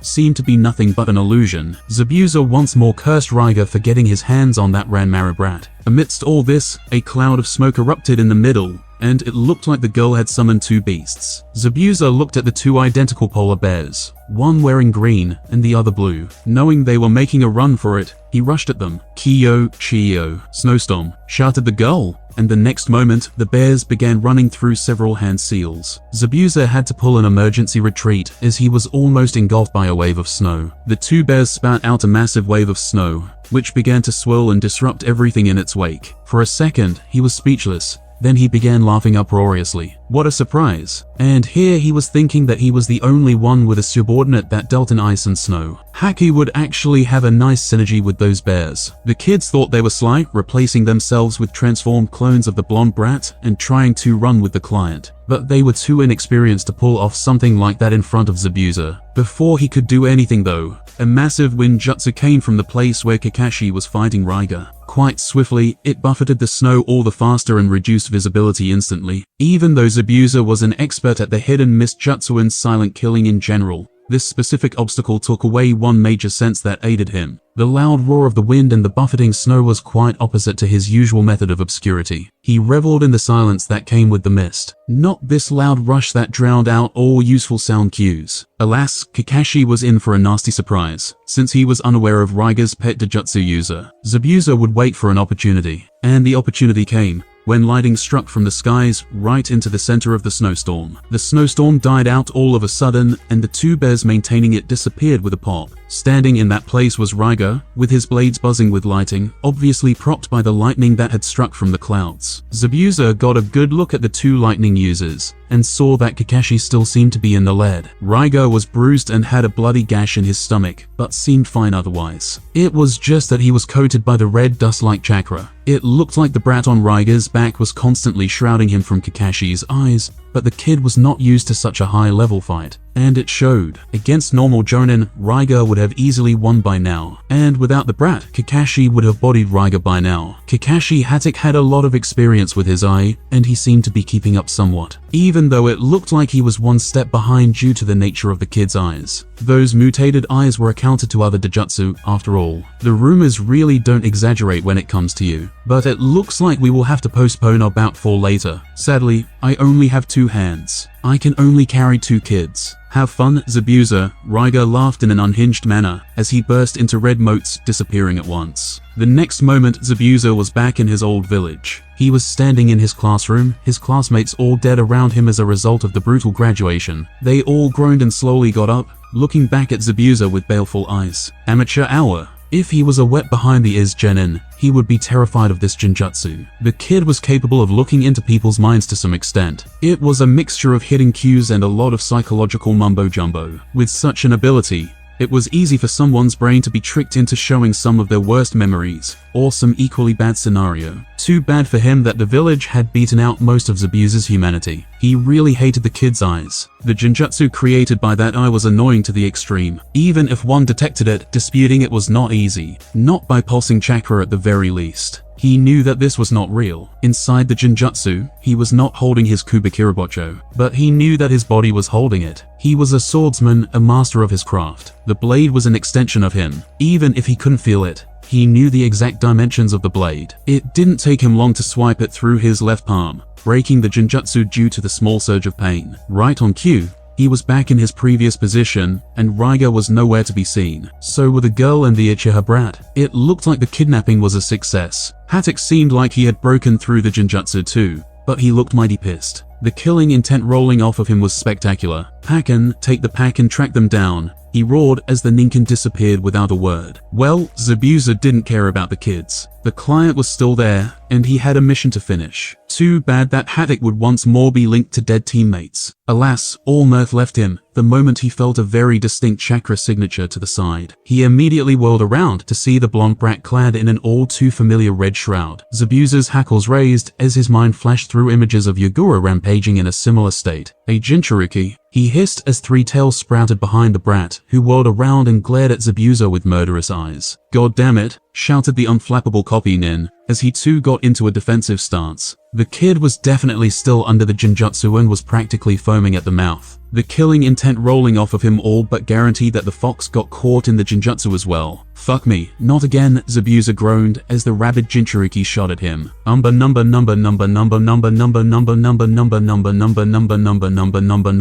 AN. Raiga may be a threat, but Ranmaru is the real danger when it comes to facing the two of them. And off goes Naruto, already in a three-tailed state. The next chapter will cover what is happening inside the village with the whole Among Us situation. If you want to talk to me on Discord, please find the invite in the auxiliary chapter. It all started like it was a normal day. She had just started her day at work. It has been a busy couple of weeks. They had been putting the screws into Kabuto Yakushi's teammates. Those two were spies too, just sloppy ones in general. So, under Ibiki and Enko's tender mercies, the fools just sang, which led them to a few more spies, which led them to a few more, and so on it went. So far, they had managed to round up more than 20 people loyal to the snake bastard. Some were shinobi, some were just civilians in convenient places. The worst part of it was that Danzo had a hand in all of this. The paranoid bastard allowed Orochimaru to install some of these spies, in exchange for some experimental stuff. The rest were independently placed by the traitorous snake under Danzo's nose. Those two assholes were playing snakes and ladders, and it just pissed Enko off. Anyway, this was supposed to be a normal day at work. Usually, she would be sent on missions, but she was assigned to this clusterfuck because she knew how the snake operated. Her insights came in handy when dealing with these spies, who all had seals or other nasty fail-safes, venomous pills in their teeth and all sorts of messed up shit. The first indication of something being wrong was the fact that she had sensed something weird. And wasn't that a kicker in itself? Anko never had a talent for sensing, but it was one of the unintended side effects of getting rid of the curse plaguing her. Oh, she still had the curse seal. It was just deafened. Habitually, she ran her fingers over the new seal enveloping her cursed seal. It could be removed since its job was done, but she wanted it to stay there. It was partly due to paranoia, just in case the damn thing started acting up again. Another reason she wanted it to stay was because it was a reminder. It was a reminder that she was no longer hampered by her bastard of a sensei. Ichigo's seal was a modification of the seal he used for Yakumo. It was a higher level containment seal.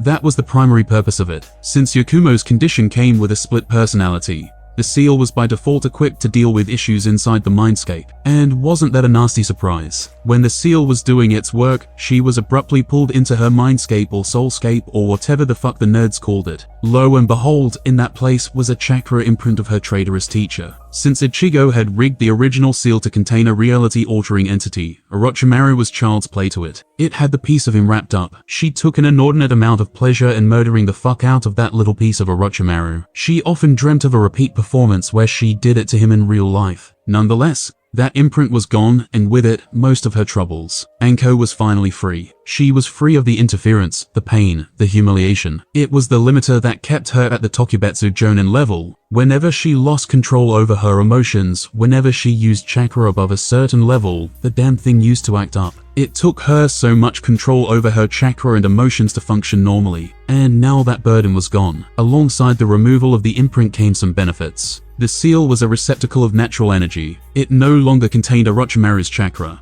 but it was designed to draw in natural energy and store it for usage. Now, not only was she free of the negatives, but she had also gained a massive boost in power whenever she decided to activate it. Lord Jiraiya had told her that there was reportedly another level for the new experiments of Orochimaru. He had come across some twisted experiments which took on demonic characteristics through their curse seals. Hers was an early model though, one of his first attempts. She didn't have the level 2, and she didn't want it. To be perfectly honest, she did not want to use the level 1 itself. She had yet to use it apart from some intense training sessions. Without Orochimaru's will and chakra, she was at her peak as it was. She could use more chakra than usual without worrying about the seal acting up. She could push herself to the brink, and the results were showing. Apart from all this, upon Ichigo's urging, she began talking to the snakes about Senjutsu. They flat out told her that she needed to be stronger before they start anything. They were willing though. The curse seal exposed her to a lot of natural chakra, so compatibility was not an issue.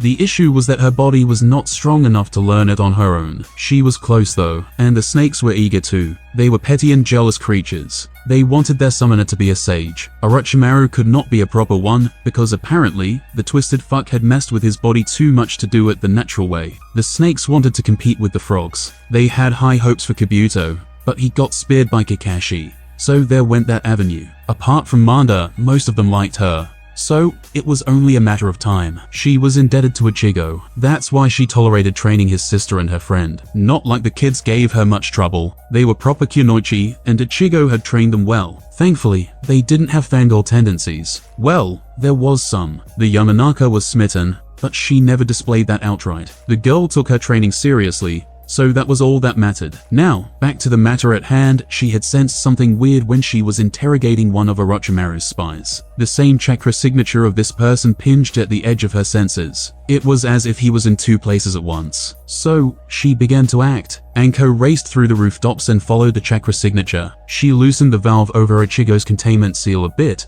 and her range exploded due to the influx of natural energy. If this were just the bootleg version, she shuddered in pleasure, imagining how potent a real sage mode would be. The moment she spotted her target on the street down below, she unleashed her favorite jutsu. Without warning, several snakes sprung out from under her sleeve and wrapped the spy tightly. "You thought you were slick, eh? I don't know what trick you're pulling, but you can't escape us that easily," she said as a few shinobi around the street tensed up and took a ready stance in response to the sudden violence. "What are you doing, Anko?" someone asked from the crowd. "Suspected spy, code White Snake. I'm carting him off to T&I," she said as her snakes opened their maws wide to administer a paralytic agent. To her shock, the features of the suspect twisted as if they were made of clay. Within a second, his transformation finished. He had short green hair and chalk white skin. He only had one yellow eye, while the right side of his face looked like it was melted. At first, she thought that her captive had managed to escape from the T&I building using some trick. But it did not seem like the case. Instead, it looked like this was an imposter. "Wait, you are not, who are you?" Anko growled, but instead of answering, he smirked as he sunk into the ground, and his chakra signature disappeared completely. Her snakes had tried to constrict him,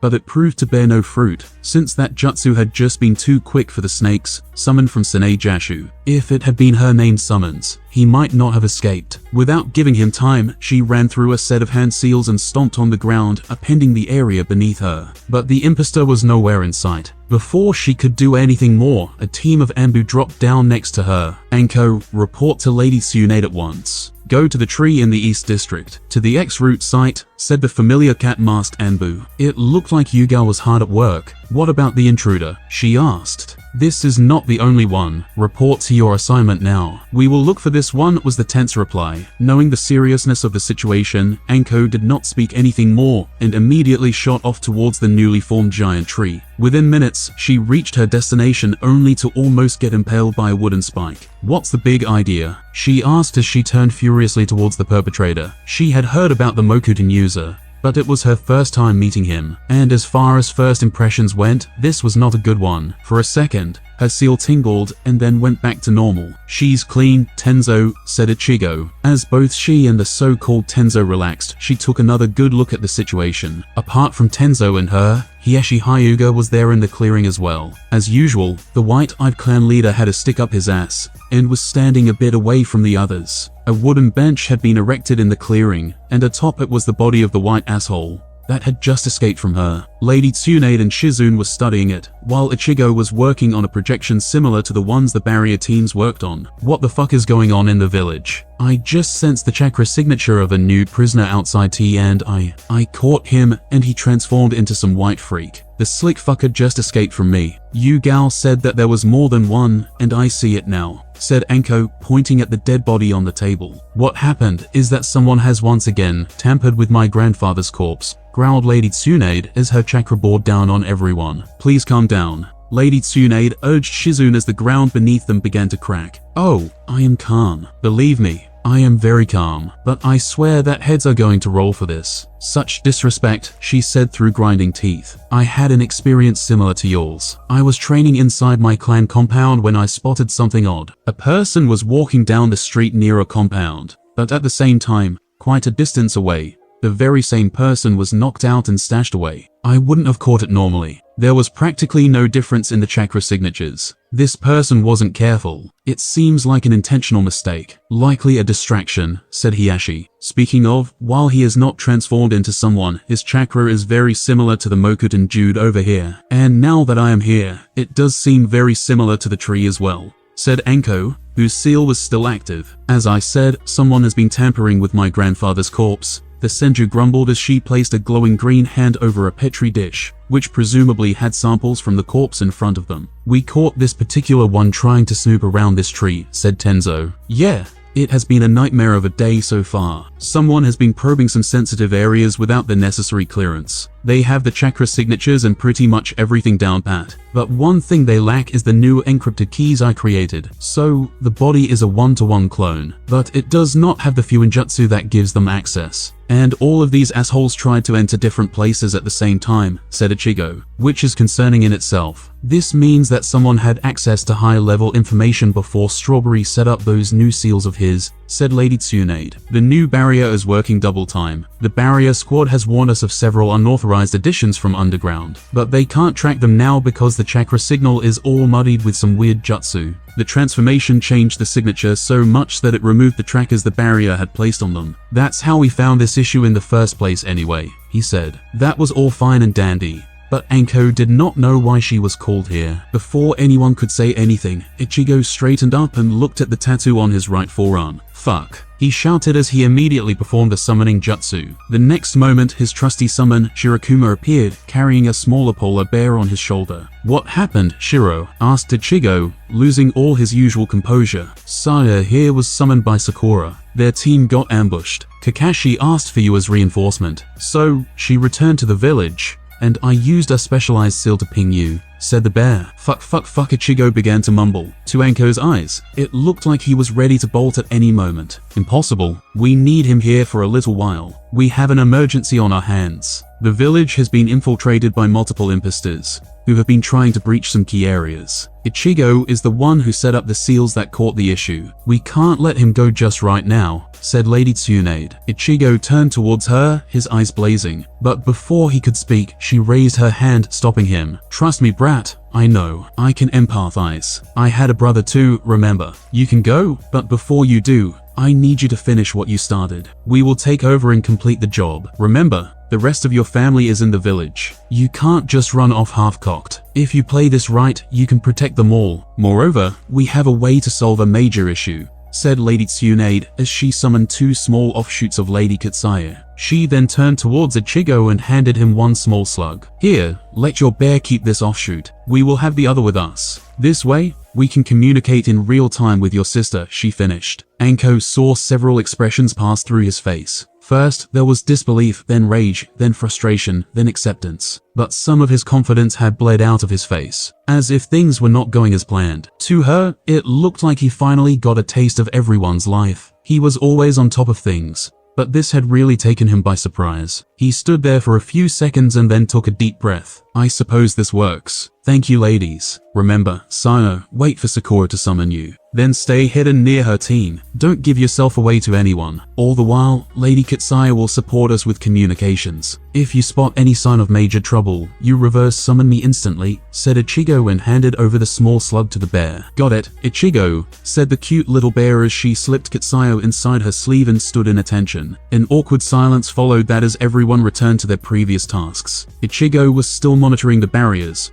while the two medics were studying the abomination, trying to see if they could figure something out. For a few minutes, nothing happened. You think this is his work? This tree and Tenzo here were his, weren't they? And this white bastard feels the same as the two? Asked Enko finally. We can't say for sure. If it was him, then he would have already mounted an attack with such infiltrators in hand. Jiraiya said that this seems to be Zetsu, a missing nin belonging to a shady organization, still waiting on a positive ID. Since the black half of him seems to be missing. We didn't know that he could separate like this or anything about this person. He is a notorious information broker in certain circles, but nobody knew of these capabilities before, said Lady Tsunade. This does make it obvious how he gathered his information, mumbled Ichigo. More interestingly, the first appearance of Zetsu predates all of Orochimaru's experiments, so we can't say for sure if he is Orochimaru's pawn or not, said Lady Tsunade with visible distaste on her face. Right then, the bear popped away. You can leave, Shiro. If there is a need, Sayo will let me know through Lady Kitsai, Ichigo said. The bear silently nodded in response and popped away. Another couple of minutes passed, and Anko felt Yakumo's chakra signature approaching. What happened? Asked Yakumo as she reached them quickly with surprising agility. For a second, once more, it seemed like her seal tingled for a brief moment. Come here, Yakumo. I need you to take a look at this, said Ichigo, pointing at the barrier.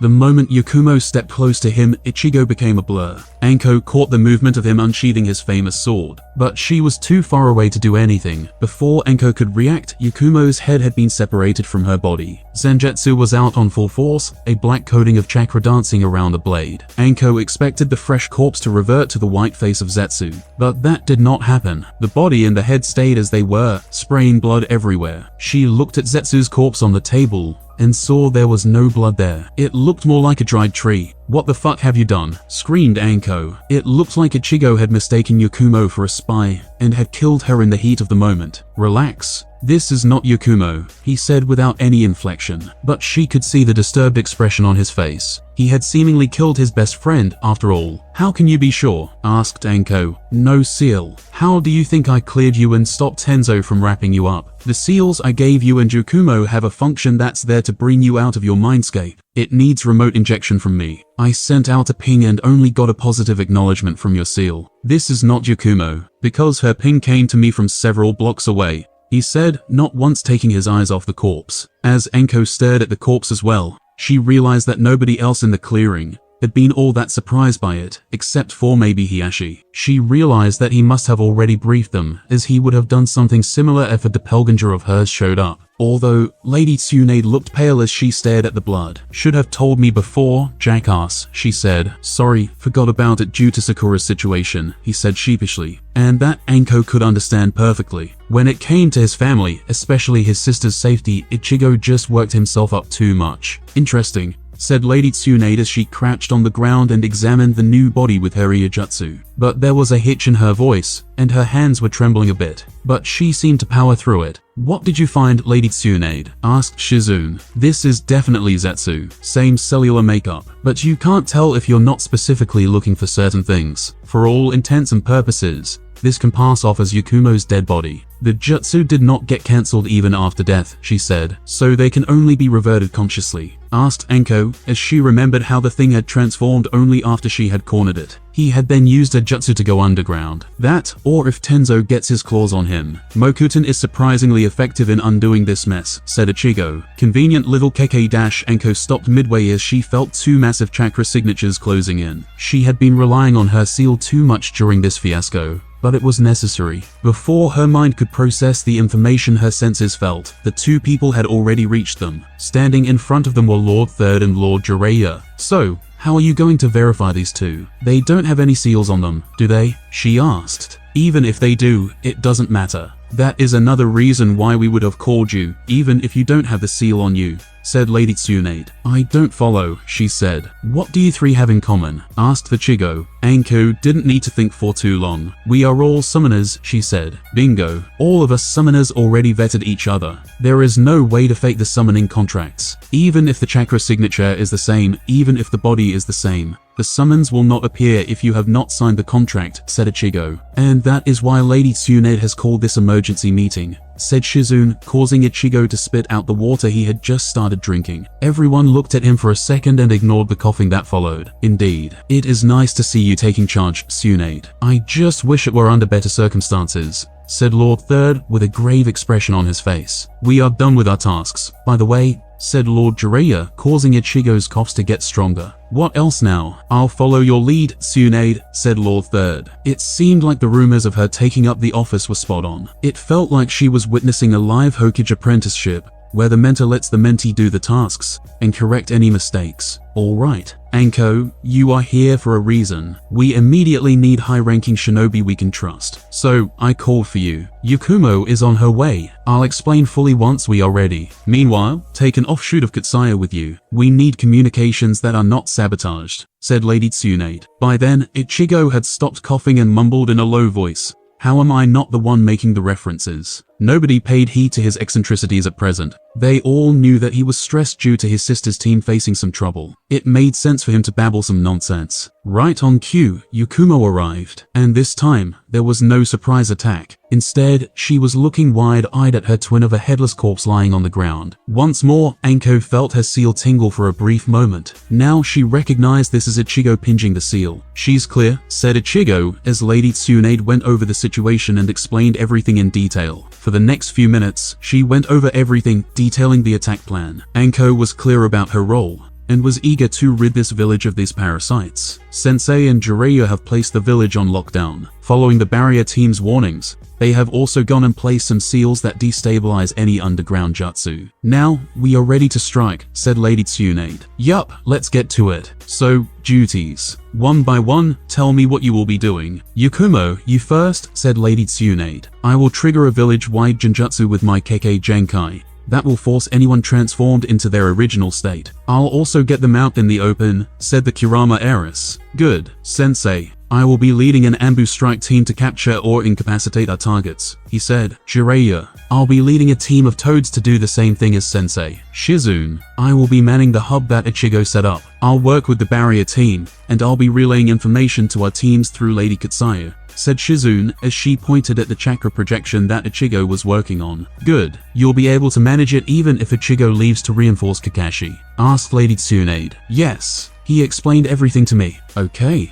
Hiyashi. I will be guarding this command center. Tenzo, I'll also be guarding this command center. Anko, what about you? She asked. I will be hunting for the targets with my snakes once they are out in the open. The same as Lord Third and the old pervert here, she said. Even though she respected Lord Jiraiya, she refused to show it to his face. That was not a good move. She grew up around the Sannin. After all, she knew them very well and knew what ticked. Lady Tsunade smirked and turned towards Ichigo. But before she could question him, Lady Katsaya spoke up. Zabuza Momochi and Raiga Kurasuki have ambushed Team Kakashi. Raiga has kidnapped Sakura Haruno and Sasuke Uchiha. He has also put Naruto Uzumaki under a genjutsu, unleashing the Kaimubi chakra in a three-tailed cloak state, said Lady Katsaya in an urgent voice. The atmosphere shifted in an intense. To Anko, it felt as if there was a heavy weight bearing down on her. The worst bit was that it was not the action of one single person. The emergency message had managed to trigger two people simultaneously. A palpable tsunami of killing intent oozed from Ichigo. At the same time, Lord Third too looked like he wanted to murder someone. Ichigo's face looked blank, void of all expression. But there was a murderous aura emanating from him that reminded her of her sensei for a moment. She had never seen this side of Ichigo before. He had always been a jovial individual. But now, it looked like he would slaughter an entire village without blinking an eye. Yakumo seemed to be the most affected by it.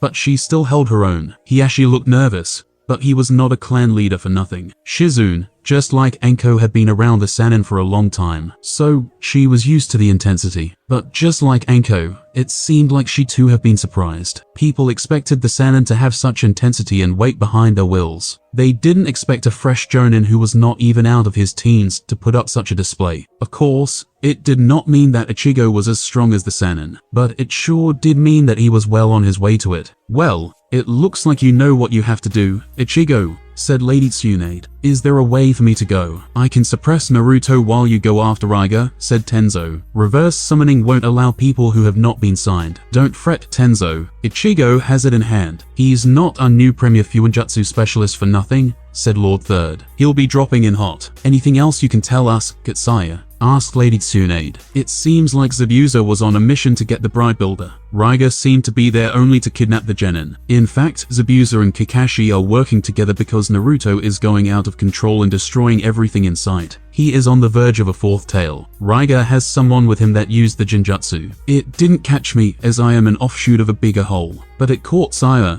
It took a little while to break her out of it. It is a strong jutsu, said the slug. If possible, spare Zabuza. He will shed light on who is targeting the genin, whether he wants to or not. I can understand if Raiga can't make it, said Lord Hokage. The last part was said with a sigh. Oh, don't worry. He won't die before he bears his soul to me. I'll find out everything, said Ichigo in a flat tone, which screamed bloody murder. I'm ready, Lady Katsaya. Tell her to summon me, he finished as he drew his sword and rolled his shoulders and stretched his neck, preparing himself for the conflict. The next moment, he disappeared with the telltale sign of reverse summoning. This does not bode well for us, said Lord Third. Let's just get this shit over with first. Yakumo, get started, said Lady Tsunade. Anko had to agree. The timing was highly suspect indeed, but right now, her job was to get as many of these imposters as she could. And that's the end of What If I Became Sakura's Big Bro. Strawberry in the hidden leaves. If you enjoyed the video, hit that like button, subscribe to the channel, share and comment down below. See you in the next video. Omnisensei out. Check out my other anime videos.